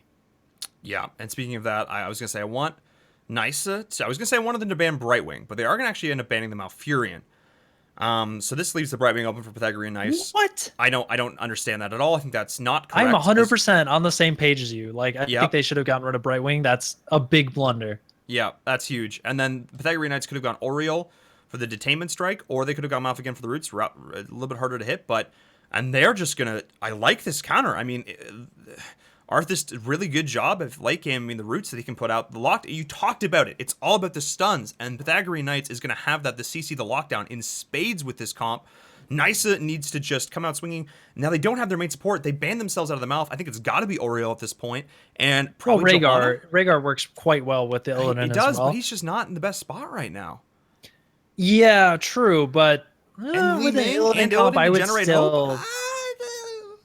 Just saying. We're both just saying. like progressively getting higher in our voice with this debate. Damn it. I think I'm like 100% on my predictions on those so far tonight. Unbelievable. Okay, so right. it's going to be Except for the Syl. who, fair enough, does work fantastically with Illidan. I mean, no doubt about that. But I was just hoping, somebody could see the value in Rhaegar tonight, because Rhaegar is just completely fallen off as a support lately. So Ariel it is, and what does that leave for their last pick here? They need a tank. They need a front line, but Johanna, maybe with Falling Sword, honestly, could look quite good. Or ATC with stage. Oh, no, it's banned out. He's banned. All right, well, Johanna with Falling Sword, I think, actually would be quite nice with this composition. Yeah, I think it would leave Li Ming and Oriole a little bit out to dry, but all things said and done, definitely. I think the Johanna is the right pick. We've seen Astaroth play it all night to great effect. Blinds are going to have great value here against the Vala in particular, as well as the Arthas. It's got good delay on the tributes. It's got a nice little bit of lockdown to follow up with. I think Johanna's just the pick. I mean, we could see something crazy, but I honestly, Frostbrought. Dive buddies. Yeah, Anubarak. This is very old school. But Anubarak has been favored with Illidan in the past. And remember, just today, his health got buffed. That's true. And his regen. So he's got a little bit more beef going for him. And Dive Buddy is the complete shutdown there. Such a good pick. Lily. It works so well here.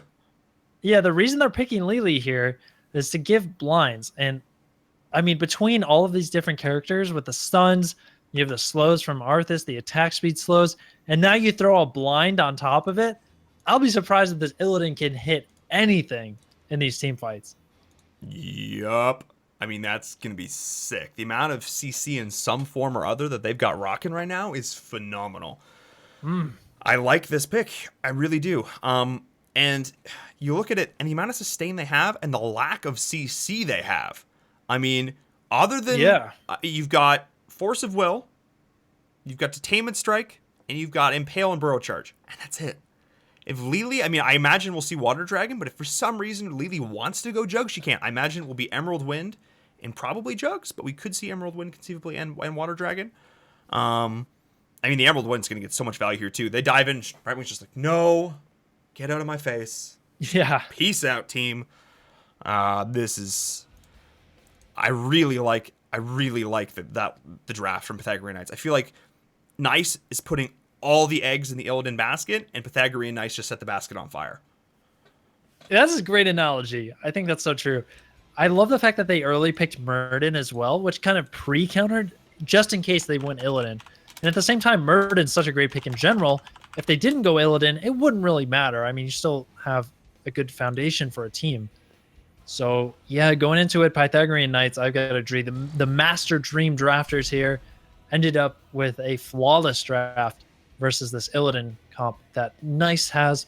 But at the same time, Illidan's comps, you never know. Sometimes they just work perfectly. Everything aligns, and you can make it happen no matter what you're up against.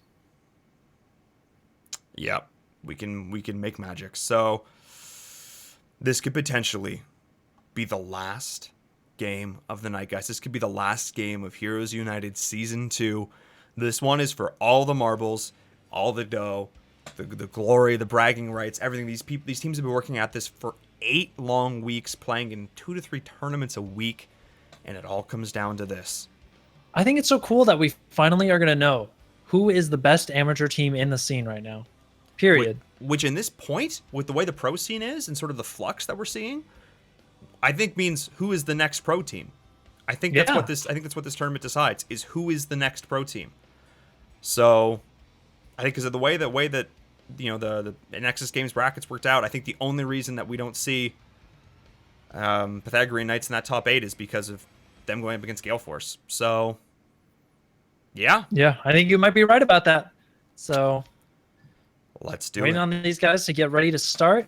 I'm all ready, man. I have my caffeine. I'm all amped up from these last couple of games. And now we just get to see what these guys bring to the table. And LZ on Illidan, how do we feel about that? I mean, his Kerrigan was great. Kerrigan was on point. Yep. The Medivh play, pretty darn good. He was saving people all the time. And then the Zeratul was but I think it's more of the draft that was a problem. Because their comp just didn't quite work with VP. Now he's on Illidan. This comp has a very clear goal. Illidan dives in. Anub'arak and Illidan go in, and you follow them, and you enable them to the best of your ability. And that's pretty much as straightforward as you can be. Yeah, that's pretty much it. So I'm seeing people say in chat, I hope we see another game just so we get a game 4 at least. Guys, I'm right there with you. I want to see more of this series. I want to see more of these awesome teams duking it out. But right now, looking at these drafts, I think the onus is definitely on Nysa to just play out of their minds and not let Pythagorean Knights put the nail in the coffin here. I think the onus is on them to just play the game. And guys, we're loading into it. This is going to be it, potentially the last game of the night. My name is InVerum. That's Kaeyoh. If you guys aren't following this lovely man on the social medias, you should do that. Check him out on Twitch. He streams very frequently, does some awesome educational and very entertaining streams. So go be sure to check out this guy over here. You know I'm going to be making some videos about the games we've seen tonight. That comeback on Cursed Hollow, that deserves some analysis right there, man. I can't wait to see it. Put it on Reddit. We can upvote the crap out of you. We'll make it work. Guys, we're loading into the game. Oh, man. I'm so pumped right now. I'm so stoked. Start us off, man. Introduce these teams. All right, let's do it, man. On the right-hand side, we are going to have Nysa, and it's going to be Legend on the Li Ming, Astabroth on the Anub'arak, Seikuk on Tassadar, Elheim on the Oriel, and LZ Gamer playing the Illidan, of course, the man of the hour, the carry for this comp. And on the left-hand side, we have Pythagorean Knights, and it's going to be Taliant playing the, the Lily there, Ethics on Brightwing, Hound to win on Arthas, Kaeyoh on the Murden, of course, and Insomnia playing Vala. Oh, both these teams, the pressure is on. Let's see what they can make happen. We are going to see a level 1 cheese down here in the bot lane as LZ is going in here. Just getting a little bit of poking damage. A little bit of poke damage here. Yeah, I think this is absolutely fine to do. Might as well. That's exactly it. I like this garish skin and mount combination from Talion in the mid lane. Rocking that master skin Luli because of reasons.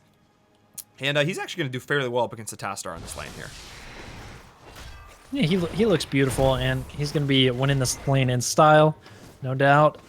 Meanwhile, this is an interesting setup we have at top lane with Insomnia there on Vala matching up against Astrobroth. And I feel like Anub'arak is going to get pushed in quite hard here. I mean, early on, he's got the mana to spam out abilities, but as this lane phase continues, he's slowly going to get choked out of that lane. Yeah, he is. Insomnia is just able to put the damage down once he builds into those W talents. Really able to increase the wave clear here. But the shields from Astrobroth have been holding solid here. Ethics is body blocking out these orbs in the bot lane, denying that tower damage. He can heal, those towers can't, so I think this is a smart trade. The roam squad of the tanks, Collusion and Howwin, are going in here. Astrobroth's not the easiest target to gank here, though, especially with Insomnia pushing him in. Let's see if Insomnia can bait this. They know they're missing on the map, though, so yeah, Astrobroth is playing cautious as hell. He senses the gank is coming. This is just really heads up solid map awareness. And in the bot lane, Elohim and Legend, they can just pre-push.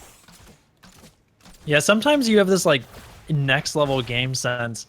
He is playing as far back as he possibly can there, and for a good reason there. It's like he can see what's going on the map. It's just insane. But we see now that tank roam squad is going to peel back, start doing these giants, and of course Illidan, the best jungler in the game, doing what he does best, taking some giants of his own. And we see them doing this right now. It's a crucial timing to get these giants out because the tribute will be spawning within the next 20 to 40 seconds here. So both giant now, whichever side that the tribute spawns on is going to be a clear advantage for one team or the other. Basically, whichever team has the tribute spawn with the enemy giants pushing on it, it's going to be easy for them to clear out the giants and cap the tribute. I know it's kind of confusing to talk about like that, but in this particular scenario here with the tribute spawning bottom, Pythagorean Knights is the one that's going to get a bit of an advantage, having these giants whittle down the top towers while the fight persists at bottom. LZ Gamer there watching the rotation go right past him there.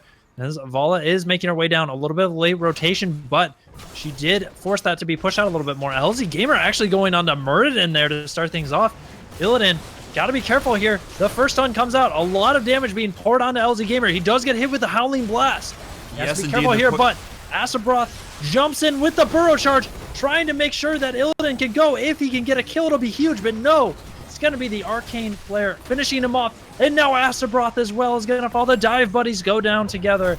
And that is a huge start to this game for Pythagorean. Yeah, absolutely massive. Man, so much to talk about in that last engage. The baits were so real, but able to stack up on top of the Brightwing, allow her trait to get maximum value in that choke, and Lili as well pump out the healing.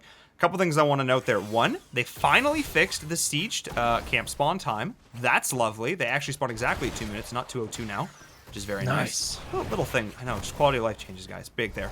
But also the fact that Elohim, despite going, I love the Searing Light talent here so that he can heal and do damage at the same time. It just wasn't enough. I feel like Illidan was like so deep in. Elohim's then got to make a choice. It's like, do I keep Li Ming alive or do I keep Illidan alive? But in the top lane, Insomnia, he's in real deep, and LZ Gamer, there's pretty much no way Insomnia lives here, unless Ethics is an absolute god coming in here, barely able to keep him alive. LZ's still running. There's the Polymorph. Beautiful job. They're actually going to turn this Ethics. Oh, how? My goodness. Face shield, baby. Talent. Sometimes you forget about that face shield, man, and it's just enough to save you in a lot of situations. But with this second tribute being favorably spawned here for Pythagorean Knights, they're going to be loving this. Elheim gets caught out, and the Arthas is on the chase, getting that constant slow aura onto him. Kaeyoh jumps over the wall. They're going to be able to secure this kill pretty much no problemo. And now they can peel back and just cap this. Insomnia getting pressured out by LZ Gamer. Astrobroth wants to back him up. He might be able to get this kill, actually. Yes. One more sweeping strike is going to get that finish damage onto him, but the tribute is going to be taken regardless for Pythagorean Knights, who are up now. 2 tributes to none. Look how low... Oh, forget the top fort. I was going to talk about how low that is, but there's a boss being started right now. This is a little bit sneaky. And this means the timer is on here for Nice to start their own boss. Otherwise, they're going to be able to swing up and contest it. There was not a moment's hesitation on this boss. The shot calling coming out from Pythagorean Knights is absolute. They are exactly on the same page, and they're following it with just precision here. This boss is going to get chunked, and Nice is going to have no idea here. But I love it. Every single time there's been a gap between these tributes, Pythagorean Knights has backed up and taken some sort of map objective. In that last case, it was the Bruiser. Oh man, Taliant though, as I say, this Taliant's getting caught in the mid lane. The Blinds are going to get so much value though. I think it's not going to be enough. The Tainment Strike beautifully positioned from Elohim, and good night. That is going to be a deadly lead, and I think that's actually going to be right in time as this next tribute's going to be spawning very shortly. That could actually be really big if it spawns before Lily comes back, but they're going to get a little unlucky. This is again that whole thing about committing so many members though to getting one kill. All of a sudden, this boss has been getting value bottom, and Insomnia has been continuing to push and soak in the top lane.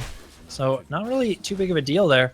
As Lily should be, she's alive here, gonna have plenty of time to rotate up to this tribute. And with the heroic talents now being taken for Pythagorean Knights, they have all the cards in their favor. But can Nice actually get this in time? It's gonna be so close. I don't think so. They don't have anybody in position to delay except, oh, Seku finds the Psystorm from the bottom. Legend. Meanwhile, the aggression being put onto Legend there, they actually might be able to secure him. Look at that 4-man knockup with the Impale there from Astaroth. And the Metamorphosis going in. This is LZ's moment after Crystal Aegis. He's going to go on the chase real hard. The Force Wall blocking Haunawin in for the damage. But now LZ Gamer, he doesn't have any more defensives available to him. So he's going to be in trouble.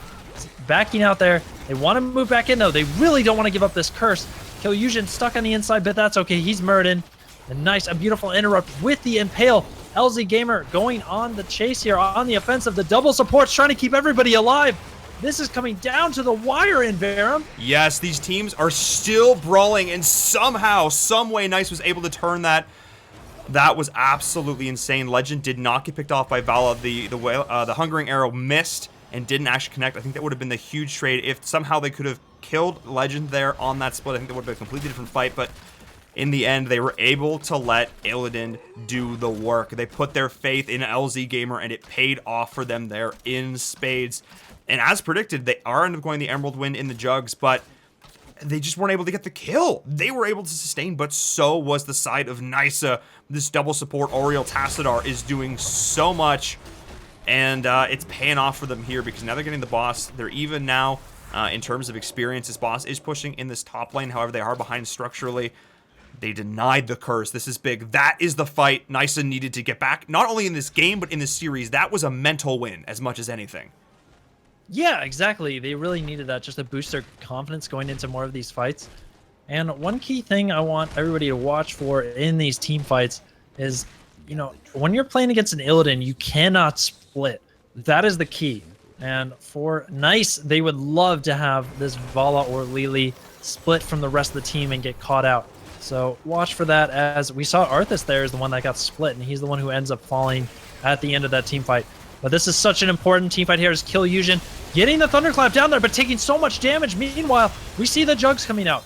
We still have Emerald win up for the Bright Wing there, as Ethics is going to use that now and split LZ Gamer into the damage. And now we see everybody is in tatters after that Emerald win. Kaeyoh jumps on everyone. That's going to be Ariel falling right out of that Crystal Aegis. LZ Gamer is so low, trying to get that last kill on Insomnia before he goes down. Not able to do it. Astaroth as well getting chased down, and this is going to be a massive win for Pythagorean Knights. Absolutely insane. Collusion with that Dwarf Toss, able to push them back, secure this, but I have to say, these Emerald wins have been spot on. Legend? Let Legend. Yeah, and Seku got out. He was able to actually back in that Giants bush down there. But Legend had other plans, and maybe he forgot that LZ is not on Medivh this game. So that wasn't going to work out for him. Yeah.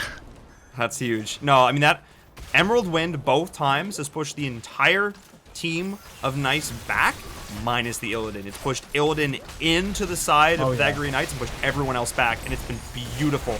Great job there, and now they're pushing in onto this keep. They have pressure in all the lanes. This is huge. They have the level 13 talent tier advantage. Pythagorean Knights are in a solid position. Mana bars aren't phenomenal, but it's enough to try and get this job done here. The forest walls are going to be big for the splits. You can actually turn, and here we go. Illidan is going in under this, and watch for Ethics. He's already starting to get chunked here, and this keep is taking surprising little damage. That is an early jug. I think they have to back here, and now the side of Nice is going to go in. They're trying to turn on this, and there's the Emerald Wind, the beautiful force wall, though, trapping the Metal Gamers, the shield, the Crystal Edge as well. Great job there, keeping him in this fray, and I think now both teams just want to back out. That was a great hold, though, coming in from Nice, and they still want more. Yeah, they're chasing in on this, but everybody is extremely healthy on the side of Pythagorean Knights. Here comes the turnaround. LZ Gamer very far in the back line. Asadbroth also getting low, but he's got the Locust Swarm taking him up, keeping him nice and healthy. Seikuk also took a lot of damage on the side. He has to mind his position there and rely on the dimensional shift. LZ Gamer, though, once again, trying to find the dive target to go back in. I love this bob and weave of the fight. You know, they just back out a little bit, let Ariel top everyone off, and re-engage the fight. It's been working out for them in some situations this game. Pretty even, though, thus far. And that Curse did a little bit of work. I mean, that was a nice hold from Nice to defend the top keep.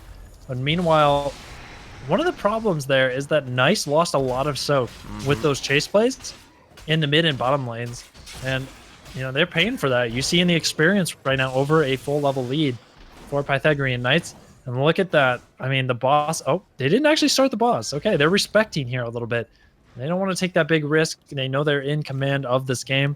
And they just want to keep that lead. A little bit of a Chinese bush meta strategy going on here. Wait, this might be perfect. They're baiting it. They know. Oh my god. They know. LZ Gamer's going to go in. The polymorph is going to be instantaneous. Do they have the follow-up? LZ's able to get out there somehow. Beautifully done. That was absolutely massive. The team wasn't quite in a position to follow up, and now the tanks are in real deep. They're going on to Howin. Taliance, though, in the backline. The Jug's not going to get a whole lot of value, and now they just have to back. With the beautiful root is there. The stuns, the follow-up, the CC, the Shrink Ray. Astrobroth is getting chunked, but the beautiful Crystal Aegis dealing so much damage, and somehow able to get up the Burrow Charge, and now LZ Gamer is going in on the backline. So much damage. Well, Legend able to dish it out. Beautiful. Turning this. Somehow, Insomnia is able to stay alive. Somehow, the double supports keeping them up, and there's the Emerald Wind. How are these teams still doing this? But Illidan's in the backline. This is absurd. How Nguyen just finished off a Nubarak on the side, but a clutch kill back on the Brightwing by LZ. And now the chase is continuing. Legend, mind, he's completely out of mana here, but LZ Gamer with that massive shield and the Tiara with Bestow Hope isn't afraid to chase down another kill. So a 2-for-1 trade there. And this game Could be three. So back and forth. Yep, How Nguyen stagger death. gonna This stagger is not the okay. death. Yeah, that's gonna hurt them for sure. Yeah, getting the 2 out of 3 here sets them up in a good position for the Curse. Let's see if they decide to take this boss. I mean, they do have a lot of time here with the 2-man advantage, but they've got to be wondering if it's the right choice with Legend being so low on mana. Tassadar completely as well here, just relying on Ariel's sustain and the natural tankiness of Illidan, which is proving to be just plenty enough for them to get this boss. Yeah, I really want them to push up and take their own boss off the back of this. Let this push down the fort on its own. Let them reset, get mana, and then push for theirs. Go coast to coast. Let this push down this fort. Get them pretty much paired up with level 16, and then fight on their boss. And actually probably just take their boss.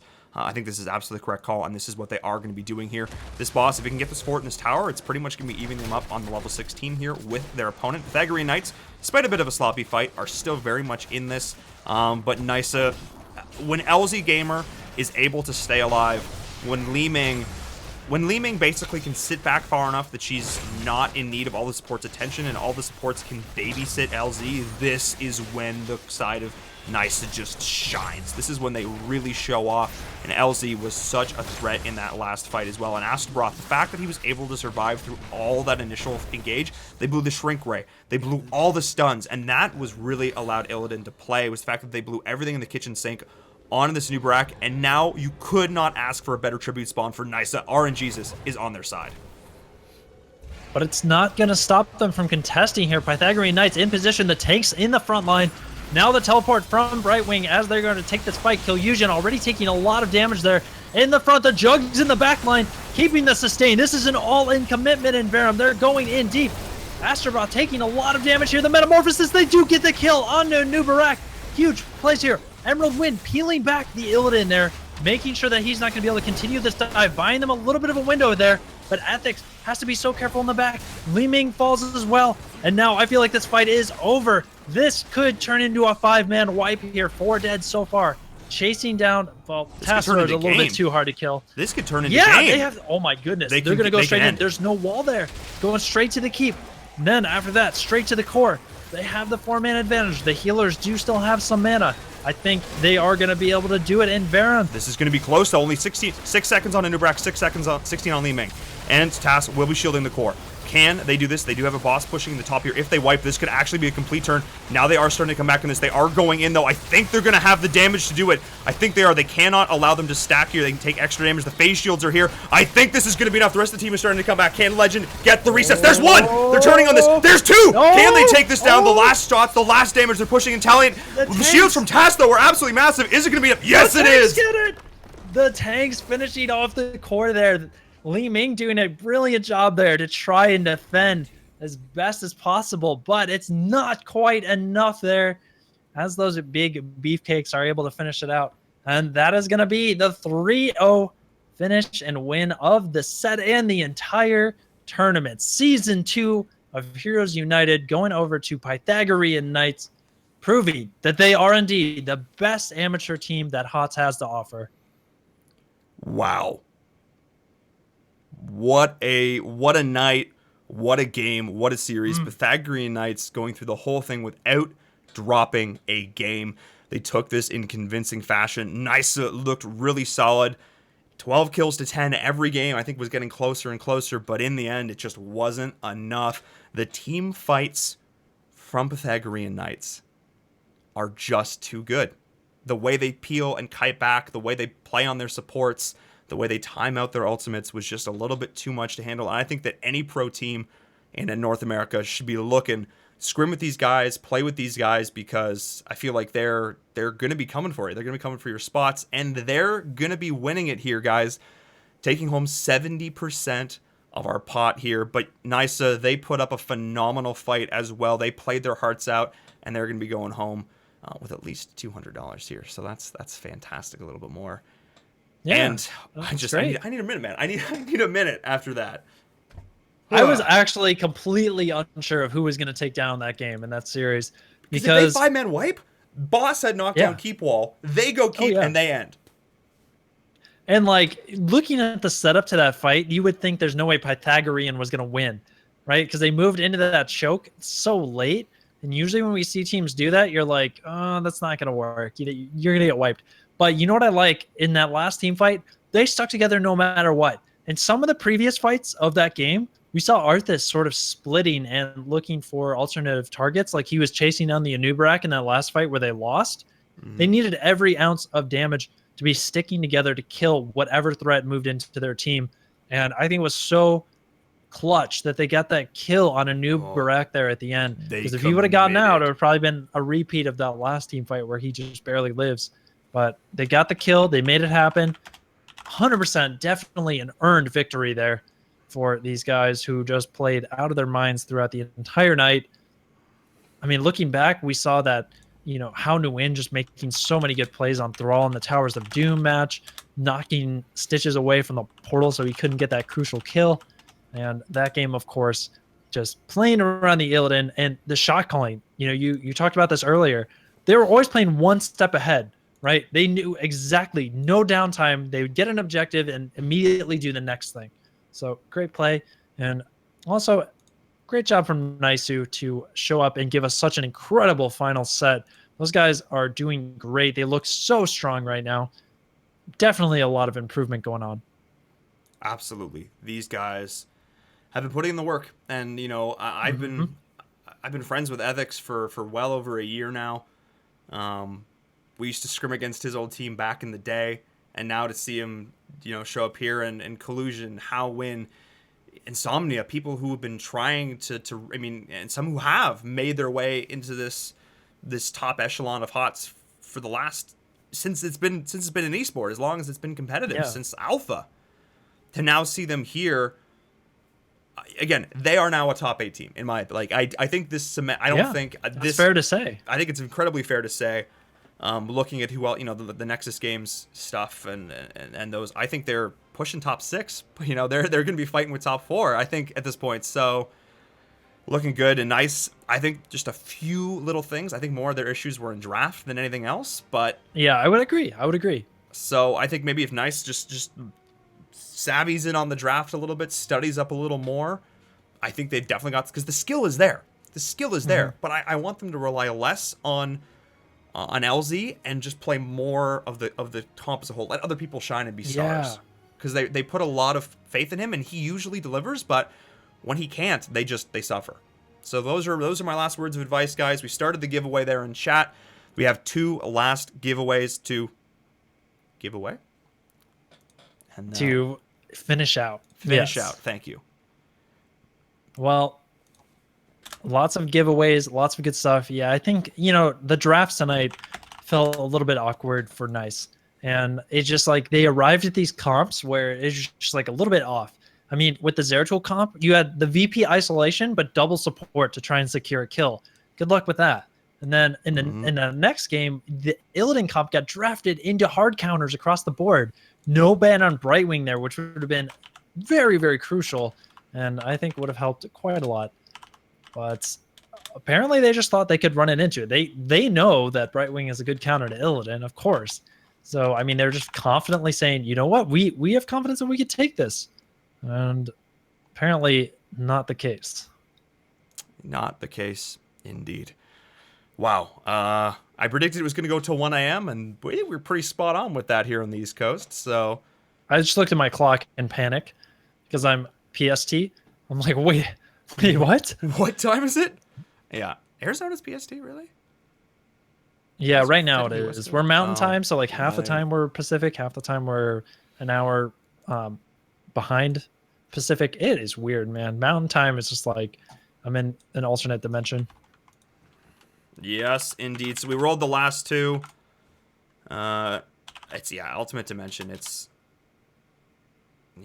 The ultimate dimension. the ultimate dimension. Mountain time just sounds fun. Okay.